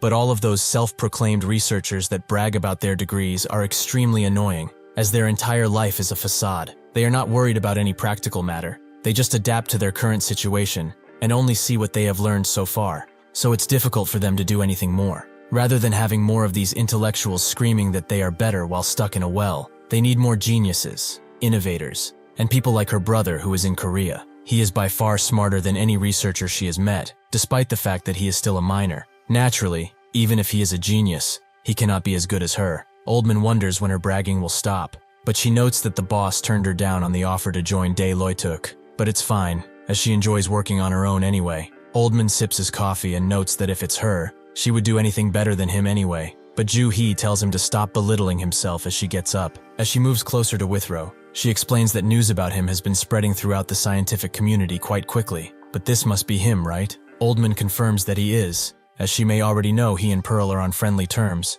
So when they returned from Northern Ireland, she brought him here. Joo-hee asks why he is in a recovery capsule. Did he get hurt perhaps? Old man notes that it wasn't in the physical way. He just needed some rest, and so he put him in the capsule. However, what really happened was that Evan took Withrow, who cannot remember who he is anymore. His mind has become a tangled mess. Joo-hee asks if he wasn't dead, but roaming around with memory loss in Ireland. But old man denies this. It's something completely different. Withrow actually died. Pearl herself saw his lifeless corpse among many others. So even if it's hard to believe someone definitely brought him to life, he is similar to a newborn in mind, as he has no memory of anything, like he was just born. From what he gathered, someone did this to him, a man. Joo-hee thinks that something like that is utterly ridiculous, but Oldman defeatingly says that when it comes to people like Pearl and Withrow, there is nothing they can do to help when they need it, because they are too untamed for that. Joo-hee isn't the type to just give up, however, and says that he should calm down and rest, as he taught her that they have to try everything, right? Back in the conference room, James is amazed by Sui's ability, as she has completely vanished from their eyes. She appears once again and notes that this is her ability. Rose thinks that it's invisibility, but she confirms that this is not it. It's actually a secret hidden room. With her blood, She can create a fold-in space where she is completely hidden. If she draws on the ground, she can create a room of sorts, equal to the market area, and then the blood vanishes. One will appear if they exit the barrier, but as long as they stay inside, they will not be seen or heard at all. Unfortunately, this power has one weakness, as the same rules apply to other people too. So if someone randomly comes in and out of the room, they will find out about it quite easily. This is how she was spying on Evan. She found his hideout and spied on him from a safe distance. Jane confirms that her ability is perfect for hiding and reconnaissance, as nobody will expect or see it unless something unfortunate happens. This is why, even if she was worried about Sui going missing so suddenly, she was still confident that nothing bad happened to her. Rose is amazed by this, as it's clearly something that's beyond him. Sui notes that with this out of the way, they should talk about two important things. First things first, what was the hideout she was talking about? It doesn't even exist. Matt asks how she can say that when earlier she said that she was at their base of operations. Sui does not deny that, but what she means is that it has no substance to it. Evan's base is located outside Culmore, which is in Northern Ireland. It is quite a remote place, so when she arrived there she expected to find a large building or mansion, but there was quite literally nothing there, except a black portal that they went in and out of. Pearl thinks about it and says that someone must have a spatial ability, which Sui also guessed, as the place beyond that black portal is most likely their true hideout. So when Evan changes locations, their hideout moves with them, something that Jane does not like at all. Sui also felt a lot of energy beyond that portal, which is why she said that Evan has greater power than he showed. There is definitely a lot more about him. That is probably where Withrow fled from, and to preface, she didn't help him escape at all. He dashed away on his own, so they will have to ask him about it. Anyways, she continued to watch them, but they didn't make any moves, as they mostly sat outside, and sometimes they went elsewhere. What was strange was that there were a dozen instances where human bodies were carried in and out of the portal. Jane explains that Evan can revive the dead back to life, but that process must cost tons of innocent lives, which means that it also has a huge risk. Evan's random killing spree are proof of this. Ben can't believe that such a psycho has such powers, but Sui continues her speech. The second thing she wished to speak about was the girl she captured, a kid by the name of Carol. She has no real strength and seems to be nothing more than a kid. She is small and grumbles a lot because of how lonely she is, but she noticed that Evan and the others protect her a lot for some reason. However, she overheard them speak about something that could lead to a conclusion here. Out of nowhere, Carol said that sooner rather than later, there will be a huge fight in Korea, where tons of people will die. He asked her if White Cap would die, but she did not know, as everything had become blurry for her. This shocks everyone in the room, with Sui noting that Pearl also has to say something about it. She explains that she met that little kid while she was at the opera. She does not know if she approached on purpose, but they can put two and two together. Evan was with her, as he was also on the boat. It cannot be a coincidence. So to summarize what they have talked about, it seems that they are making their decisions based on Carol's ability to predict the future. Ben and James can barely wrap their heads around this idea, with Matt now knowing why they are so annoying. Jane thinks that Withrow's death was probably his idea too. He is changing the future as they speak. Suddenly Pearl gets a call from Old Man, who apologizes for interrupting anything important, but Withrow has come out of the pod and is awake. He has been like this for a while, but additionally there is someone here who used to be a student of his. Can she talk with her? She is a huge fan of hers, and seems to have something that she wants to talk about. With that out of the way, Joo-hee is handed the phone, and she greets Pearl, noting that she is a huge fan of hers. But she will get to the point now. Her colleague has gotten up from his rest. The doctor already told her about his memory, but if she's being honest, they cannot guarantee that his memories will ever come back, but they should try their best. And from now on, she should listen even more carefully than usual and follow her instructions to the T. At Kang's high school, Ryul, Bang, and Kang are getting some snacks, with Bang wondering why Ryul is buying so much, but he explains that it's because he will have to pay for it. Bang is upset at first, but Ryul notes that he will end up eating all of it anyway, which he cannot deny at all. Kang gets some bread out of their haul, but suddenly it's snatched by Hong, which makes Kang immediately try to take it back, while Bang wonders why they bicker anyway, as he gets to pay for everyone all the time. Suddenly she and Kang stop to look at each other, making both Ryul and Bang wait for something to happen, but Hong just claws Kang's face and runs away. Ryul wonders why she is so mean these past few days, but Bang finds it cute, and they have stolen tons of her food in the past too. Ryul says that it was mostly his endless hunger that did that, so he shouldn't be talking about it like they did it. Kang just smiles. When they get to their class, Ryul notes that they should practice. As if a man loses at basketball, their life is basically over. They need to form a team outside now. Kang agrees, and Kwan notes that this is the first time he has heard something like this. Suddenly the door is slammed open by Tae, who asks Kang to fight, who is quite scared to, as his arm was pretty injured yesterday, but Tae notes that it didn't hurt at all, so he should shut his mouth and get to it. Kwon asks him if he really wants to spend his break like this. He really is a fool, but Tae warns him he will let it go just this once. If he does not want to pass away, he better stop talking shit. They both start to bicker instantly about who would be more powerful, so Kang notes that they should be the ones to arm wrestle. Out of nowhere, Moo appears too, who tells Bang to change his hairstyle already, as they are too similar to each other. Bang just frowns, but Moo notices it and tells him that he shouldn't do it again. So Bang apologizes and says that he will change it. In reality though, he thinks that ever since he stopped wearing glasses, he has wanted to punch him straight in his ugly-ass face. Gundu watches the rowdy atmosphere that is coming from the classroom from a window, and he frowns, before walking away while probably thinking about something. Eventually, Hong arrives and tells Kang that he has to go to the office, as the teacher has called for him. He wonders why, but she doesn't know, and tells him to hurry. Inside the faculty room, a teacher speaks with someone, and notes that he is glad they got in touch, as his phone number wasn't working. He goes on to say that Kang is often late to his classes, or there are times where he just doesn't show up at school. The master apologizes, as it's all his fault. He can barely lift his head now. He should have guided Kang more adequately. The teacher takes a step back and notes that he shouldn't blame himself like this. Even if Kang has an attendance issue, he gets along with kids at school, and he is also great, but his grades leave something to be desired. Kang eventually arrives and is surprised to see the master, as they both look at each other. After the meeting, Kang walks the master out, noting that it's the first time seeing him dressed like this. He explains that Juri helped him pick the outfit. Additionally, he will be staying at home for a while. Is there something he would like to say to him? Kang notes that it should take around 20 minutes to run from there to here, so why is he so late? The master notes that he just got lost in this big city, but he asks, is this school that he is in nice? Juri told him that he had a hard time getting used to it at first, but it seems that he is having fun. Kang agrees. He really likes it here. It's like he has a big family. The master is pleased to hear this, but tells Kang that he can go back now, as he must get to class. Kang thanks him for coming today, with the master also wishes him well in his studies. At the same time, at the martial academy, the others talk about Juri, as they already miss him because he was quite the rowdy fellow. But that's when something starts to cover the sun, something very big that they all look up to in horror. The thing they are looking at is none other than Vanisher, who starts to blow out wind as he unloads the cargo that he was assigned. Moongu's eyes widen as he sees what just landed, a bunch of Inhumans that are ready to kill. The monkey one is called Simeon, and the slug is Pyongoid. The porcupine is called Hechi, and the shell is called Rafa. The martial artists do not move at all and just stare, as when a person is in complete shock, they are unable to even speak, and their bodies refuse to move under the pressure. Rafa notices something weird, as their target, White Cap, is not among these humans. Vanisher explains that this is the place. There is no doubt about it.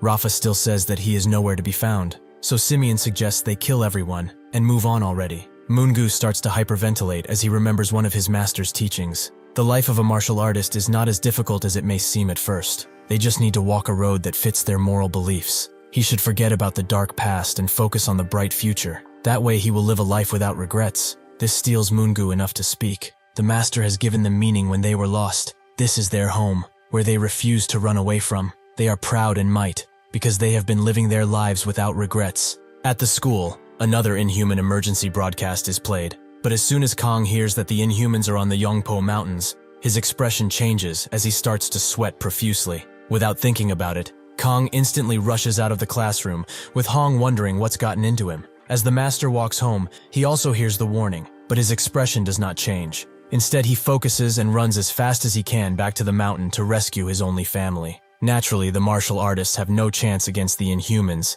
and as Simeon punches one of them into the wall, the others' beliefs and morals start to dwindle as they think about their untimely demise. Seeing this, Moongu jumps on Simeon and covers his eyes, while screaming at the others to run away as fast and as far away as possible. They do not want to leave him behind, but Moongu tells them to follow his orders and not argue, run and never look back. Rafa is quite amused by all of this, as he didn't expect any human to try and defy them. As the master continues to run away, he is caught up by Kang, and they both notice each other. So they start running together to rescue the people they care about. As Kang and the master run to the mountain, the master gets a call from Moongu, whom he chooses to answer as he is desperate to hear something good. Unfortunately, the moment he answers, Moongu tells him not to come there anymore. But this causes the master to push even further and say that they will be there soon. All he needs to do is wait. However, Moongu screams at him not to come, which makes the master stop. He apologizes for yelling at him like that, but he cannot come here anymore. Nothing is left. Everything that they have built is destroyed. Since he does not have much time, he hopes that he will forgive him for what he is about to say. At the same time, Pyongoid and Rafa notice that some are escaping, so Pyongoid asks if he should go after them, but Rafa tells him that it would be only a waste of time at this point. They have to go now. Moongu says that Kwansik and Myonggu, and Sucheol too, all died on the spot. The others ran as fast as they could and scattered everywhere. He also screamed at the top of his lungs for the laundry team to not come back. Hopefully they got the message. However, with all of this, is he still his #1 disciple?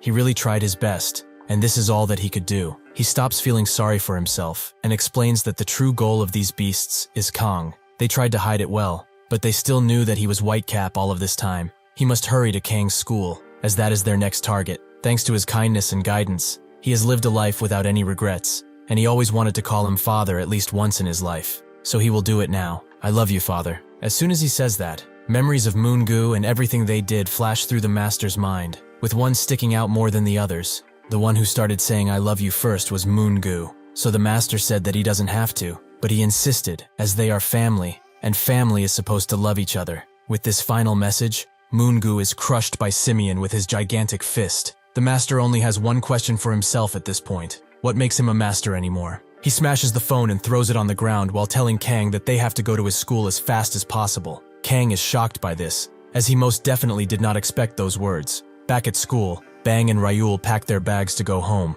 but that's when Bang tells him to look outside, as a large head has appeared. The Vanisher starts to scream, making everyone cover their ears, but when the Inhumans drop down once again, they all look in horror at the encroaching threat. Simeon tells Pengoid to do it already, who drops down on his face and starts to multiply slowly but surely. While he does that, Simeon notices that once again, the white cap is nowhere to be seen. Rafa wonders if he is in hiding or already dead. It's one of these two, but if he really is so cowardly, they will kill and destroy everything they see until he arrives. Before Behemoth arrives, they will have themselves a worthwhile feast. With that, Simeon starts to scream, while the students start to run away. Tae wonders what those things are, as he and Gundu watch the Inhumans start to climb the school and break through the windows. As one of them finds a helpless student to feast upon, he feels something strange up above. Sure enough, Kang lands on the Inhuman with huge force, killing him instantly. The Inhumans watch closely as he deals with the clones, but they also notice that he does not have his mask on. He goes on to jump onto another and deal with it,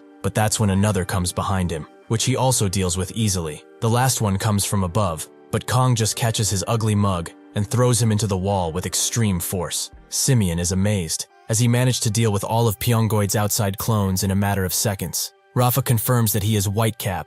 He just doesn't have the famous cap and mask. Inside the school, the fleeing students are eventually stopped by one of the Inhuman clones, with all of them panicking and not knowing what to do as Sohee refuses to move. Or rather, she can't. Bang thinks that this is really messed up. Why are they coming here? Ryul thinks that their lives are over. What can they do? What should they do? As the monster approaches and prepares to taste flesh for the first time in his life, the wind starts to blow heavily across the stairs, because Kang has appeared and deals with the Inhuman instantly, making Ryul's face drop and almost making Hong pass out. However, when everyone calms down enough, they notice that Hong was the one that saved them, their friend. Outside, Rafa starts to suck in air in his carapace and eventually lets it all out in a pretty large way, something that touches everyone's brain. As soon as that happens, Kang sees all of his friends dying one by one because of the clones, but instead of despairing, he notices that this is a mere illusion. Seeing this, the grandpa jumps outside and notices where the illusion interference is coming from. So before the others can even notice,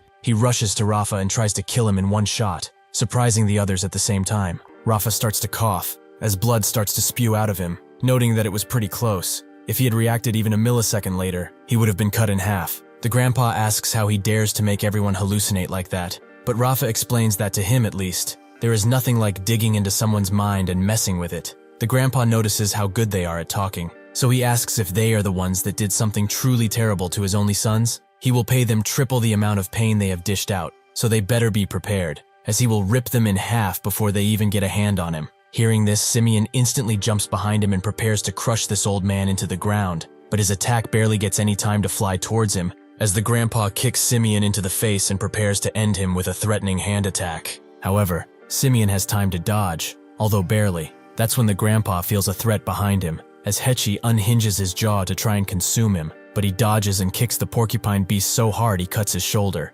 Unfortunately, the position that he is in allows Simeon to launch a powerful gut attack, but the grandpa catches it before it can do any real damage. Kang's friends slowly start to get out of their daze, with Kang doing his best to wake them up. Hong is the first one to do that, but she wonders how he can still be here, as she saw all of them die gruesome deaths. Kang cannot comfort her as she cries. Ryul and Bang slowly wake up too, and Ryul notes that he was the one who saved So-hee, right? In response, Kang picks up a white cap while everyone watches him eagerly. That's when more of the clones start to come up, so this signals Kang to go and defeat them. He notes that he has no time to sit around, and though he is glad that they have all gained consciousness, it's better for them to stay here. Everything will be fine from now on, because he is here. Outside, the fight seems to be at a standstill, with the grandpa thinking that he is hitting that monkey-looking creature as hard as he can, but he is tougher than the ones he has killed thus far. Even that porcupine one has some durability, something that puzzles him, but this only confirms that they are by far anything but normal.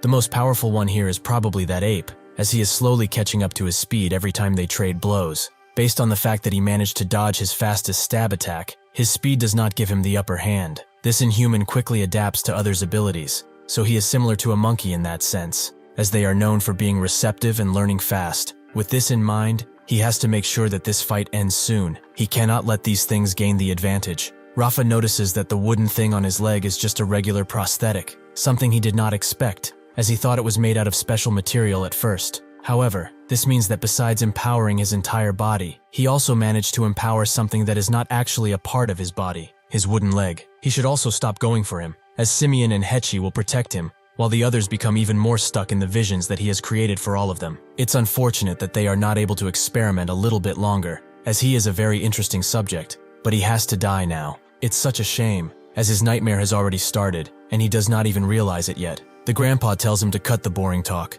as his feeble mind couldn't comprehend a single thing about them. Back in America, Pearl formulates a plan to help Korea in their fight with the Inhumans, something that has never been done before, according to Ben. Matt is against it, as it would be seen as an invasion of territory by many, and given the situation, it would be great if Evan faced even more unknown superhumans, as Whitecap is truly inferior to him, if what they say is true. Pearl explains that she will be making a team. First things first though, she tells James to go to Oldman's lab, as a person by the name of Ju-hee is looking for him. He wonders why, but she does not know, so she moves on. She tells Sui, Rose, Ben, and Dion to stay in America. The only ones who will be going on this expedition will be her and Jane. They will make sure that there are no more unnecessary deaths. At the school, as one of the students is about to be killed by one of the clones, Kang comes and deals with him before he can do anything. This surprised the student, but Kang does not have time to make sure that he is 100% okay, as he sprints away somewhere else. He has more lives to save. This guy is the one that was defending Whitecap a long time ago, but now he knows that he was true. He is the only hero they have. While running through the halls, Kang thinks that this is a big issue, as too many clones are attacking from too many spots. He can feel about 30 to 40 of them still inside the building. His only choice here is to get to the place with the most trouble, but he has to choose which it is. Inside the gym, the teacher tells everyone to get back, as tons of superhumans have already made some victims and are ready to make more. Everyone inside is in a state of shock as their minds try to comprehend what is happening, but one of them notices something large in the middle, as a few clones have piled on each other to create a larger clone that ushers out the name of its maker, Pyongoid. It screams out, signaling for the others to come next to it. With that out of the way, they all launch their tongues towards the defenseless humans, but that's when Kang arrives and jumps in front of their tongues before they could do any damage. With this leverage, Kang just pulls them towards him while thinking that all of this is because of him, so he will summon everything he has to fix it. This mighty attack has completely eradicated the Inhumans, with the ginger one being the one that did not believe in Whitecap, thinking that he was a robot. Kang suddenly notices that the other Inhumans have slowly started to back away, but he will not let them, so he jumps in and starts killing them in the most brutal way possible. They should not even think about trying to escape this place, as it will be their grave. At the Incheon airport, Evan arrives, and finds it completely empty, probably because of the Inhuman alarm, but he really can't believe that someone out there is fighting in this beautiful weather. This country is quite scary, but it's not bad at all. Back at the school, the teacher who lost his child to an Inhuman is caught by one of the clones, with his students wondering what to do, but he tells them to run somewhere else quickly, as he will hold on for as long as he can. However, they should remember what he said. They should come to their senses, as from now on, their future is what they make of it. They all remember what he said, that they all must pay attention to the human world and make everyone thrive. In his last moments, he tells them that they were all like his own children, He apologizes for making their lives harsher than normal. If they could at least forgive this old man in his final moments.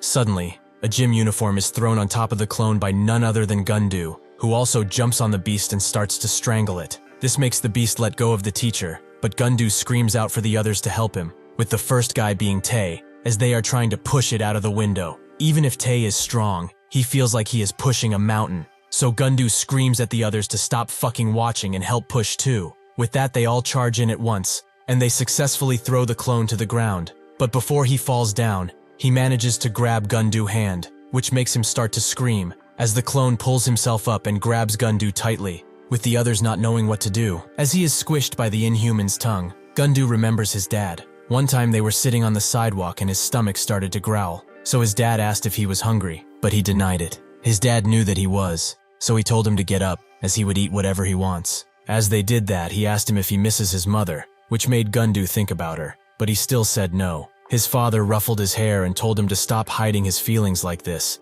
as it's nice to know what others are feeling. Sometimes people need to be honest and tell the truth, and because he is so nice, he will try his utmost, even if it will be hard. As his consciousness starts to fade even further, he remembers the changing point in his life, the thing that made him bitter. He and his father stumbled upon a burning building with people inside screaming for help, so his father crouched down to him and said that he would not be long. He needed to be careful. It will be too late if they wait for the authorities to come, however. He just needs to go inside and clear the way for the others. Is that okay? Gundu wanted to tell him to stay right here beside him, but with tears in his eyes, he said that it's okay. This is why he is now known as the National Welfare Kid, and the others are scared of him, because of his near-constant frowning expression. He has no family left, with the others spreading rumors around that his dad was killed on the job, as he was a firefighter. Gundu paid these rumors no mind, but he was attracted by the rumored white cap, as he found no meaning in his actions. At one point, however, as the Inhuman alarm was blaring and he was on the roof, he saw the famous white cap getting ready to save the day once again. As the clone starts to salivate as it pulls Gundu closer to its mouth, he thinks about heroes. His dad was one too, someone he misses very much. That's when someone jumps in and tells him that he has fought well, that someone is an upgraded B, who tells him to cover his ears while he still can. With that, the windows around them all shatter into pieces because of the blast. B has successfully killed the Inhuman clone, with Gundu barely being alive at this point. But B analyzes him and sees that he is very injured, to the point where normal people would pass out from all of this. One of the students recognizes B as his real name, De Lotuk, and one of them also announces that the special forces have arrived. The team leader tells the others to leave the fighting to B. Student evacuation and security will be their top priorities starting now. B tells them not to leave this place until everything calms down, as moving around is still dangerous since there are more Inhumans in the area. Before he can leave, Gundu says that he wants to come with. He wants to fight too. He will do whatever he can, whatever he orders him to.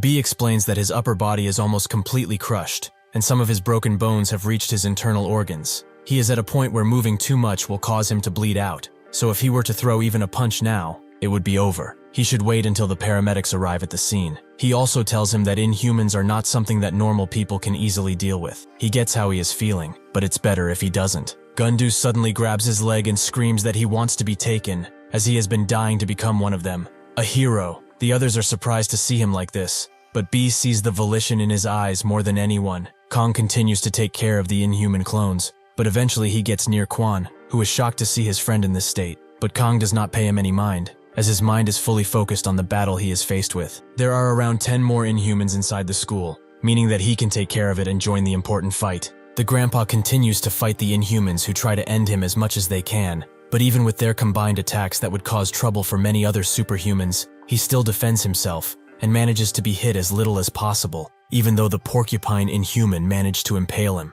He thinks that this guy can throw his spikes from quite a distance, and if he gets closer, he will throw them in every direction, blocking his chances of escape. The ape attacks at the same time with the spikes. They are constantly throwing attacks, but the damage he dealt to them is beginning to show, especially to that ape. He also has a tingly sensation wash over him. It's probably a spell from that conch, but it's becoming hard to think about. Or that's what that thing would like him to think, right? Rafa is surprised by his resistance, but he kind of expected it, as he cannot figure out this old man's patterns. So since he is so dangerous, he will finish him off right now. He cannot waste any more power and time on someone who is useless to their objective. With that, Simeon and Hechi also jump in. Even if he is about to die, Rafa commends his strength. As Simeon has great power, he is recognized by Venomous himself, But this old man is not even getting damaged when they are all attacking at once. Close to the school, two people get on the roof to watch. Those people being Evan and one of his subordinates, Chenver. Evan can't believe that they are already ruining such beautiful skies with their incessant fighting. He already knew that a big fight was going to happen around here,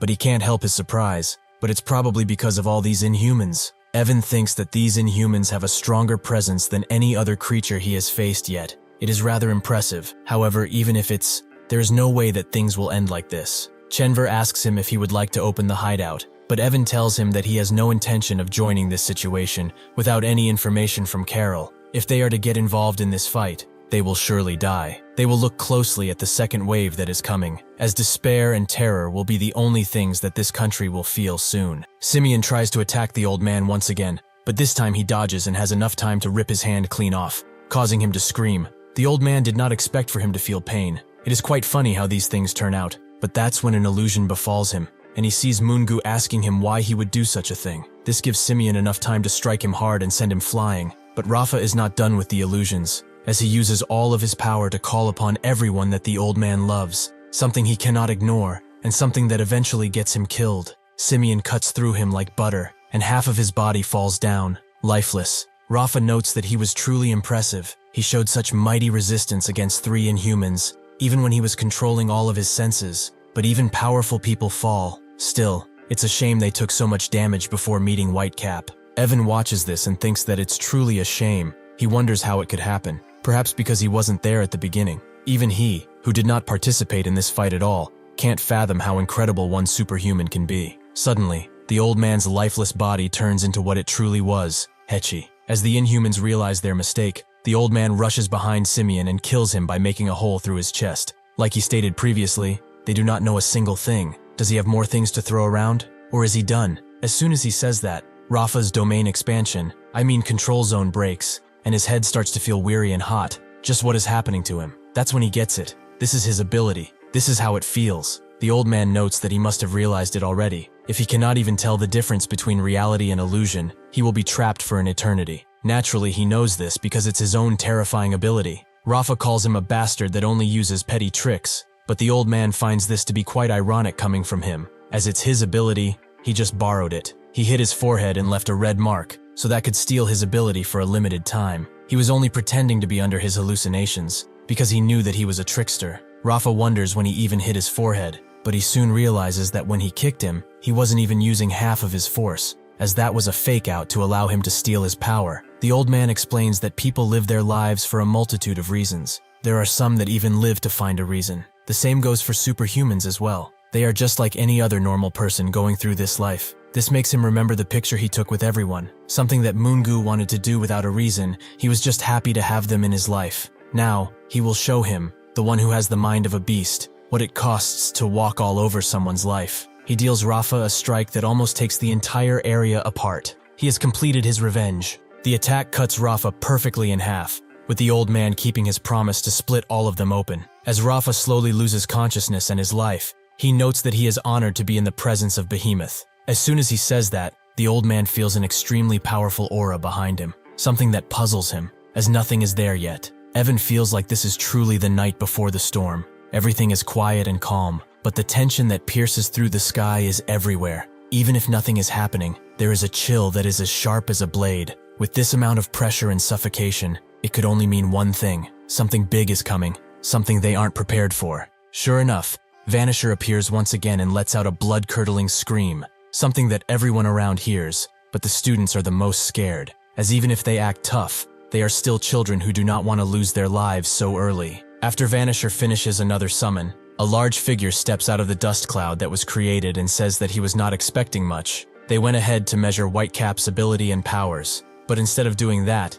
they just got knocked out by an old man, and Pyongoid's attacks only created issues. Are they really such fools? Galtaran tells Pyongoid to come out now, as he knows that he's hiding somewhere around here. Harper, another large Inhuman, stays silent while eagerly watching. The full name of Vanisher is also revealed, Babylon Vanisher. Behemoth notes that he was watching everything from Vanisher's portal. He did not expect someone to have an ability that can steal other abilities. He sure is dangerous. Hearing the confidence in his voice, the old man figures that these giants have made up their minds. They are prepared to fight with everything they have. Even if he expected to fight, He did not expect to meet such ridiculous opponents. It feels so strange being overwhelmed. He has almost forgotten this feeling. However, this makes him wonder if this guy is stronger than the other one. Almost instantly, Behemoth jumps to the old man and notes that he seems pretty absent-minded for someone in danger. The old man tries to kick him with his prosthetic, but Behemoth just grabs it and notices how fast he is. It's no wonder he was able to defeat the others without using his hands. However, he still can't believe that they have lost such good forces. As he says that, he pummels the old man into the school walkway. He tells him that they are only here for the famous white cap. They have no choice but to kill anyone who dares to get in their way. Kang jumps to where the old man is, but before he can do anything to rescue him from Behemoth, Galtarin and Harper jump him, as they have been waiting a long time for his arrival. The old man thinks about his demise. As with age, his body is not what it used to be. He knows that it's too early to say this about Kang, but he hopes that even if he is not by his side, he will do well. He also apologizes as he cannot be considered a master anymore. Suddenly, a dark portal opens right next to him, and Nangi comes out, noting that in their world, they respect the elderly and not throw them around like he just did. He and Yang jump out, and Behemoth is becoming increasingly annoyed at the interference. Why is he here anyway? Nangi tells Dan Yang to get that old man and leave, as she must not get involved no matter what happens. The old man recognizes them, as they met with Kang before. Dan Yang just looks at him and grabs him while saying that she will do as she was ordered, but he must be careful. Nangi is very happy that someone is worried about him, but she should hurry and get away, as he is coming. Behemoth asks what his relationship with this Whitecap is, but Nangi is more surprised that he is able to speak. He explains that Whitecap is like a forbidden love of his. He really likes him, but unfortunately, he's a dude. Behemoth instantly crushes his head and tells him that mockery will get him nowhere. But that's when Nangi transforms into a bunch of dark mist that engulfs Behemoth's arm before materializing and locking it in place. The real Nangi notes that he hoped he would be different from the others, but he is just as quick-tempered, no different than the other Inhumans. With his leverage, he uses all of his back to throw Behemoth into the air and then back into the ground. Nangi's black mist starts to speak, as it's been a while since it came out of hiding. Nangi confirms that it really has been some time, calling it Black Mirror, but he's about to be very busy for a few good minutes. Black Mirror sees the Inhuman and asks why he is fighting here. He should have ran away like a normal person. Nangi tells it to stop whining in his ear and focus, as he's among the monsters that can kill them in one single hit. And to answer his question, sometimes a man has to fight whatever crosses the predetermined line. Behemoth explains that after being done with Whitecap, they plan to kill all of the other superhumans, which they will do with ease. Still, he did not expect to meet such a crazy human who wishes to fight. What is the reason for it? Why does he wish for his death? Nangi laughs and says that it isn't really that deep. He is a superhuman, and as long as he considers himself an inhuman, they do not need any other reason to challenge each other. Dan Yang puts the old man down and notes that all of his ribs are broken. He thinks that it's a given, since a punch landed directly on his chin, and the sheer force of the impact was centered on his face. However, the moment he was close, he changed the attack's direction to the ribs. That guy is truly a monster. How can he deal this much damage with only a single hit? The old man looks at Dan Yang again, and notes that he saw them before, when they fought Kang at the Incheon port. But who are they, and why did they help him? More importantly, are they even fighting for humanity? Even if they saved him when he was facing death, how can he trust them? Dan Yang explains that at least she is doing this for the betterment of mankind.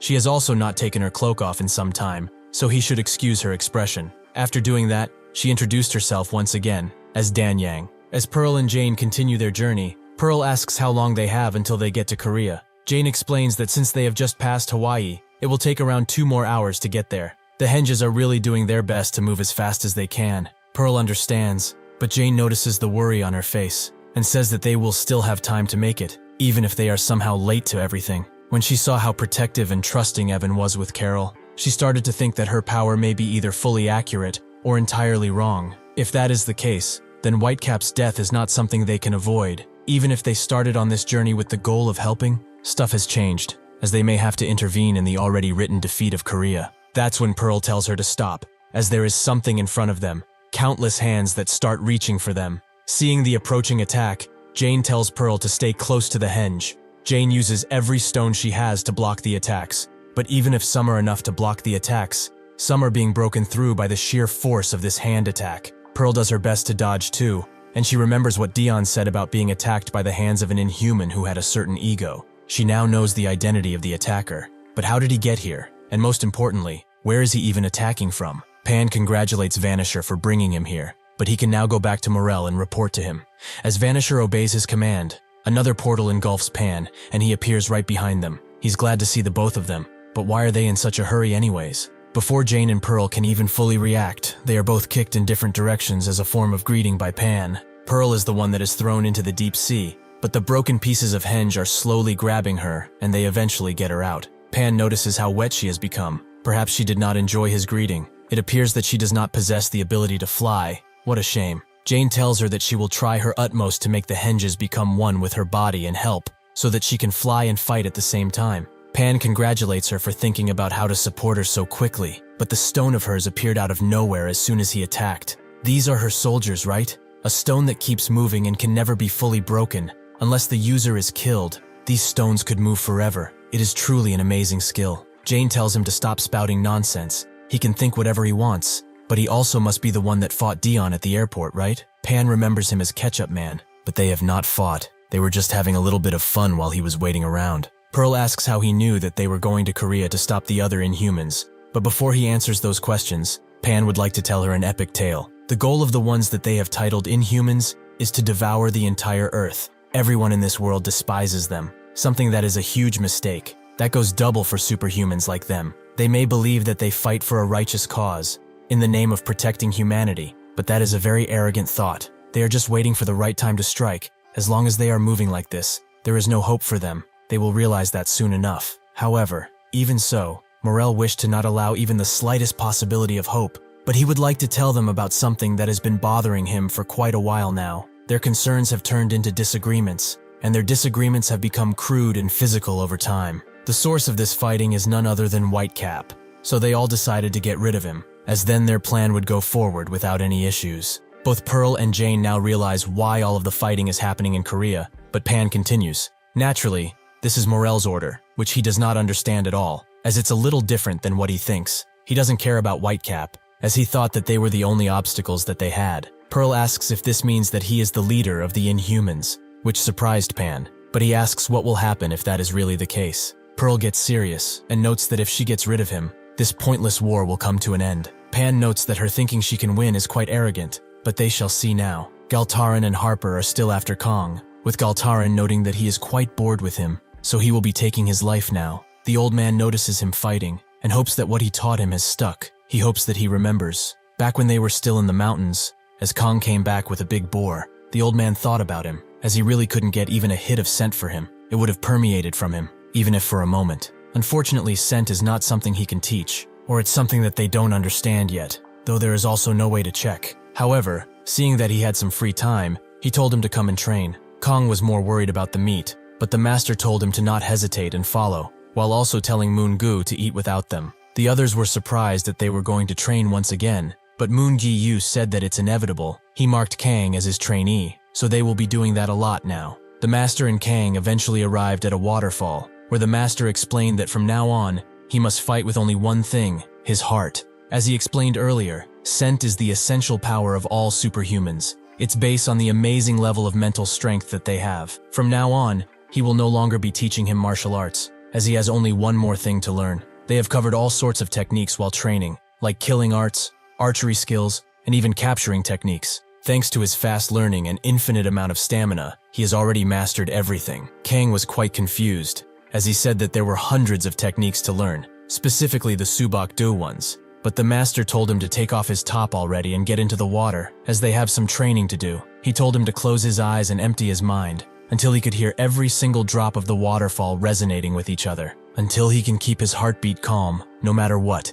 he will have to try and concentrate without any distractions. If he completes the training like he should, he will most likely change in some way. He won't be involved, however, so he will be going on ahead without him. With this, Kang's training continued, but the master watched him closely from the sidelines, as he wondered when the change would begin. The first time he watched him, though he saw how Kang was trying to quench his hunger with the waterfall, which made him feel kind of sorry. Still, the training continued, even if there was not a single change after repeat sessions. As the training continued though, and Kang was going back home, the master continued to watch him while being proud that he is not letting up. That's when he noticed something. 2 sparrows jumping gently on him and coming with him. This was not the stop, however, as the bunny that ignored the master a few days ago also appeared, and started to follow Kang. The master also thought that it was strange, as these rabbits are naturally weary of humans. Even a puddle that he was about to take a step into made way for his foot. Everyone around him is gathering because of the life force energy. Even the wind in the area flows gently through him. Even though the water defies itself to not inconvenience him, something changes. But what was it? The master felt a sharp feeling in his chest, like a certain poke he can't place his finger on. That's when a large snake appeared too, and Kang was very surprised, as it's the first time he saw one. He told the master to look, as he has a huge snake next to him. The master was shocked to find out that Kang knew he was there all of this time, but he also noticed his eyes and with them, a very mild scent. Kang's mere existence takes in nature's life energy, and in a moment of crisis, he naturally poses a threat. He is chosen by Mother Nature. Even if he has not figured it out, he has the power of a savior. Even if the entire world is on the edge of being destroyed, he can pull it out and save everyone.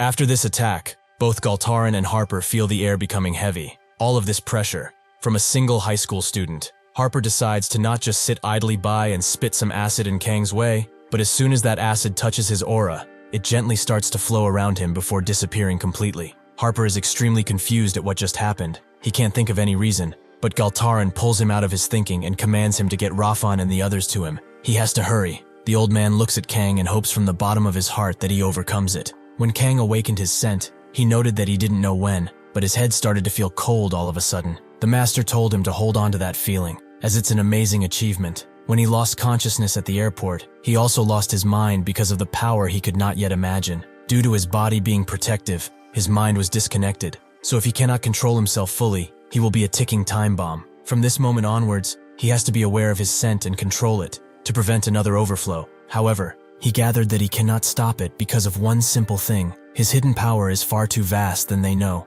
He can probably feel that even a small amount of his power is a tremendous task to handle. If he cannot handle this explosion of power and go crazy once again, his state might be the reason for other kinds of disasters that he does not wish to bestow upon others. He will be in a constant struggle with his never-ending power, but he must overcome it, no matter what. However now, the old man can only wonder where Kang is mentally. He cannot know about that, but his scent is much darker and thicker than before. If he can't really control himself, there will be another explosion. He cannot lose him to that kind of incident. He does not want to lose anyone else. Simeon's and Hechi's bodies suddenly disappear as Harper grabs them, but when he goes to pick up Rafa, he is fully gone. He goes back to Galtaran and tells him the news, but he did not care about him anyway. He should stop hesitating and throw that meat already. With that, Harper throws the bodies into Galtaran's now gaping mouth, who instantly consumes them as they fall. Dan Yang looks at this closely and is quite surprised, but judging by what she is seeing, that Inhuman must be getting a power boost from eating other Inhumans.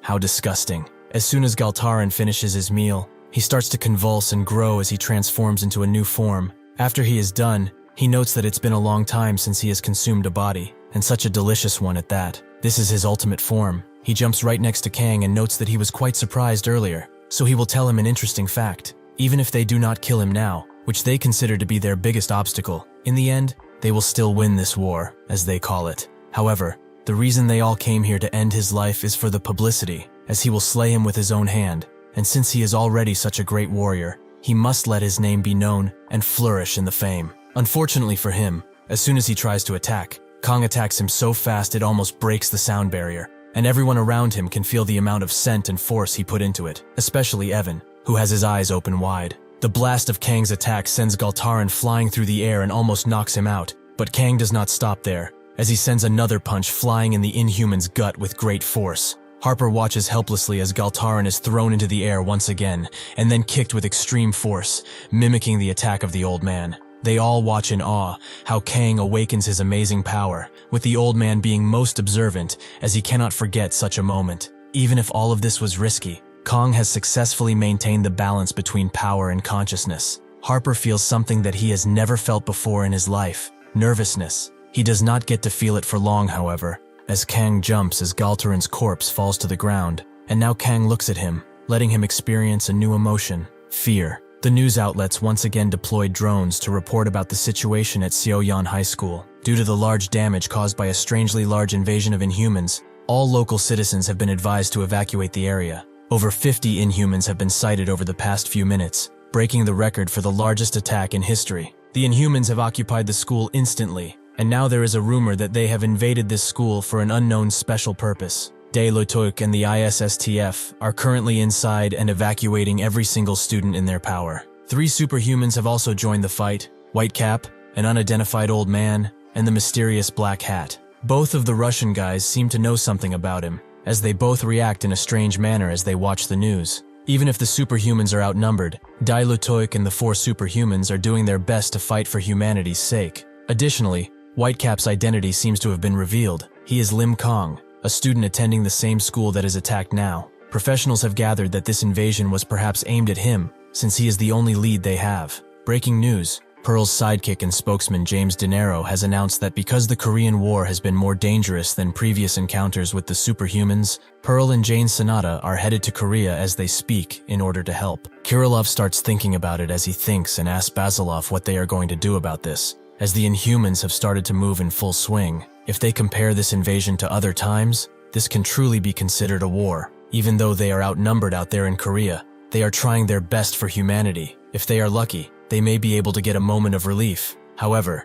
if those 4 get even more injured by the Inhumans, that would mean the end of everything. If they were to really lose, Korea would be under full Inhuman control, so losing can no longer be an option. Jane and Pearl felt this before they could think of it. They are truly impressive in their deduction skills. Basilov tells him to stop speaking in riddles and says that he's trying to already. Kirillov explains that, in his honest opinion, there is a chance mankind will reach the final stage of evolution at an advanced speed than before, so they have to send an appropriate response. What they will do is actually pretty simple, however. The superhuman named Whitecap has been revealed to be a Korean student with the name of Lim Kang. With that in mind, the Inhumans invaded Whitecap's school on a large scale. Even if they do not know why, most people can realize that they are after him. So step by step, jump by jump, all superhumans must focus on helping Whitecap as soon as possible. Basilov gets what he is talking about, but he does not like it one bit, as it's very annoying that Whitecap is seen as so amazing. He should always remember that wherever they go,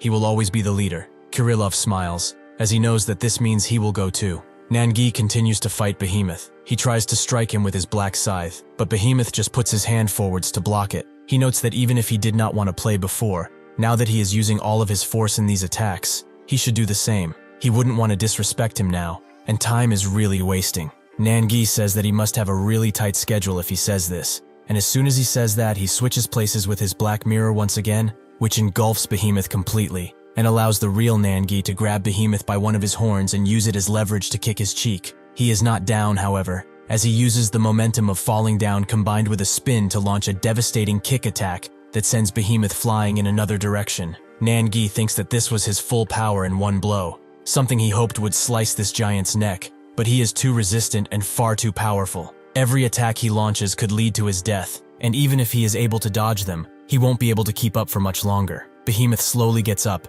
and starts to flex his muscles to get rid of his restraints, while noting that his weapon ability is quite interesting, but in the end, it is utterly pathetic and pointless. He admires that he tried his best, truly, but in the end, he has only been fighting to live. Nangi is shocked, as he was strong enough to tear through Black Mirror, something that has never happened before. Black Mirror can't believe it either. That kind of strength has never forced him so much. He cannot hold on for long. Nangi knows full well, but he must now focus on the charging Behemoth, who launches himself through the air and prepares to pummel Nangi into the ground. Black Mirror tells him to dodge already, which he does, but this attack is so powerful that it rattles the entire school and makes Nangi lose his balance due to the wind pressure. Something like this is only natural, as no object is exempt from the trajectory of the wind and its pressure. This allows Behemoth to attack him with a full punch, but luckily for Nangi, Black Mirror gets out and takes the full brunt of the attack. He tells Nangi to get out of here, as this monster is not something that he can handle with his current power. Nangi flies away with a flip, but that's when Behemoth does something unexpected, as he recoils backwards and launches a breath attack towards Nangi that he cannot hope to defend against. The old man and Dan Yang see it happening, as the attack is quite large. Behemoth explains that their target is this famous white cap, but this is all the first step in their cause. They will make an example of him. It really does not matter in what order they choose to kill them. All of the heroes, humans, and pesky superhumans like him cannot avoid their untimely demise. Even if by some miracle White Cap escapes his sentence, even if their plans do not go as planned, it does not matter in the slightest. They will not be able to go against them, as they prepared for this war before they even knew of their existence. This fight is very unimportant. They will all surrender to the sweet embrace of death, despite fighting with everything in their power. Since there is nothing they can do except weep for their lives, they should not run away, as this will only make them angrier. Nan-gi just smiles and notes that he talks far too much for someone so powerful. It's hard to memorize everything he says, so he is miles better at talking. But they are all exactly how he expected them to be. Black Mirror asks what this beast shot, but Nan-gi does not know. The important thing now, however, is that if that was a direct hit, he would have been turned into literal dust. He also notices that all of the injuries he gave him on his horns and body are fully healed up, so everything he has done up until now is pointless. Behemoth looks at him and thinks that he is truly amazed. He knows that he released his roar of the dead with full power. However, his mortal flesh still stands. Additionally, he is interested about that black shadow he carries around everywhere, surrounding him more and more as they fight. Seeing this makes him yearn for his death even more. He wants to see him crushed. Evan and Chenver continue to watch this fight, with Chenver noting that it's quite amazing. If one can survive an encounter with such a beast, they might as well be able to survive anything. Evan also can't believe it either, as the Inhuman he is fighting with has extreme pressure on him, and even if he is fighting with Black Hat right now, he knows that he saw them already. His strong gaze cannot be denied. It's as if he has eyes on his back. Even if he is aware, he chooses to ignore. But this also makes him wonder about what Carol said. He came all of this way to see the death of Whitecap with his own 2 eyes, but every part of this amazing fight is leaving him speechless. However, he also feels that something is strange. He has a lot on his mind as is. Nan-gi explains that when they, the Inhumans, first appeared and began to cause chaos, he was interested. The first thing he felt when seeing one was pure curiosity. Curiosity about these super monsters that looked ridiculous, and about the fact that they brought tension to the world was very interesting. Sometimes people do something strange called confirmation without basis. Quite similarly, he had an intuition too, that this situation, which started with a few small cases, some cracks in the normal lives humanity has been living up until now, would shatter into ruin and complete chaos. Thus, he started to weigh the power levels inside his head. The devil-like Inhumans who were stopped by the powerful Superhumans made him think that they were hiding their true strength all of this time. However, the Inhumans' levels slowly exceeded the Superhumans' powers, and if a group of even more powerful Inhumans existed, he thought he would be overwhelmed if he considered everything significant. Regarding his scales, Behemoth looks at him and notes that he is far more interesting as time goes by. But this is great. Seeing someone who has abandoned all useless reasonings, looking for someone as powerful as him. But this begs the question, how does he feel after seeing a shockingly powerful Inhuman? Nan-gi notes that he is beyond anything he could ever imagine. He is a true monster. Behemoth understands why he would think that, but what he doesn't understand is why he keeps blocking his way. Why does he keep fighting an infinitely superior opponent? Nan-gi explains that it goes back to what he said. Since he is also a superhuman, he must balance the scales once again. As soon as he says that, a large amount of power permeates through him, as Black Mirror completely engulfs him. Behemoth notes that this will be their last battle. However, since he has proven to be his enemy instead of a roadblock, he will pay tribute to his determination by killing him right here. That's when someone screams at them to stop. That someone being Dan Yang, who has a strange worry in her eyes. When Nan-gi told her about his ability, he explained that Black Mirror was sealed into his tattoo. The ability coexists with him, and while he is in the tattoo, he can exert only half of his power. When he comes out of his body, they can raise each other's limits. However, this means that they can also become one being. It's a power that mixes 2 egos together to create a new one. It's a whole new convergence, and it makes the power of darkness unstoppable. If something goes wrong, however, there is the possibility that he will not be able to divide back into 2 different beings' attack. That is the drawback of this power. When he joins with Black Mirror, he gains so much power that it scares him. But the more he pulls out that ability, the farther away their egos become.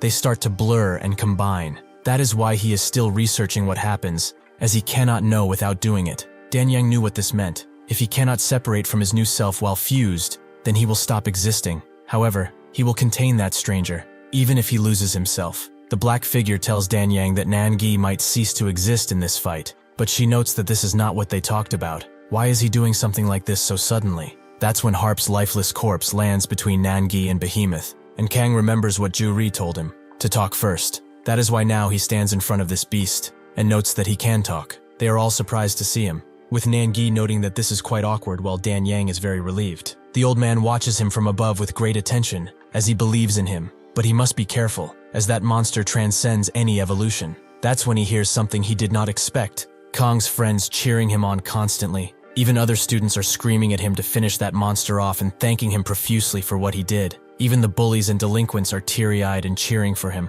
while the teacher is taking care of Gundu, who can barely hold on to his consciousness as is. Chenver notes that he is finally here. Whitecap has finally arrived. Evan watches closely and wonders if it's time for what Carol predicted. Seeing Kang so up close, Nangi thinks of the time he saw him fight on the TV while he lost his consciousness. He knows that he can do it, so he tells Black Mirror that they should quit their fusion, which he agrees with, as he does not need to push himself. Nangi tells Dan Yang to come with them.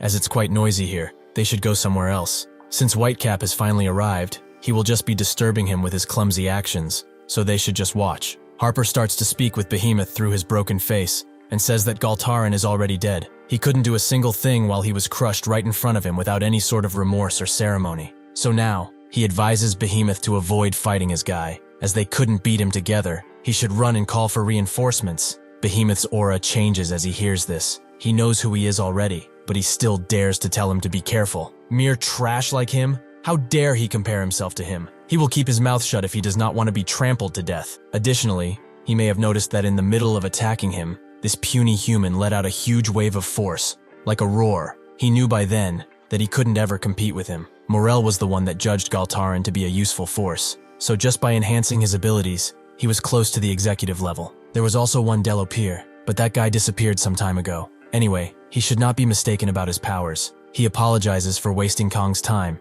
but to confirm, yes, he can talk. But for daring to ask this kind of question, he will make sure that this is his last day on Earth. He slams the ground with his foot and charges a large punch right into Kang, who instantly jabs his face. But Behemoth expects this and blocks the attack. Still, the way he's acting right now is giving him goosebumps, something he has not felt in a long time. Kang does not stop there, however, as he launches himself into the air and tries to punch him. But Behemoth punches his punch, creating a large blast of power that shocks everyone around. Nangi thinks that this war, with Inhumans that have amazing killing power, began before he could investigate their potential abilities, so he can't help but be extremely surprised. Behemoth manages to grab Kang's leg and throw him around a few times before launching him into a building. As he continues flying, Behemoth jumps to him, and they start to trade blows while stuck between two large buildings. With this, the real battle has begun. Their blows create a typhoon of force, as both of them hit each other with beastly force. Even if they launch each other into the buildings, they come out at the same time to continue their relentless assault on one another.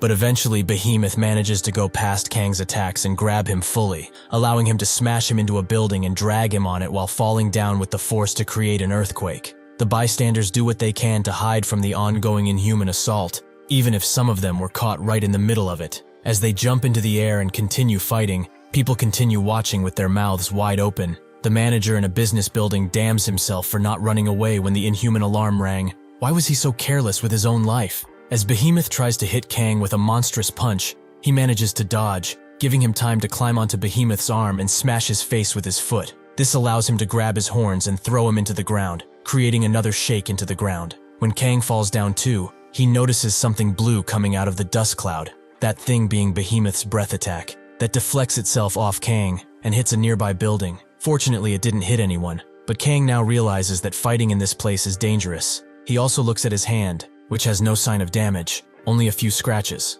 Behemoth noticed something strange, as that attack went straight into him. He was sure that he couldn't have dodged because he fired it from the dust, even though he might not have been able to react to that attack. But as soon as the blast nicked him, the trajectory changed. It's the same as before. When he threw that powerful punch, this human child did not have any means of moving, but he used the wind pressure and accelerated himself with it. He does not know what is going on, but it seems like the entire atmosphere is standing by his side. He is indeed the worthy representative of mankind. He starts charging up an even stronger attack. With Evan, who is next to them, thinking that he is angry, things will become even more annoying now. If Whitecap really dies by his hand, it will be hard to collect his body with that monster next to him. In addition, he already knows they are here, and perhaps he and Chenver are the targets. But Carol said nothing about his death, so it's fine. Nangi, who is behind him, notes that he smelled a rat hiding somewhere. So he came here, but he didn't expect to see him. In a shabby place like this, though, he fits right in. Evan turns around and asks why he's being so rude to someone he just met. But Nangi notes that he was the one who started this,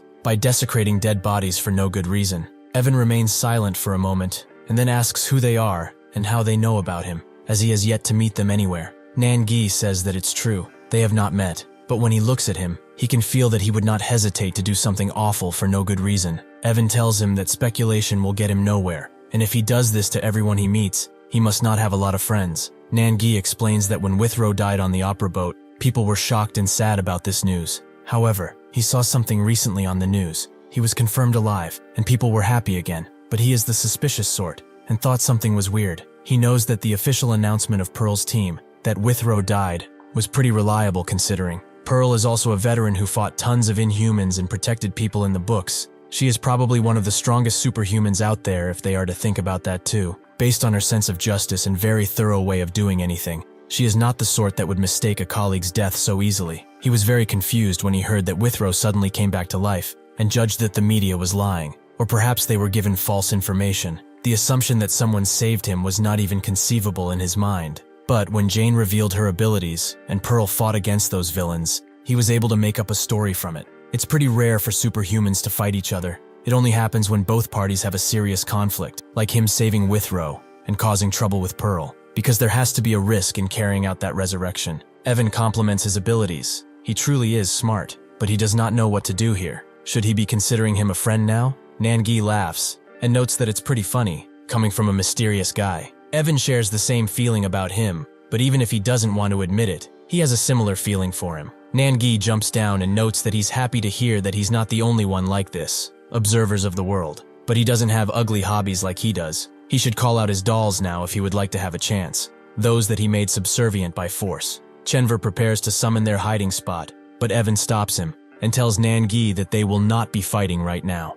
He is quite confused, and Dan Yang is also puzzled. Evan explains that they have no reason to fight. He didn't do anything to him. He is just sitting here and watching a fight that thousands are. That shouldn't be a problem. Nan-gi puts it plain and simple. He bothers him, and he thinks that he should check if he's human or not. Suddenly, Dan Yang notices something and calls everyone below a bunch of idiots. That's when Behemoth and Kang appear, making all of them jump away while they continue fighting. Nan-gi is surprised that they don't care about anyone around them. But when he looks closer, he notices that Behemoth has changed his look and gotten bigger too. Evan and Chenver keep running away, with Chenver suggesting that they hide away somewhere, as that guy might be chasing them down or something. Evan thinks that's not possible, as he is probably worried about helping Whitecap now. But if they are to fight, he should open the Mansion of Contemplation. It seemed like that guy had recovered all of his energy already. If they have to deal with him, they will have to call everyone to even have a chance. He also noticed that Behemoth grew too, and it felt like they barely dodged death there. This is the first time he felt like he needed to run away from a battlefield. Whitecap managing to deal with him, beyond what he expected. B watches the fighting going on from a distance, and everyone around him does the same, with each wondering if things will really be okay. B thinks of the time he talked with the old man, who knew that what he was asking was shameless, but he should go to school and rescue the kids there. B told him that there's nothing shameless about it. He should never say things like that. They are all thankful for people like them existing. He always wanted to thank someone like him, who is sacrificing himself for the betterment of mankind. With that, the old man jumps away, and B thinks that he will always trust superhumans, no matter what. Eventually, Pan manages to catch Jane, noting that she is quite thin, though he is glad to have finally caught her. Thank you for watching. See you next time.